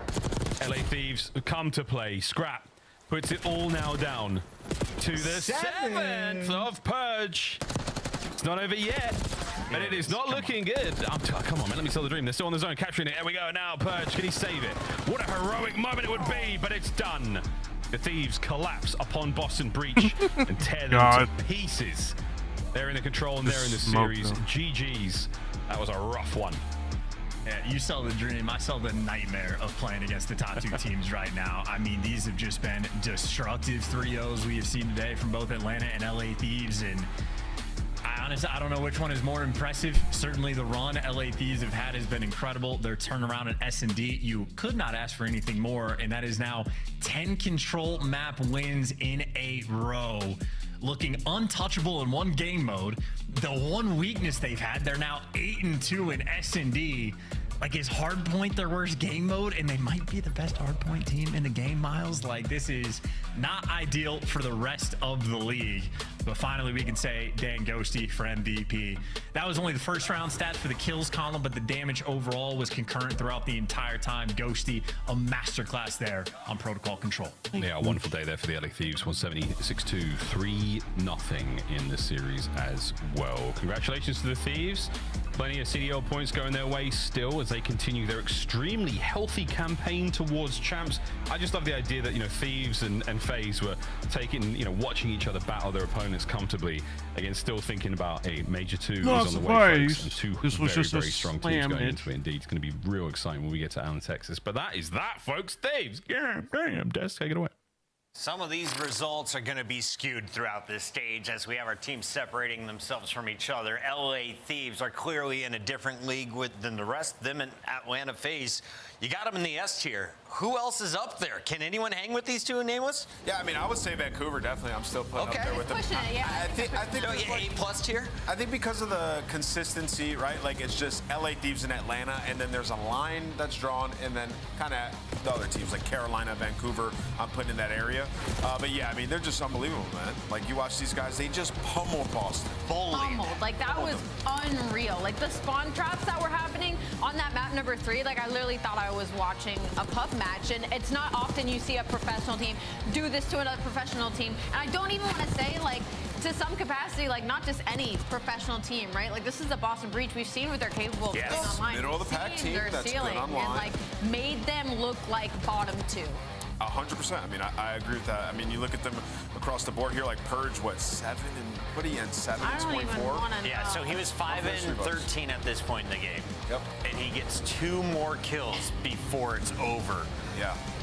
Yeah. How does that happen at a pro level? Because he also has shown he's got one of the highest ceilings on the team. Yeah, no, I mean, how that happens at a pro level is, I mean, you're going up against LA Thieves who are just more bunned up than you, and you're also getting skill gap, right? Yeah. That's kind of what I said before the series. I said, I mean, these teams mirror each other. LA Thieves are just better at the things Boston like to do well.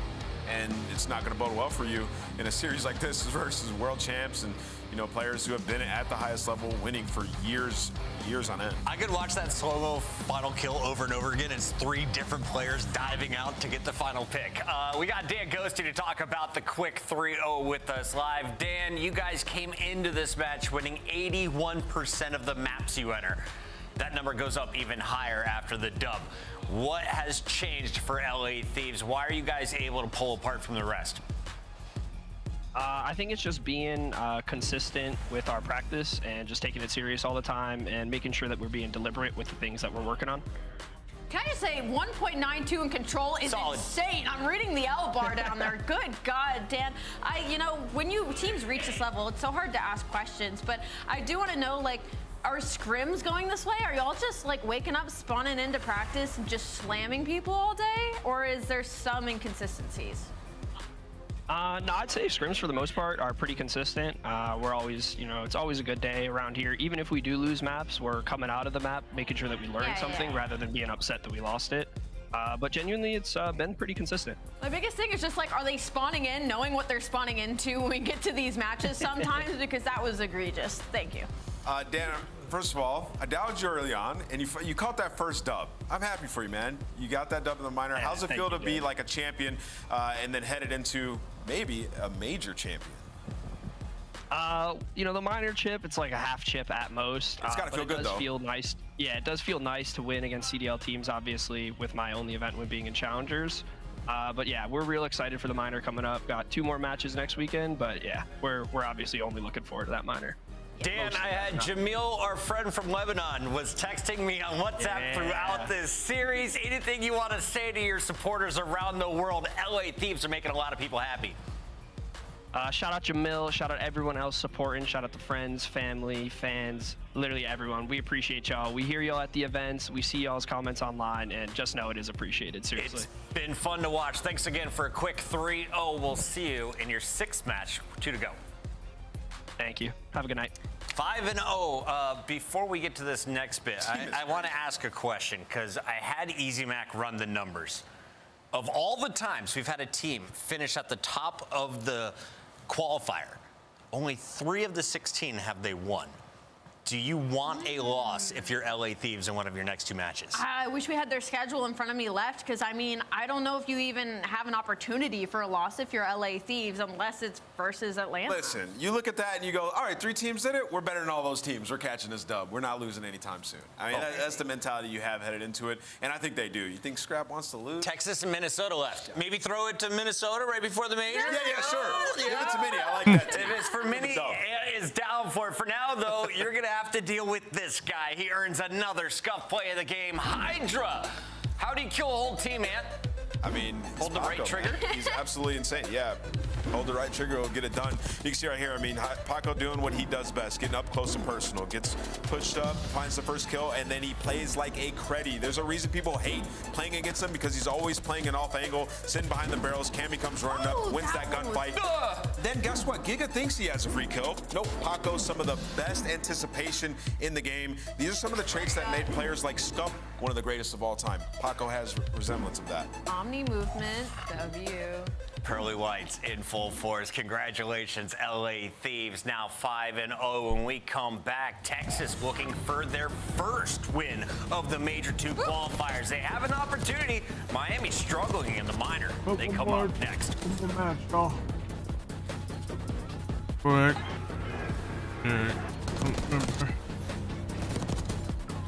I should have remembered. There was another match.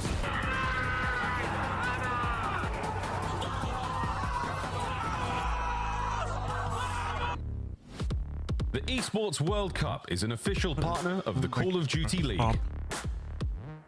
Upgrade your game with the Scuff, the official controller of the Call of Duty League.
Miami Heretics.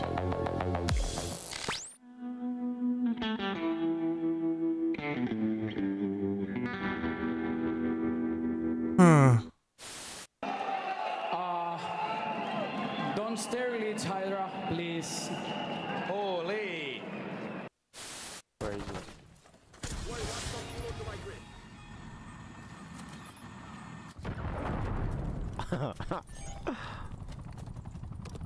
I suck with this.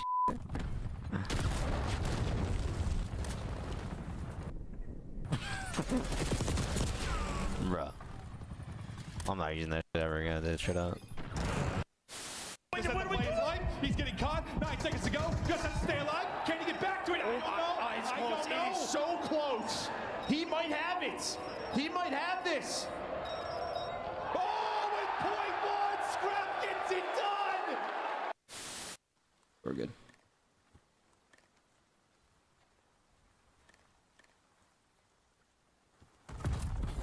Take it on the chin. Get ready for the next round.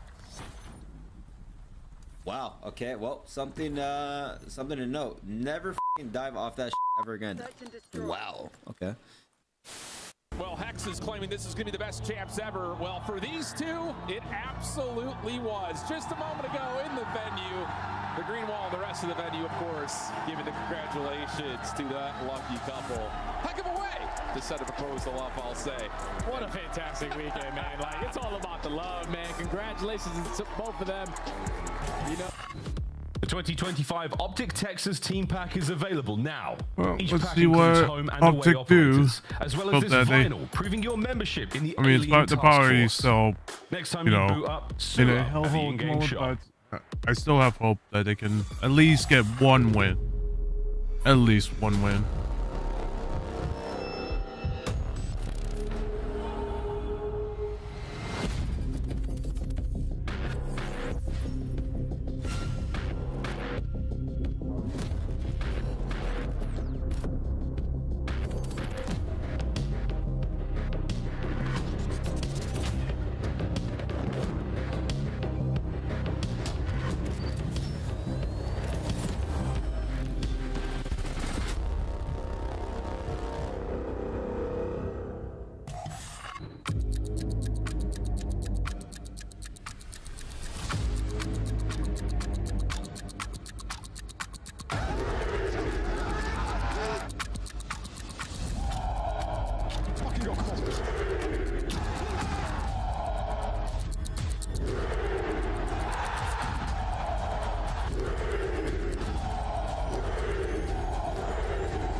Welcome back, everybody. We have Optic Texas taking on Miami Heretics, and Optic desperate for some wins. You heard it on the watch party during the break. Scump says it's do or die time. We lose, we're not getting to the winner's bracket. They want to be guaranteed at least 2 rounds on the main stage, and all of our fans get an opportunity to watch both of these teams come just 10 days from now. Yeah, and it's coming around soon, right? And everybody's kind of hoping, like, Optic Texas, once they get in front of their home crowd, you know, everything will hopefully be fine like it has been in the past. But this is easily the worst that we have seen them in a very, very long time. And this matchup isn't going to help because Miami's been on the winning end of it. Major 3 tickets are going on sale Tuesday. Book your flights early and save. Good shout out to the people behind the scenes. For now, though, let's dial in on Major 2, because if you're looking at the standings, LA Thieves have now officially clamped up the #1 spot at 50 points. You got FaZe still in the mix at 3-1. Same thing with Surge, but Optic has been out of the mix. 0-3 against the struggling Heretics today at 1-2. Yeah, I mean, they're playing Heretics, and Heretics played a better version of this Optic team and beat them on land in front of a crowd, right? So Heretics are definitely extremely confident headed into this matchup. And, you know, for Optic, there's a lot that's been going wrong, man. I mean, you look at the individual players. I don't even need to read stats out to you. It's bad. Yeah. Shotzi's been bad. Kenny's been bad. Pred's been bad. Dashy's picked up recently in the Search and Destroy, but overall not great. There's something in their process that obviously is not translating to them actually progressing through issues, right? So they've had to restart and try to figure out what that is, and I don't think they've figured it out yet, man. I really don't. You hear them in the podcast like, we know that we suck. We are trying to fix it. To me, that spells trouble. Like, they can't identify the exact issues that they're having, and that's why they continuously are losing. Yeah, and I say this matchup is bad for them because they're a team that feels like they don't have any chemistry right now. They don't feel like they're on the same page. Going up against a team of Miami Heretics, where, like, that's one of their biggest strengths is their teamwork and their chemistry as a unit is levels and heads above a lot of the middle of the pack teams. You got to have strong chemistry because Miami definitely has showcased that. They did it in Madrid, a run to the top 3. They play with passion. They play with their heart. And Miami, for some reason, the Heretics, always causing problems for the Green Wall. Let's dial in on this squad. What have we seen 3 matches in? Their only win was over LAG. It's been kind of a work in progress for Miami Heretics right now. They're one of those teams that could win in any given moment at any given game mode, but they're pretty 50-50 across the board. The main focus for them right now is going to be that control, that map #3. It's not gotten better, it's not gotten worse. It's stayed kind of stagnant since the beginning, and it's been their Achilles heel on a lot of these series. And they've started to win more search and destroys, so they're able to go to more game 5s. But for Miami Heretics, obviously, you don't want to keep going down the long stretch. And we got about a minute here before the game kicks off. So looking at that screen, who is most dangerous? Red bolts, 3 volts in the sky. Rancor, actually. Yeah, I usually say Real, but Rancor has just been so consistent. Actually, never mind. Ball. I'm gonna go Real.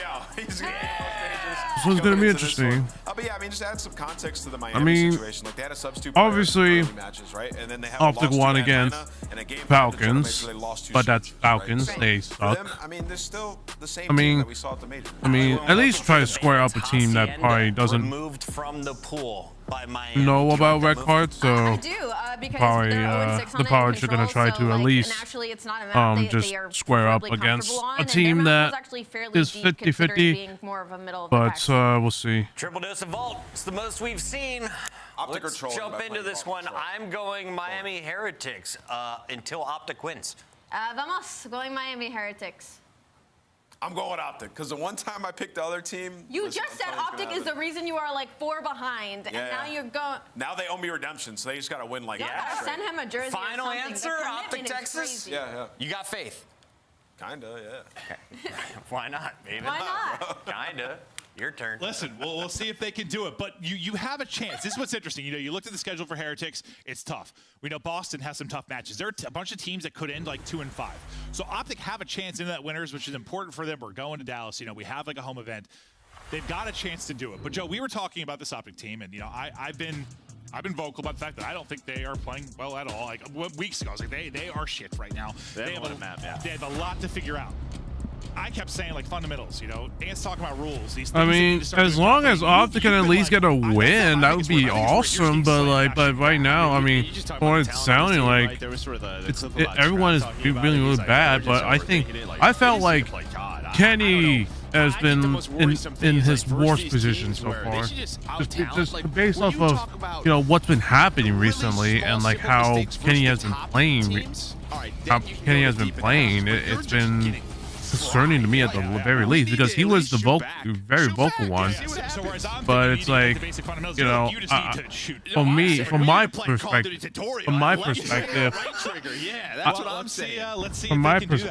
I just don't see how. Don't overthink things. Oh So man, that's real You're bad. in a hole like this, and you've got all the fans chirping at you, us chirping at you. You're overthinking things, trying to figure it out. But yeah, maybe simplify it. Just try to get the gunny hot and slay, which you've got the talent to do it, but that talent has not been on show whatsoever as of late. You get a series win here, though, maybe you start to turn things around a little bit. Well, I mean, honestly, for both teams, right? Obviously, the focus is on Optic because it's their major, but we're talking about they play Miami Ultra. They also have Thieves and LAG next week. So you're talking about 3 of 4 this weekend is what you're looking at. They're not beating Thieves right now, right? At least in this form. So you're looking at the other 3 matchups. It's the same thing for Miami. They have a tough schedule. They need another win to potentially into a winners bracket. They don't want to start in losers round 1 after getting top 3 at that major. So for Miami, I mean, this is one you are circling if you're both of these squads to get going. And it's just like one of the things I said, like we had a 2-5 team get in last time. That was Like, actually look at Heretics that were able to beat Optic at the major. Like Kenny should have, like at that moment, he could just sit right there. He could have sat in that corner right there. Like why do you have to make that so more complicated and get himself killed? That doesn't make any sense. On the map 1 now. Not much time earned for either side, but Shotzi stringing Good together some kills from headshots. Shotzi. A guy that's really got to turn it around individually. I mean, they all do. Oh my God, Shotzi, Kenny! superstar and what a player he has been. Just shoot him. What are we doing? There's just a number of them in the bottom 5 of like every category. Again, it's Oh just my a God. team thing. But yeah, I think you look about Shotzi and just what he did in stage 1. Like he's got to try to at least get to half of that form. Just has not been there, but yeah, you can talk about any single one of these players. But starting to earn some scrap time on this rotation to P2, though. Heretics are going to be the first ones there. Shotzi maybe going to be able to make the play, at least find one and stagger this setup for Miami Heretics. And, well, they should be able to deal with this. They have a great pinch. They have absolutely that. They're dealing with it on one side. They've got to fight on the other. The one-on-one, not going to get traded out. Actually, it drops up. It's a big 2 from Metals because now you can collapse on this. I'm just looking at the minimap, assuming this is going to be a trade. It's not. Pred just kind of tucked away, lurking, looking to pound. See if he'll find the timing and the play to get on in. Some damage through. Now the kills may come through. Turn that into 2 for Pred. Lurk pays off, but the rest of his teammates drop. He's got to go wild, be the bailout. He's trying to do just that. 3, number 4 is close, down to 28 HP, but Kenny's able to get the angles. He shuts down the kill. Finally. Pred lurks, Pred makes the play. Really Yeah, bailout, but also baited to hell out of the team. No doubt about it, but it's all right because he found the 3 kills. They're able to get back. We've been talking about most of his career. Like, there are times where he's going to bait the team, but like if you get the kills, it's usually okay, right? Yeah, it's fine. That's just what he does at times. Just sort of they were in a tough spot. He's able to get them some more time. So up to 56 seconds. Kenny and Shotzi able to find we just 2. need to now you have a chance for another early just commit on some of these pushes. Like I understand. To read this. see if Kenny's able to do That's it. But not it a looks great- like Ken has an not a idea great- of it, so he knows not the a great spawns are there. start. Trying to get to the hill, though. Not Not able a to great make it. start, Yeah, man. I think he tries to find a timing on through. It does not work out at all. Shots Not to the great. next guy up the bat, but Not a great should be moment. traded out, and that'll be exactly PKs, the case. that's Metals not what you gets want to him have. time, That's going not the way the what Heretics you want to lead kill. change. Now Quickly. looming. We'll see what Fred can now do. Some decent shots at range, but tough to win that against the Get AMAS. some kills. Get some from kills. Real. Come on. Nice. Shot from There you Kenny. go, Kenny. He's Now right you're back oh, to even. You now you're break doing in something. behind that, and what, about 20 healthy seconds left that you can earn. Nice little What? snap there for Metals. I know when you're shooting for the hedges, not always the easiest with the aim assist. Sometimes you got a sub in hand, but nice shots for Metals to win it. Yeah, obviously you spawn up towards that P5, so you're getting some of this scrap time. There was a weird spawn, I think, because how aggressive Pred got, and again, this is when you can kind of overanalyze maybe some mistakes that may hurt them down the line. But for right now, you have the lead. You're slaying well. Shotzi's double positive, and that's the key. They just have not been in a lot of these maps. No, they haven't. It hasn't been all that competitive. No, you're right. You're right. Try to at least get to competitive, get to winning some fights, then talk about the nitty-gritty is how you view it. We'll see if that'll get them there. Nice little win from Shotzi now. Lead continuing to build. Opportunity, though, for Rancor off the double to maybe get something going. We'll see if Heretics can battle through to the point. Kenny, next one up. He takes his fight. Shotzi, he's got a one-on-one of his own on the other side. Awkward little timing there, but finally able to take it. Just no real time earned here. Now we've got, what, 2 minutes already off of the play clock. This is so different than the hard point we casted earlier today, where you had 3+ minutes left at the end of the hard point. Yeah, it's been a messy one. But yeah, just due to hills like this, and this is something that we have seen. Nobody can really get control. Both teams spawning on both sides, but I'll tell you what, this is what we wanted to see. This is what Opti fans wanted to see, is Shotzi playing like this again. Oh.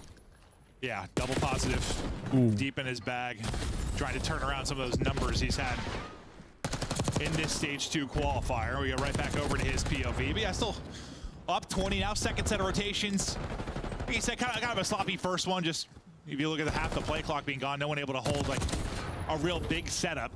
Any big adjustments you see needed for either side of it? No, I think on the Miami side, it's just a couple of key rotations that they weren't able to win. I think you're happy with this. The way Shotzi's playing, only being down 17, Rancor slaying pretty well. There we go. There's the headshot. There you go.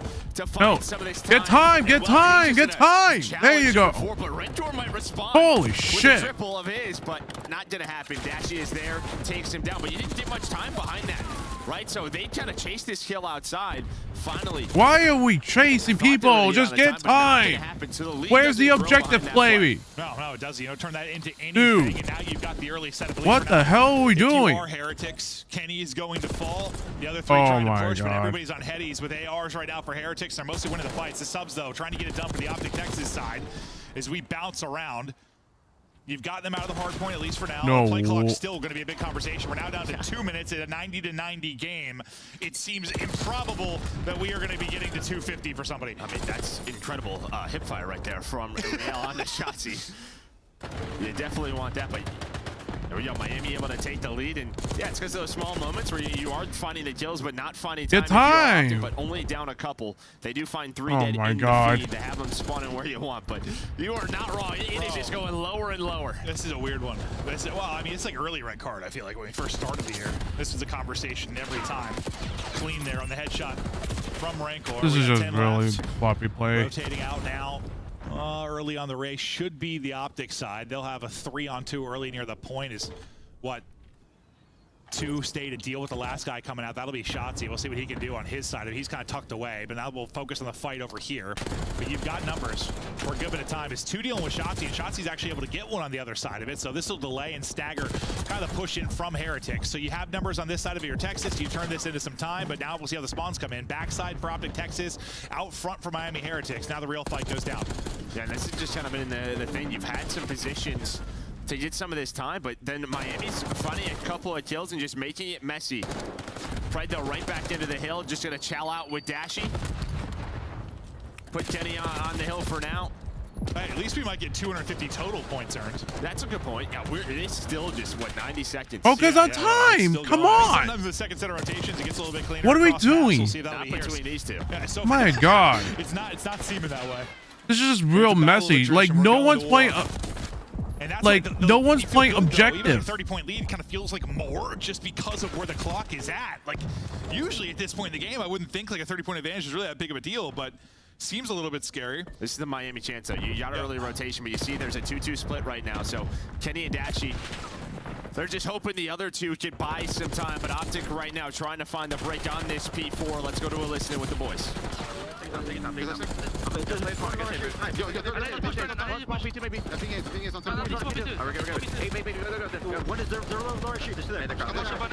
One shot red core, mid steps. On time, middle. That's it, I'm one shot, bro. I'm just living. I'm one shot. I'm one shot top stage. Tell look at me if you again. And then shut down. They're top mid hedge. You just stand there, Shut down, look at it. Look at it. Mid hedge. One shot. Alright, top 3 in town. Top 3 out. I'm maybe down. I'm going down. What you gonna? Real still top. Oh yeah, AJ. Oh yeah, I'm going there. Alright, one's middle. Real still top. Yeah, you're going there. I get in there. I see nothing middle. I have one middle. Open base D. Open base D. Heard? Look close to me. I'll play the BSC. I'm sitting here. Middle. Nice. I'll play the top. Nice. Get time! Get time! Someone play OBJ. Where's the OBJ player?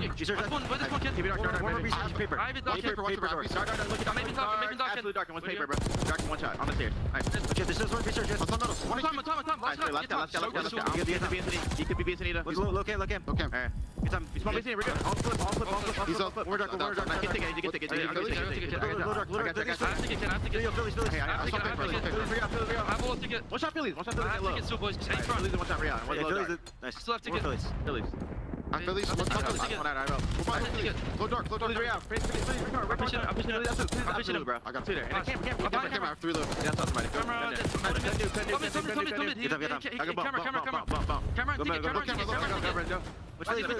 I got it. And ticket 1 HP. Left corner. Yeah. Goes right. There's shut off somewhere. He's mid on me. There's some ticket. He's on time. Yeah, it's down. Mid on me. Absolute. Alright, they're heading outside. It's a sloppy one. 23 seconds remaining on the clock. Fighting back is Heretics. Down about 10, trying to change the lead. Dashy, though, getting in, taking out players, taking out trophies, and taking out a second. Nice moment there from Dashy, trying to extend this lead, and then the play clock becoming a bigger conversation, but this has been a walkie. I was going to say, like, you have to continue to play time chess. You're only at 165, so it's like the play clock really doesn't help you, and you're only up 17. Yeah. So this game very much still winnable for Heretics. Shotzi maybe just trying to get into a better position for this P2. Trying to fight this is Cannon. Yeah, now you're just trying to get them off this. Prey trying to do what he can. Continues to tick on down. 11 seconds left. Optic will have spawns for P2. This has been a crazy one. 3 points between them, and that is closing. Lead change is in. Heretics out in front with 11 on the play clock. Position towards the hard point there for Optic Texas. Dashy with an opener. Prey going to drop, though. Dashy able to get a second with the pistol, though, so he set them up now for the win. Every second here is so massive. You have numbers here for a moment, and Rancor is shooting. Able to take down 2, finesse a bit, and extend that fight, so the trade comes in from Lucky.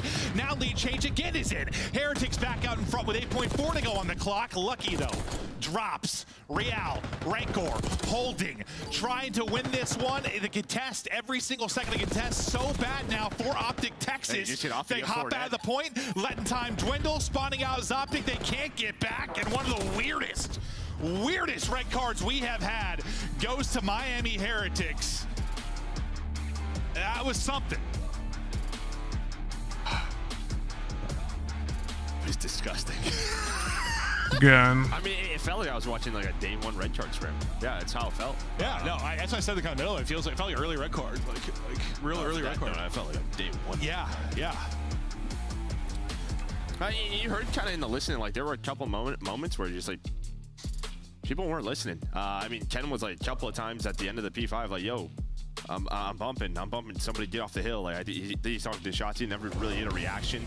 And when you're saying something and you don't get a reaction, what ends up happening, you both end up doing that. That's the thing that stood out to me the most in listening. People were saying really a lot of slow. stuff. There wasn't a lot of response. My problem right now is that. What do you mean by small talk? Somebody said something, someone kind of See, look at that. Like, get off the fucking point and just defend the white time. You don't need to go there. Holy, dude. The game and look at this. You got what you wanted. 35. Brad gets here. He should have get a free kill. Winnable for them as of late. That one looked winnable, but down the stretch, and then clutch up. It was Miami Heretics. Rancor, he had a huge double. Look at this, and then for that final break, he ends up putting up a big game. And this is what, Like, I'm talking what are about. we Like, doing? these two, and then even stretching a player, they are Bro, the edge, it's just and his teammate Lucky is able to trade. now it out. you just lose because you what ends up didn't deciding even that. play the time, the game clock. 39, make it 40, and this Like, is what. dude, well, you they had switch his pick because of the fault, what? but he was So going many to the right seconds. corner You could have at early. least defended the damn Johnny points. as a shooter has been since he joined the roster. It's like it's not like my problem. It's not that both teams are really slow. Both were playing. Hey, and both Merc and Maven described it really well. Sloppy, just sloppy as fuck. Like everyone is just dying, and then the people that were dying a lot. Look at Red Corps, 41 to 20, 21 to 24, and then you Brad. Coming into this, what to expect. It's just a question of each week right now for us is like how much have Optic improved over the course of the last week. How have scrims gone? And we get into it and then we see how it's going.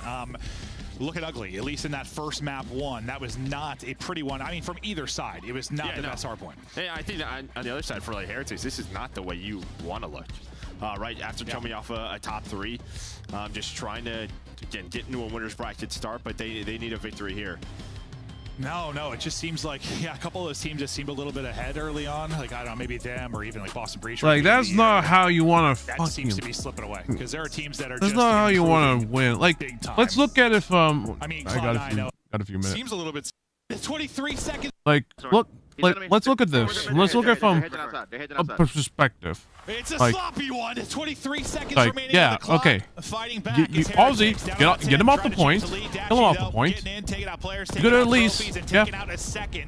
Look at Dashy.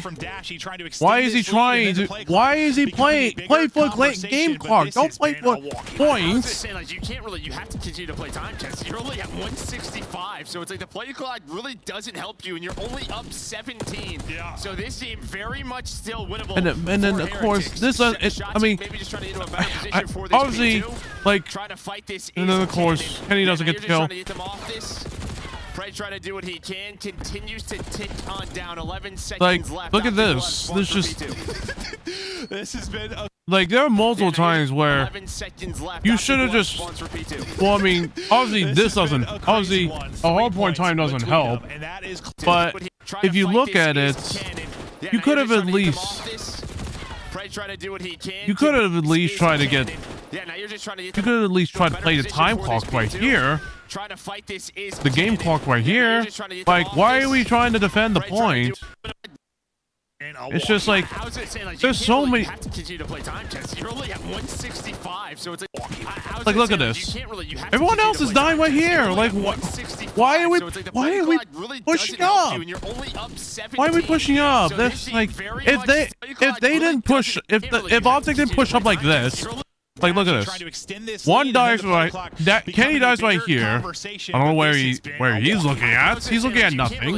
And then you get number 7 just get behind their ass, and then dude, the way they were playing was just so bad. The way that Optic was just playing this was so bad. Like,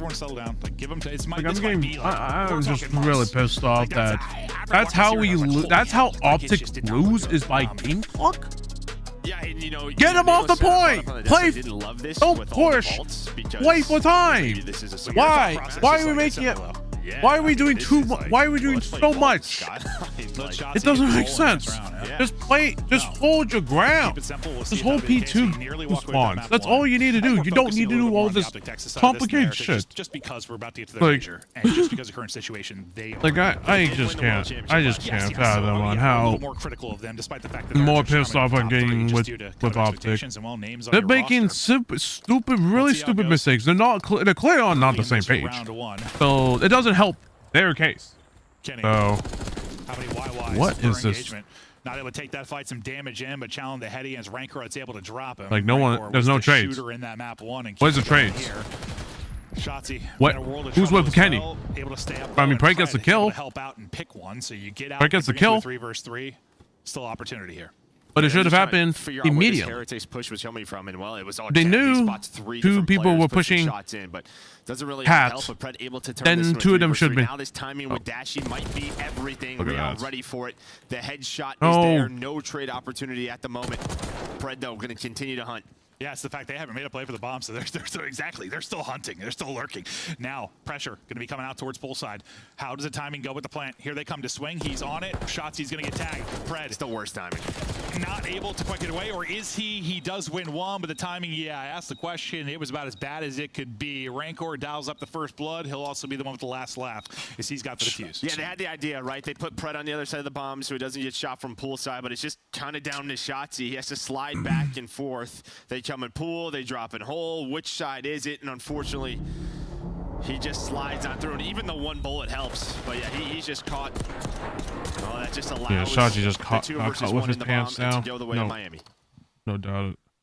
We'll get that first round win, and we'll see. No denying on that. How things develop over the course of this. We casted a vault earlier today. It was a real fun one.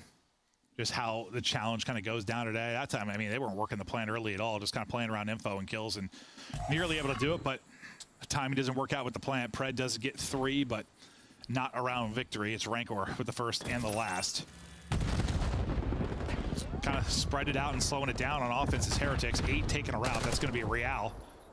He's taking some shots now. His position giving up, but we don't see too many B Street pushes. But well, they're thinking like Optic's out towards pool, but really Optic was just like Cat, and they were playing pretty slow. So you're gonna have Kenny and Shotzi in a position to back up quickly to watch the B bomb. So Miami's like, they're all here. We do not have time to plant this bomb. Let's go back to A. So they'll get back over.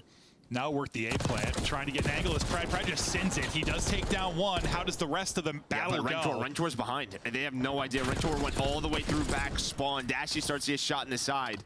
And yeah, Rentor was the one lurker. They're going to try and isolate him, but they're not going to be able to do it before he gets another. Rancor gets back to his spot. He's been like on one of those shrub headies to take out Kenny in both rounds. Shotzi now. Going to get it done in the 1 versus 3. Only 2 of them remaining, and Lucky and Real. Time to work with. 30 seconds on the clock. Shotzi is hoping somebody gives him a wide shoulder where he's able to get a pick, but eventually he's got to go. Slide on in, and Chow able to win the first, but good damage in for the first player at least, so the trade is easy. Heretics up 2-0. Yeah, that's one of those situations, maybe just comm-wise between Shotzi and Kenny. It feels like as soon as maybe Ken gets clearly they're not on the same. Clearly, he's got to somehow try to play his life. I'm going to say multiple times. They're not on the same page. Inside the bomb site. So, instead, it's just Rentor who changes the round. Yeah, he's had Kenny's number so far. Shutting him down. Good gunfight wins, and yeah, just probably not the guy I'm challenging after the map one that he had. I still do. His interview at the major was so good. I think I love him as a player forever, bro. Something about a player tearing up, dude. I was crying too, Joe. I'm an emotional man. Okay. I'm like Optic fans right now. I'm emotional, Joe. Down 0-2 and trying to get it going on offense. So this time they're just going to take the free plant. Everyone pick a corner. Hopefully you have a trophy. Yeah, I have a trophy. Maybe 2. It's just, is there an angle to actually pick the trophy, and then things really fall apart. Kenny, well, not quite as safe as maybe he thought, so he's got to scurry away. Trophy is eaten 1. I mean, they've wasted so much time, but yeah. There's a car. That's not good, and maybe that takes the trophy away. Now here comes the pinch. But yeah, they're thinking like someone's gonna be moving. They're all just in this bomb. Yeah. They're just holding this, locking it down. And talk about some simple COD. There is a great example. Yeah, no, it's not that often we see all 4 just piled in there. It's like a locker room, dude. They're vibing. Got it piled up, able to take it. Yeah, you're really relying on that trophy because it gets taken out. Suddenly things get real ugly. And I'm just laughing because like Real's like just waiting middle of the map, just thinking a player's in a pinch. You always think there's one. There's like one. Yeah. Like trying to make a play, trying to find timing, trying to take her out. No. He's like, okay, guys, we've cleared everything. I have stared at this hole for 25 seconds. They've all got their feet wet in the water there at the bomb site. Not able to collapse. Texas take the round. Interesting. Oh. You've got 3. Ready to battle here at A from Optic. The nade gets an opener. Real, I thought going to get traded out, but he's able to hop out and get away. They pick up. 2 versus 1. The comms are there, though. They're able to pick it up. So now Rancor. Shooter at 5 and 2 in the 1v2 versus Kenny and Dashy. He's going to get this plant down, and we'll see if he's going to be able to clutch. He's got a sub in hand. That is a disgusting win there onto Dashy. Just doesn't know where Ken is. Doesn't know where Ken is. And well, he was close, a lot closer than what he thought. And well, Ken, he's able to play his life on a streak, gonna go for that defuse. And you aren't wrong. That could have been really bad for Optic because what Real does is he hits that mid push right away. He drops hole. So Optic don't know it. He's in that corner. Like if multiple players slide on by, that's a double. Instead, he gets one. I thought he was going to get one because he just tried to hop out. He was going to trade him right away. I thought, just due to the 3-man pressure there. I was surprised he got out through hole. I'd have to watch it, but I thought he was insta-traded. I think it would be. Yeah, he gets out, makes a little mercy. But I thought they were just going to hit it, like we've seen teams do, and he was getting 2 free. Yeah, we saw that route from Kenny. It's good Kenny got a nade kill right away, which probably helped things. Sorry, say that again. You saw that? We saw that earlier from Kremper. Just go right down the middle. Well, Shotzi just did it as well. So maybe just teams, just because they're 4-hitting on defense around the map, taking that chance. And Kenny was like, I'm on 4 in a row. It's been about a month since I've said that. It's been a tough one, Joe. It's been a tough one, bro. You don't love Ken. Oh, he's dead. Sorry, buddy. So that streak will end. Medals in Real. Get the kills, and now, well, it's quickly Shotzi by himself, and well, Rancor's gonna be a tough fight. He loves that area, and he has not lost a fight from any of the palm tree headies. Heretics take it. Yeah, just an untouchable round right there for Optic because you have 2 players on the bomb, a lot of pressure on them. Dashy's kind of lurking back hut. He knows though there's like 3 players, so he's just like hoping a timing goes his way, and then you're just sort of waiting on Shotzi. Is he gonna push through B? Maybe the call is to go to B with the bomb. Not really it. So Miami just able to sniff out Dashy, find that, and then there's just an easy read with the players on the site. Easy reads and a round victory for Miami. Rancor vocal between rounds, and him and Real really the show right now. They got 13 of their 16. See, they got way more kills on one side, but just a 1-round lead is going to be the scoreline. Real looking to party. Shotzi aggressive on one side. That's going to back Rancor all the way up to spawn. And you're split all over the map right now if you are Heretics.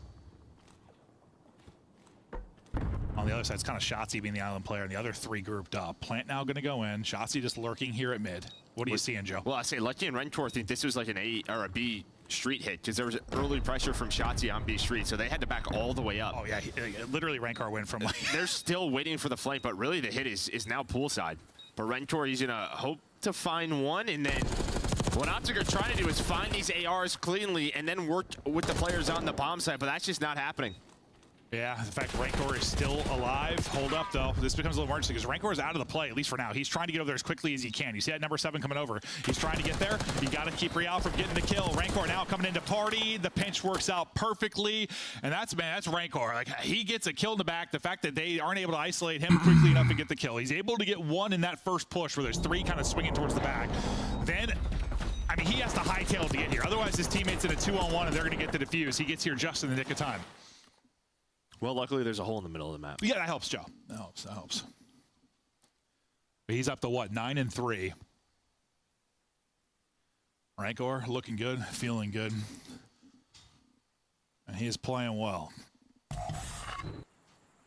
But yeah, no, you were absolutely right. Like, he hightailed it out of there. Like, I think that push is coming. It just took a while to actually come in. I mean, little they know they could have swarmed the bomb, probably closed out the round, but they don't have the information that we do. Back to a 2-round advantage, though, for Heretics. Trophy coverage here for Ken as he tries to get the plant on in. And it looks like an old let's group up inside the bomb side again behind the trophy. Except for Shotzi, which I don't hate, right? If there's anyone who's going to kind of lurch on this team and maybe make a play, it's this guy. And, well, a play he will make. He's going to find one, and now it's just waste their time. Yep. As long as possible, these 3 players, did he get lost? You can see all 3. Where did Shotzi go? Metals is holding something. Rentor's holding something. It's just not, they're not able to find him quite yet. He's going to... I thought he had that one. I thought he did, but he doesn't win it. And then, oh my God, the wheels come off. This gunfight is not the prettiest of them, but Dashy will fall, pistol out and battling. That's going to be 4. That should have been a round win. Him and Rancor take it over. And what just happened, Joe? What the fuck happened? I don't know if Shotzi stopped shooting or what, but if he wins that one, round's done. Oh, yeah. Instead, I mean, we were watching that. I don't know if he might have got smoked. I don't know. Rancor just missed, or he got a pick inside the bomb. Listen, Optic may be struggling, but look at that. Hide and seek, what happened? So Ken dies, so Shotzi dies. Okay, and then Pred just swings on out for whatever reason. And Kenny was weak. Okay. Well, now we get to see the other POV I had when we were focused on hide and seek with Shotzi, and this is how it actually went down. Pred swings, Kenny weak and can't help. Dashy then tries to help. One by one, the setup falls apart. Like we're allowing some basic. Look at that, Kenny. Why are we pushing that? Nearly fries him. Lucky hit down to 13, but able to win it. Thinking there's going to be a trade. It's just about 5 seconds later, there finally is one. It's hoping for a double chout. They're able to take down Lucky, so nice early shots from Lucky. Yeah, it's one of those things where optic timing just off a hair, I'm sure. But trying to work on that, but they got to win a bunch of rounds in a row. Got to get 4 straight. Pred, Jesus though, Christ. dropped. We're going 1v1s. We're going 1v1s. Really. Shotzi trying to activate. He's able to find one tucked away, but he'll be traded out nearly. Player. I thought he saw him. I thought he saw him. That's why he was looking at, but he doesn't. Early solo challenge, hurt optic in that round, and well, Miami able to go up 2-0. Up 2-0, and we got a bunch of vault coming at you. Maybe not a bunch of vault, maybe there's one more vaults coming at you. Heretics able to take it. Frustrating right now for Optic Texas. Had some moments they probably should have won, some rounds they should have won, but yeah, just vibes off, comms off, timing's off right now. And I know you're thinking just shoot. There was some of that obviously in the map 1. You could see like they were focused a little bit more, I think, on just individual plays, individual moments, and probably why that one played out the way it did. But the search and destroy struggling, and Rancor is having a party in this one. He puts up 41 in the map 1. He's 13-4 with 1,500 damage here. Rancor is loving this matchup, and man, he's been, I think, one of the brightest spots this year, bro. It's been awesome. Oh, he's been a bright spot for Miami, that's for sure. Like, I mean, Real has not had the impact he had last year. Still, it's some great. Reminds me for like young players, like no, 100%. Yeah, he's been great. But yes, for Miami, absolutely. I wondered how things I'm were just getting really mad. stepped away. And I'm just getting Rancor pissed has off been with so good. this dumb shit. Yeah, I don't know if they're gonna have the potential really just run to a top 3, but a not nice win even here. being on You're the just trying to same. get winners That back like and see what you can they do. had the round, and then of course Shotzi just. Series. It's just tough because like, everyone's got to be good against Optic right now with the way so they're playing, frustrating but to you watch take the them wins you can play get. because You're like up 2-0. they You're looking to should have close it won out. that, but I'm it's curious like to see what the Dest has to nope. think. They completely lose for a that. heartfelt speech to really encourage these Optic boys to battle back? Come on, Ed! There is pain behind this smile. And it's not because of my prediction. It's because of what I'm watching. Honestly, it's because of what I'm watching. If I were to draw conclusions on that first hard point, it would be a bunch of question marks as to what the hell these guys are doing. Honestly, like, I mean, we'll get into it in a minute. Let's talk about the search and destroy here. I mean, there was Rancor, sorry. He's unbelievable. I mean, Miami, great search and destroy. There was a round, though, where Optic did a 2-man split, 2 guys mid, and then they had Dashy on one side of the map, Kenny on one side of the map. And Miami's just sitting there, like, waiting for information. Like, are they going to move? Are they going to do anything? Okay, we're just going to plant the bomb. So what is the plan there? All right, we're all going to try to hit out P2 and send Shotzi on a solo flank through spawn, where he just insta-dies and you lose the round. That round is indicative of where this team stands right now. I mean, Miami really just had to play simple day 1 Call of Duty to beat Optic here. It's nothing too crazy. From my side of things, it's Team Rocket, Rancor and Real. I mean, they have been unreal in the first 2 maps of this series. I mean, Rancor might become Optic's boogeyman after this. I mean, I'd be having nightmares after what some of these kills, not only in this map 2 have looked like, but map 1, but same thing, like just the game plan from side of Miami. I was incredibly impressed with their retakes off the entirety of the search and destroy. Shotzi that was an area just they needed to grow in. They needed to grow in. Realized that there was number 7 at the back. He would have been able to kill him, and then would have been like over. I said, But before the match, I said Miami still the same team we saw at the major. Obviously, they had a sub in the first couple matches. They're just trying to pick up where they left off. Still have a lot of faith in this roster, but I'm not that impressed through 2 maps because I feel like Optic is actually that bad. They're actually that bad. If you're Rancor, I say go ahead and get the tattoo.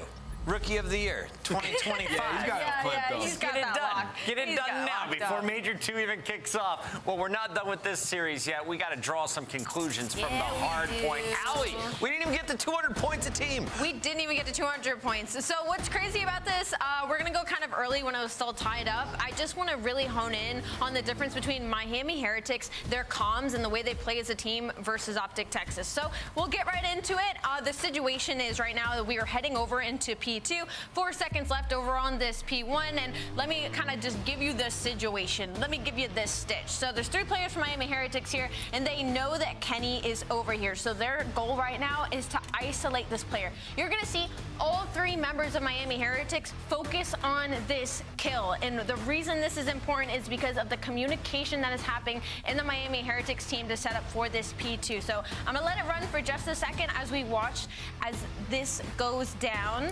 So as you see, all 3 of them turn to go for Kenny. Somebody dies, I believe that's Real. They turn, they get the kill.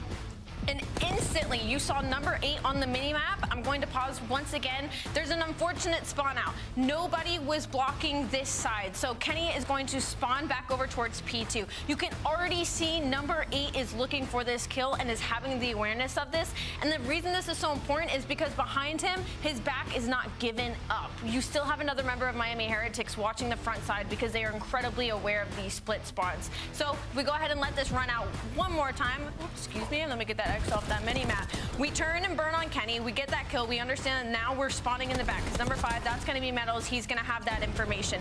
On the side of Optic Texas for this break, for the rest of this clip, it is single play by single play by single play. And that has been the story of this entire hardpoint is just solo plays from the members of Optic Texas. One member flies in. He doesn't have any help. Dashy goes in. Kenny goes in. Doesn't have any help.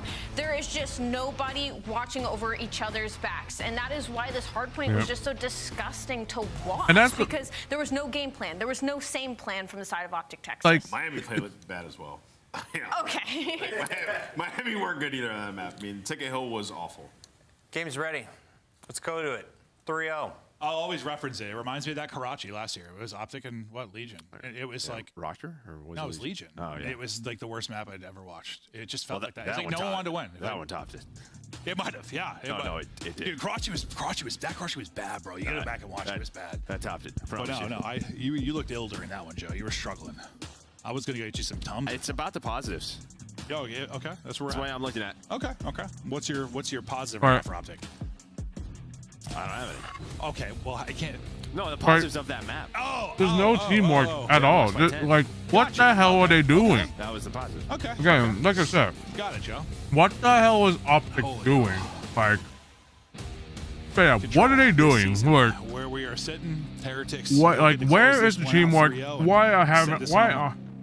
How have they not figured this out already? See, I mean, this is maybe really, where you're kind of questioning. They watch each other's backs, and this you is Miami's like best control. They're 5-2 here, so what? They're 6-11 overall. So everywhere else, they are 1-9. Like, obviously, I'm pissed. Obviously, we're going to Vault where they're 5-2. I'm pissed off still, but it's like I'm getting more pissed off the more I watch Optic. Heretics, certainly the guy that can do it, but I mean, Real's looking at this half like an all-time series for himself. If he has a banger here, just a dominant map 1 and map 2. See if he can continue that, but he's playing with some swagger and confidence. Right onto the point they will go. Picking up the pinch will be Metals, able to do that beautifully, but teammates die on the point. Metals trying to get back into the action now and see how he can help out here, taking out a second as well. Is his impact starting to be felt? They're going to fight on the B Street as well. Metal Spree will come to an end, and we'll see what they try to do here. Just work it from B Street back into A. Yeah, you had like Lucky OB early, but then they are able to pick that up. That's why Dashy kind of gets isolated inside of A. But yeah, you really haven't worked an objective so far. If you are Miami, it really just feels like they're trying to find any opening. But Shotzi is going to close that down. Maybe just showing some presence towards B, just trying to pull someone from Optic that way, and then get onto this A point. As you can see, when all 4 players are here, so difficult to capture A. And Shotzi had a great map 1, at least statistically, doing it again so far in this respawn. And on 4 straight, a little 6-2 start for him. Real kind of hunting, trying to deal with Shotzi before they can get forward. He's able to do that. It's nearly movement from Shotzi that decides that fight, but Real just barely able to close it out. We got about 20 seconds on the clock, and now we'll get back to the fights here at A. See if they can get the extension. What are we doing? Nice little sequence here from Lucky. What are we doing? Fade him! Oh my god.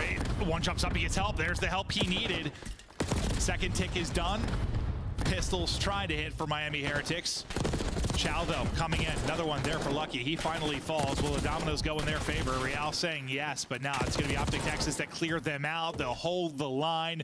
So little needed. You're still going to have one more, I think, swing at this, but you have got to go. The problem is you have to win fights off a spawn. Then you've got to get forward as fast as you can. 5 seconds ago, can they stop it at B maybe and allow teammates to get over to A? That's what he's trying to do. Now we get back to the fight inside. You're extending this. Minute extension so close. 8 versus 8. A team kill comes in at the worst possible moment. Pred's going to drop to an 8 from Shotzzy, and suddenly, advantage Heretics. I mean, yeah, Shotzzy and Pred try to get pushed up after the 4 dead, and they both just get caught, right? So that just leaves your ARs inside of the 8 point, like just hoping to get a kill. They just don't. Yeah, you pause B.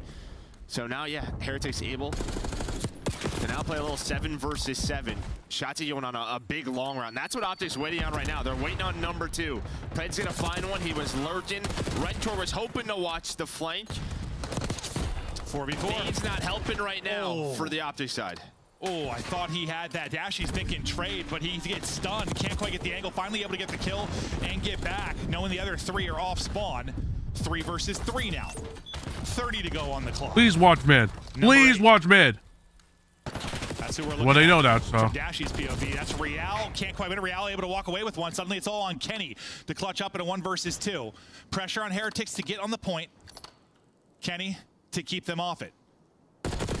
Not an easy fight. Rancor has had his number on those one-on-one AR duels, and Heretics steal round 1. Yeah, you're just, you send Shotzzy out, right? He's going to go try to make the play to maybe close out the round, but I think the ARs picked it up. I think it was Lucky who was able to find him. And then on the other side, it's sort of Real, but Dashy's in such a forward spot where he has no help.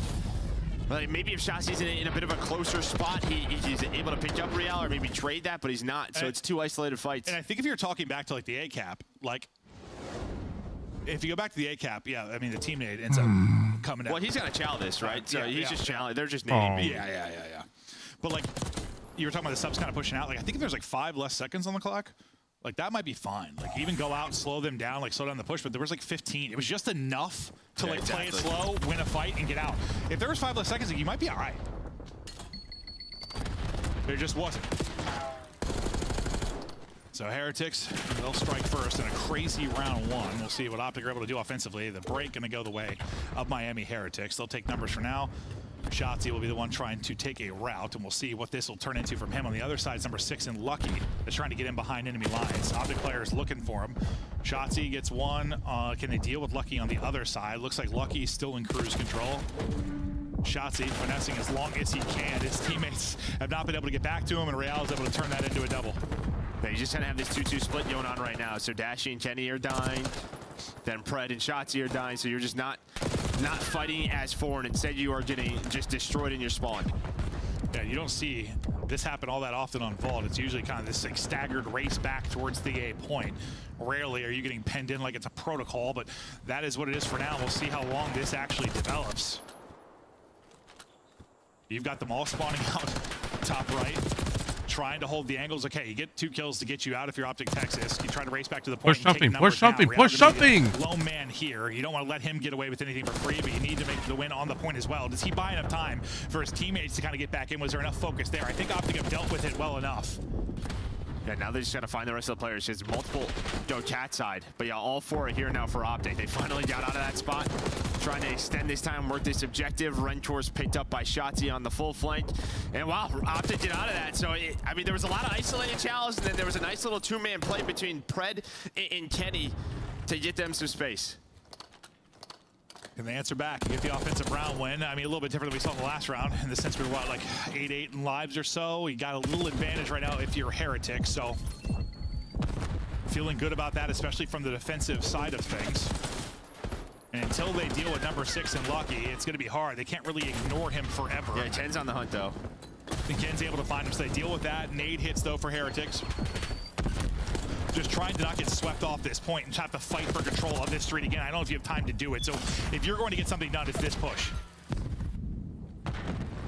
Maybe this opens this up. Yeah, so much pressure on the objective. Shotzzy pulls out the AR. And well, he's going to find a couple of kills. All 4 dead. And now where does Shotzzy spawn him? Right where he wants him, away from B. So the nades cannot connect. He does get caught, but you have trophies. All 3 players are here. Don't overpeak. They get in though. They get in though. Red Tor's able to find a double. Oh, it's so close. Oh my so God. close to being done, but now they're clearing it. And you've only got 5 lives if you were Optic. I said it had to happen on that push. It really seems like it did. You'll have one more opportunity, but not much of one. No respawns remaining. Dashy won't be back into it. Lucky still trying to win from the top. Good job backing down and playing his life. Now a little 2-man push onto Kenny. Kenny takes down 1 in fall. Hold on, Car. It's just a 1v1 right now. Oh my God. The rest of the teammates are going to spawn up. Pred is just hoping this thing goes a little bit quicker. Come on, move! Move! Doesn't move fast enough. So close, yet so far. And that just kind of I mean, that summarizes it. Everything that could go wrong seems to be going wrong is going wrong. You just see the reactions. They were. You set up the play. Shotzi pulls out the AR, goes on the flank. That shit should have not happened, and they, unfortunately they just got was caught. Fred that stayed alive? Yeah. Pretty long Unfortunately, time they. There. Like that's what I'm saying. You had that. I just streak don't control. get. Those players alive in the front line like had to stay alive. And Look be at a threat. it. It was So one person, close. I think This it was thing was so close. While that all developed with Shotzi with the AR in hand and everything. Who was from watching Mid? Who was watching fun? Oh, just simply too good from Heretics. It is a sliver, a centimeter, a millimeter, whatever the hell it is you need. And then they're able to clear it. 2-0 advantage Heretics. And I mean, he just took both these rounds. He's going 2-0 Optic, but it's not. And no, true. Yeah, Dash is gonna get isolated. Actually, Shotzi gets the first play. Expect frustrations mounting a bit. Team kill, well, kind of led to by Shotzi, I think, with a push there for Heretics. Oh, the car is just brutal. Goes to get trophy out, and instead takes a bumper to the forehead. There's just 4 of them on the B street, so pick your poison. Yeah. Oh, how fun. Yeah, Dash is just not playing well Easy win at there, the just not an moment. easy one at Yeah, all. this is just Shotzi's got painful. AR out again, and he's able to take it. Trade eventually comes in, though. Raykor wrapping around behind, a little ring around the Rosie, and finally he finds it. It's Ken kind of hunting on the other side, so maybe they sort of mix things up. Kenny sub out, Shotzi AR out. Whatever works. Yeah, no, honestly. I mean, we see that from like kids on the B street. If you're... Oh, looks like Shotzi's got sub now. Maybe it's the break. But, you know, you're working that B point, or you're defending that B point often, you find yourself in that spot. I mean, there's just so many great positions you play with the AR. But this is so far so good here for Optic. But last time through, it was just that last second push from Miami that got them A. 2 gonna go down Kenya to try to hold the line with Dashy. And if Lucky doesn't have an AR there, it's probably a double. So far, fantastic defense. Up 7 lives. See if they can shut it down here. Heretics trying to close it out, but I don't know. Gonna be so hard to do, at least within this round. Just no time to work with. They'll contest it and stop it at 3.8 seconds. Everybody drops, so Real's last to go, and there you go. You get a good round hold. You're thinking, wow, we could have really 3-0'd this map, and we extend this series. Instead, still a whole lot of work to do. We'll see if they win 4 and 5. But yeah, sub out for Ken, AR out for Shotzi, and, well, some smiles at least, because you got a round victory.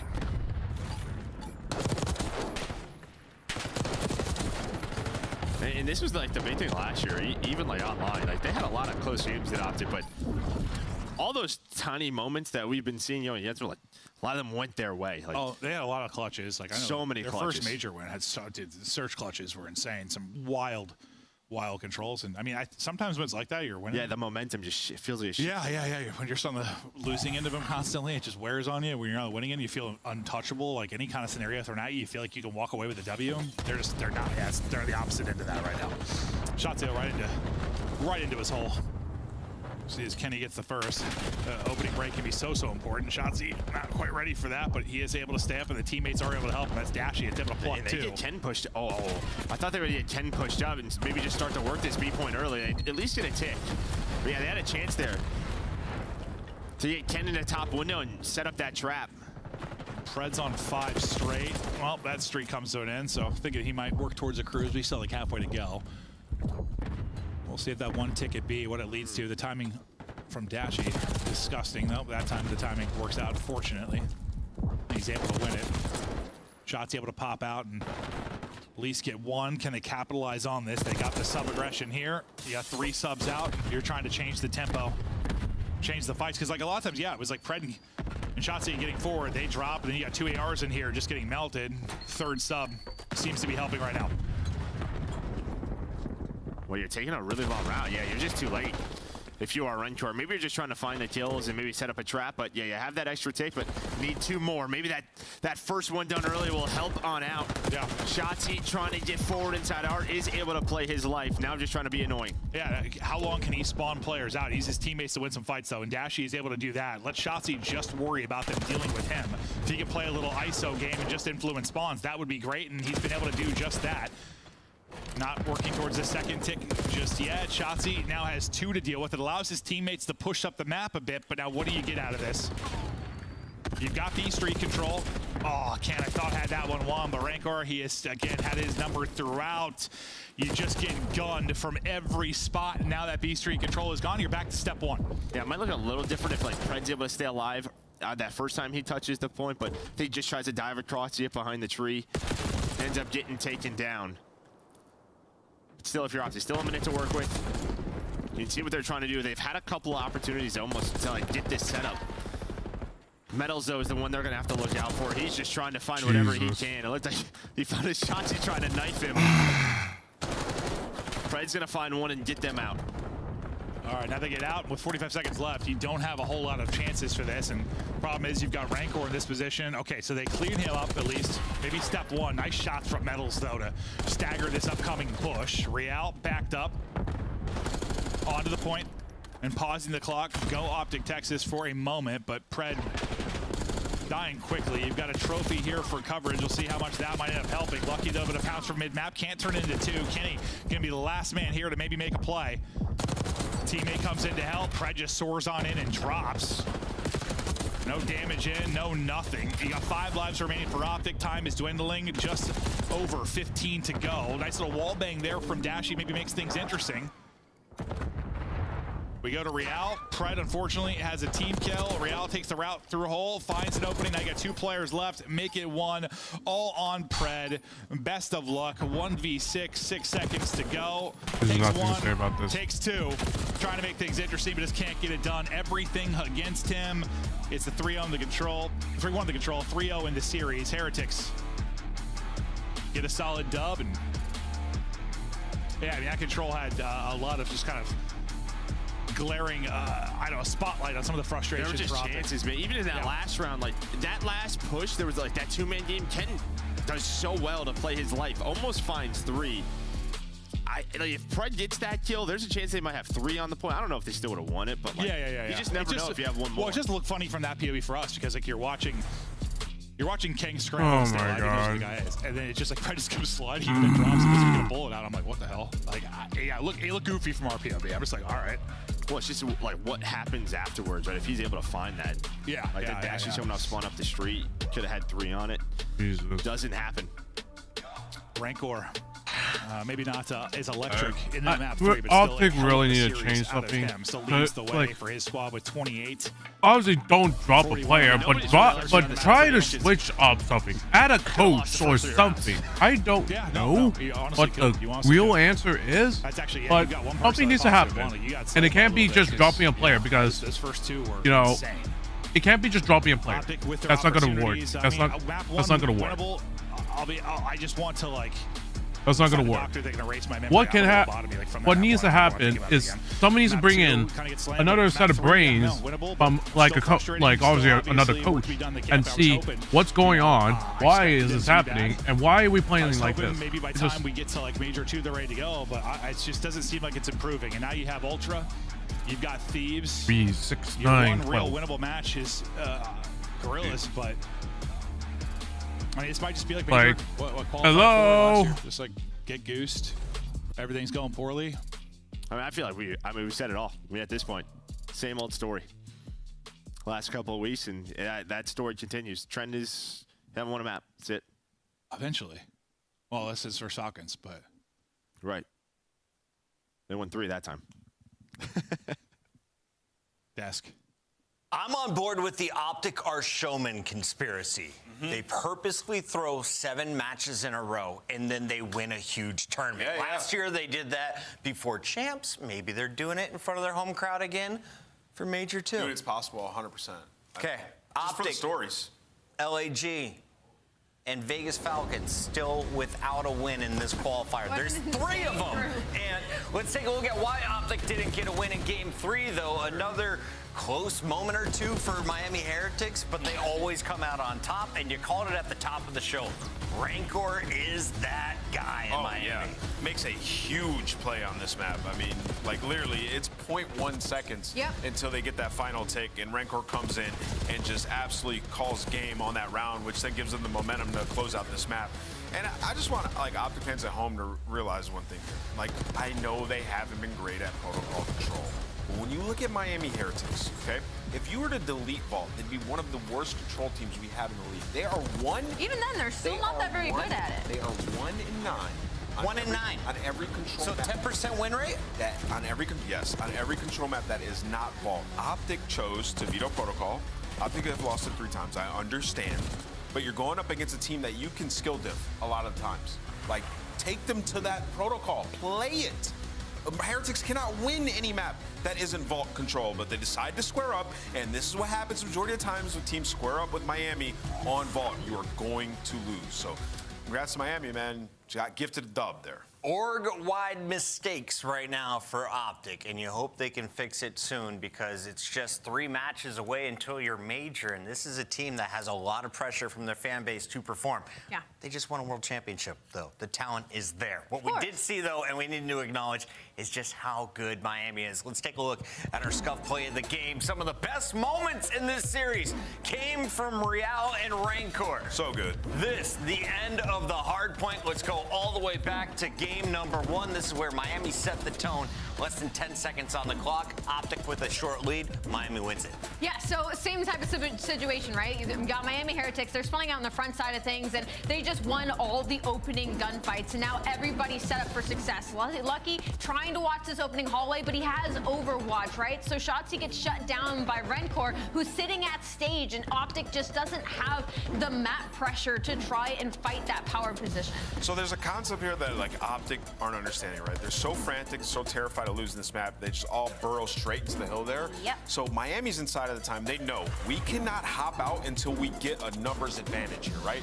Because if Optic were to just burrow in, like we're gonna just straight up win and we can stay in time and then hop out once we get 4 down. Optic take no routes. They walk straight up to the time and give them exactly what they want there. Miami playing well though, right? Giving themselves the preferable side of that hill and closing out at the very end, but just mistakes, man. I have to point them out. We welcome in Real with this win. I believe you jumped back into the top 8. That would put you in winner's bracket. You guys snuck in there in Madrid. You went on to finish top 3. How is the team feeling right now?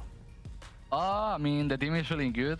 I know, like in the minor, like we got top 12. I feel like that series wasn't like the reality of our level, but like the team is feeling good. Why didn't you die in search? Really, a 3.33 is kind of insane, bro. I don't know. I just adapt this time. Just adapting. Understood. Unreal series out of you and Rancor. Unbelievable. I wanted to ask, as we head closer and closer to Major 2, after such a performance at Major 1, what is like the Miami Heretics' main focus right now? Because there's a couple things that can be tweaked. You know, the map pool can always be expanded. XD, a couple things, control, a couple of things. What are you guys honing in on since we're only about 10 days out of the Major, since you can't do everything at once? Honestly, what we're trying to do is just like be more consistent in every game mode, because I feel like whenever we get better, for example in hardpoint, we get worse in S&D. So we're trying to find a consistency, and yeah, that's what we're focusing on. Trying to gain without losing. So Real, at the last major, you guys had a pretty deep run. Long tournament, you guys were unbelievable. And you learned a lot, like the first time you guys as an organization, as a team, did that, right? So how do you do that again? Like, what did you learn during that run? You're like, okay, we can do this on LAN all season. Honestly, I don't know what we learned. I mean, what we learn about each other is like that we can do it. Like now we have that confidence, like to like be able to win a tournament. Like I don't even know like what to say, to be honest. It's just like experience. I know that feeling. So I was trying to see if you could put it into words, but yeah, that confidence. There was a 3-fingered pirate who snuck in there. Rancor getting a little cheeky. Yeah, that's for Rico. That's for Rico. Oh man. So Real, how does the team celebrate after a 3-0 over one of the best teams in Call of Duty history? Honestly, we're gonna keep doing the same thing we do every time. It's just another team. We don't care if it's Optic or if it's Falcons. We're just gonna keep doing the same thing. All right, man. We look forward to your remaining matches. You guys are on pace. Yeah, this to was start yeah, the this was winners bracket just come Major 2. a pain in the ass to watch. Real, a much-needed win that could have gone either way today. Optic fumbling the bag in map 1. It starts to spiral out of control as you take them to vault control. Don't do it again. No. Learn from Optic's mistakes, the rest of the league, as we take a look here at the standings. Walk me through this, Allie. Who's moving up? Who's moving down before we get to Texas? Well, Miami Heretics just jumped the Boston Breach. Now they're going to be on a watch here as we just saw them get handed a loss today. I'm really interested in how far Vancouver Surge can climb, to be honest, as well as Cloud9. Them getting handed a loss today, sitting at that 2nd seed. Like, keep proving your worth. Keep keeping that consistency. Also, Minnesota Rocker. What version are we going to get of them? There's still so much movement. Yo, 3 and 2. Pump the brakes. Listen, 3 p.m. Mini is way different than 7 p.m. Minnesota. I didn't even say anything. And today they just got. It was a 16-point difference in hardpoint, a huge difference in search, and then game 3. Yeah, you want to talk about it? They lost. Them and losing, it's fine. Listen, they lost to FaZe. All right. Listen, how many teams can say this? Does this happen to you every game though? Twice? Twice? I mean, yeah. Honestly, though, I'm kind of happy that happened, right? That is the start of my villain arc. It is, really is. I mean, do you remember what you did to me in front of all these people? Yes, they got disrespected today. Really did. And this is a good, Minnesota is a good team, right? It's just like, sometimes, like, they have these matches where, you know, Nero's not finding his timings, Gio's not slaying, and things are going to go bad, right? So they have to find that consistency. You know, we heard Paul X say, like, he plays well, that they will always win. It's not just him, man. The rest of the guys need to find that consistency as well. Behind every great villain is a chiseled chin. Take a look at the one on the left, Abizi. The boogeyman tonight, he was terrifying, especially in that game 3. Simp right there with them, 64 and 47. The boys were frying. I mean, it's just unreal. Like, when I see these numbers, it just literally doesn't feel real. And for the find of, like, Abizi and Simp, like, they're terrifying. Just putting the entire league on watch consistently, dude, they're unreal. We had a lot of faith in Cloud9 today as they matched up against Carolina, but it was Carolina saying, hey, we're actually a top 4 team. You guys are pretenders. Cloud9 got smacked around. Let's talk about this series. What was the difference maker? Because Carolina, from map 1, led by about 100 points. Yeah, game knowledge. There was a clear knowledge gap in this series, 100%. Carolina are on another level there. You know, you thought that, like, with the improvements, like, Cloud9 have been playing pretty good Call of Duty, and they have a very highly skilled team. Sib's shooting. Yeah, Sib's shooting. You thought that they would be able to edge out Carolina, but I guess we underestimated just how consistent Carolina has been. I mean, top 4 in all the tournaments means something, and they just wanted to cement that today. Allie, how far off is Gwyn from winning MVP of the league for 2025? I think Carolina Royal Ravens have to keep playing top 4, but not that far off. I mean, he's been so unbelievably consistent for this Carolina Royal Ravens team. It's hard because I do want to lean a little bit into TJ just because his search and destroy has gotten them through so many series, but Gwen has just been unreal considering, like, his 2nd year and all the chirp and the chatter that he has got, and he has put his head down and still proved his worth. Yeah, if they win a tournament, he's a candidate, 100%. I mean, this guy's been insane. Winning the game. Gwyn leading the way. LA Thieves, they don't remember what losing feels like. Let's take a look at what they did to Boston. It's time to worry if you're a Breach fan. They have been on a huge decline since Major number 1. Today, you just got bullied by a better team. Can you bounce back? Did you see anything from Boston that you liked today, Allie? That I liked today? Not a whole lot. To be honest, I would tell you, like, the first 4 rounds of this Search and Destroy weren't that bad, but you saw what LA was capable of doing. The in-game adjustments were just really good out of them in that second search, in that second map. That's a nice side diving on the ledge. Straight cyberbullying. I don't know what you want to talk to me about, but, like, hardpoint has been abysmal for Boston. I pick up what you're putting down, Nameless. It's almost like talk to each other. It's more than just the starting lineup. Like, you have orgs with people in power positions that can make decisions. They need to talk to LAG. They need to figure something out between each other. I know Sky's potentially available. Maybe Priesta can make some moves here. I don't think Priesta wants to go back to Boston, just to be clear. Yeah. But there's definitely some opportunity to make moves. Dan Ghosty ain't going nowhere. Nade Shot's got this guy locked up, and for good reason. 25 and 13, a 1.92 KD today. He drops a 3,000 damage mark in control against Boston. If you're looking at just today's performers, well, everyone had a good day on the winning side. Let's take a look at Abe, though. 63 and 40 leads everybody across our tournament with a 1.58 alley. My favorite thing about this is not only that Abe is here, and that is none of our picks. When you asked us who was going to get the most kills in this series, he was like, man, nobody said my name, so I'm going to put myself on this graphic. But the fact that the other 3 of his teammates are literally all in the top. To be fair, Sim got one more kill than him. One more. Yeah, he did. Hey, Sim guy is. All right, let's take a look at when Sim has another opportunity. Falcons versus LAG. The bottom matchup. Let's see what happens. Let's see what happens. And Miami versus Surge. That one's going to be a good one. And Toronto versus Optic. Not surprise. And Boston versus FaZe. Somebody's going to Oh, wow. dude. It's a momentous Well, occasion. Boston is going to get. Tomorrow we're gonna miss They're you. going You to. have a They're going to Porsche. get You're in spanked Ohio. hard. You have the by day FaZe. off. Maven is on the desk. What are you gonna take away from this week? I'm going to take away from this week that we have had some really quick matches, and there's finally some separation. But like the middle of the pack teams, I don't know, man. It still could be anybody's game. Any luck you want to wish us? Yeah, of course. I think you guys are going to do great tomorrow. She hopes I get every pick This wrong. is so weird that like I'm not going to be here tomorrow. Cross your fingers, fam. We'll be back 2:45. Ali will be hanging out with us in the green room as well. Thanks for watching. One more day of CDL qualifiers coming up on a Sunday. Come on in the frame. Hey, bud.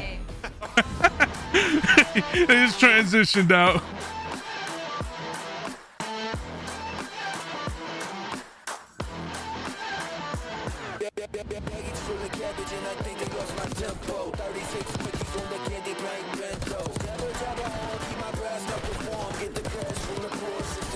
And I'm gone. Bad when I'm gone. Bad man, probably gone. Going fast on the ball. Going a quarter-mile marathon. Shimmy in the Jimmy, high wide. Sipping Kimmy, got a brand new march. Lately all together, see something gonna stick. Lazy on a river, dream someone on my hip. Maybe on the 18, no rip, all switch. Baby, you ain't never seen nothing like this. Nothing like this.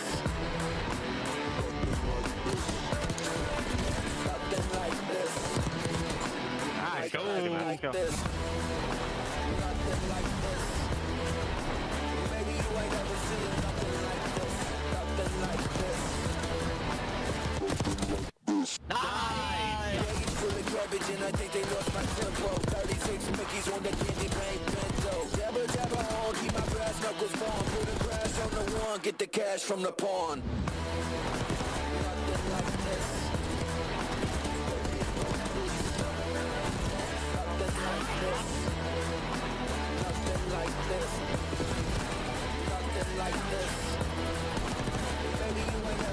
Nothing like this. Nothing like this.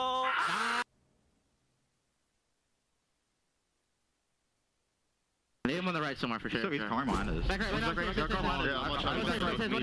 Office and outer, last guy outer. Last guy. Bomb, one shot. Yeah, my bad, bro. He's absolutely on me. He's running. He's running.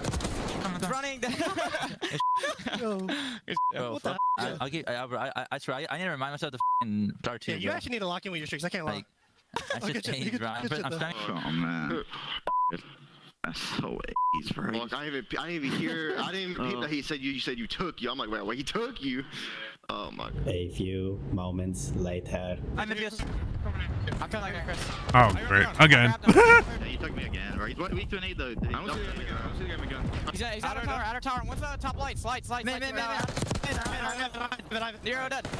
SGO this time. No. Yeah, what was What the hell ain't going with me? How is he in Grandma? How is he in tower already?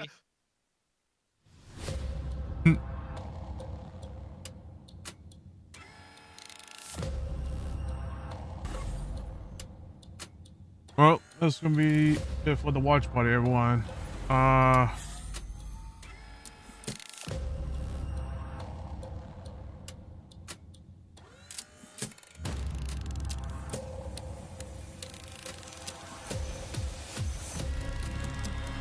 That's gonna be it for the watch party, everyone.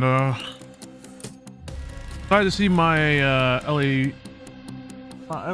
boys just dominating like usual. And obviously this one's gonna be a probably another video, as far as you can tell. I'm just not surprised that with what Optic is doing is, you know, unfortunately not able to do a lot, and like, you know, and like they shouldn't be losing. Like, again, Optic shouldn't be losing like this, but you know,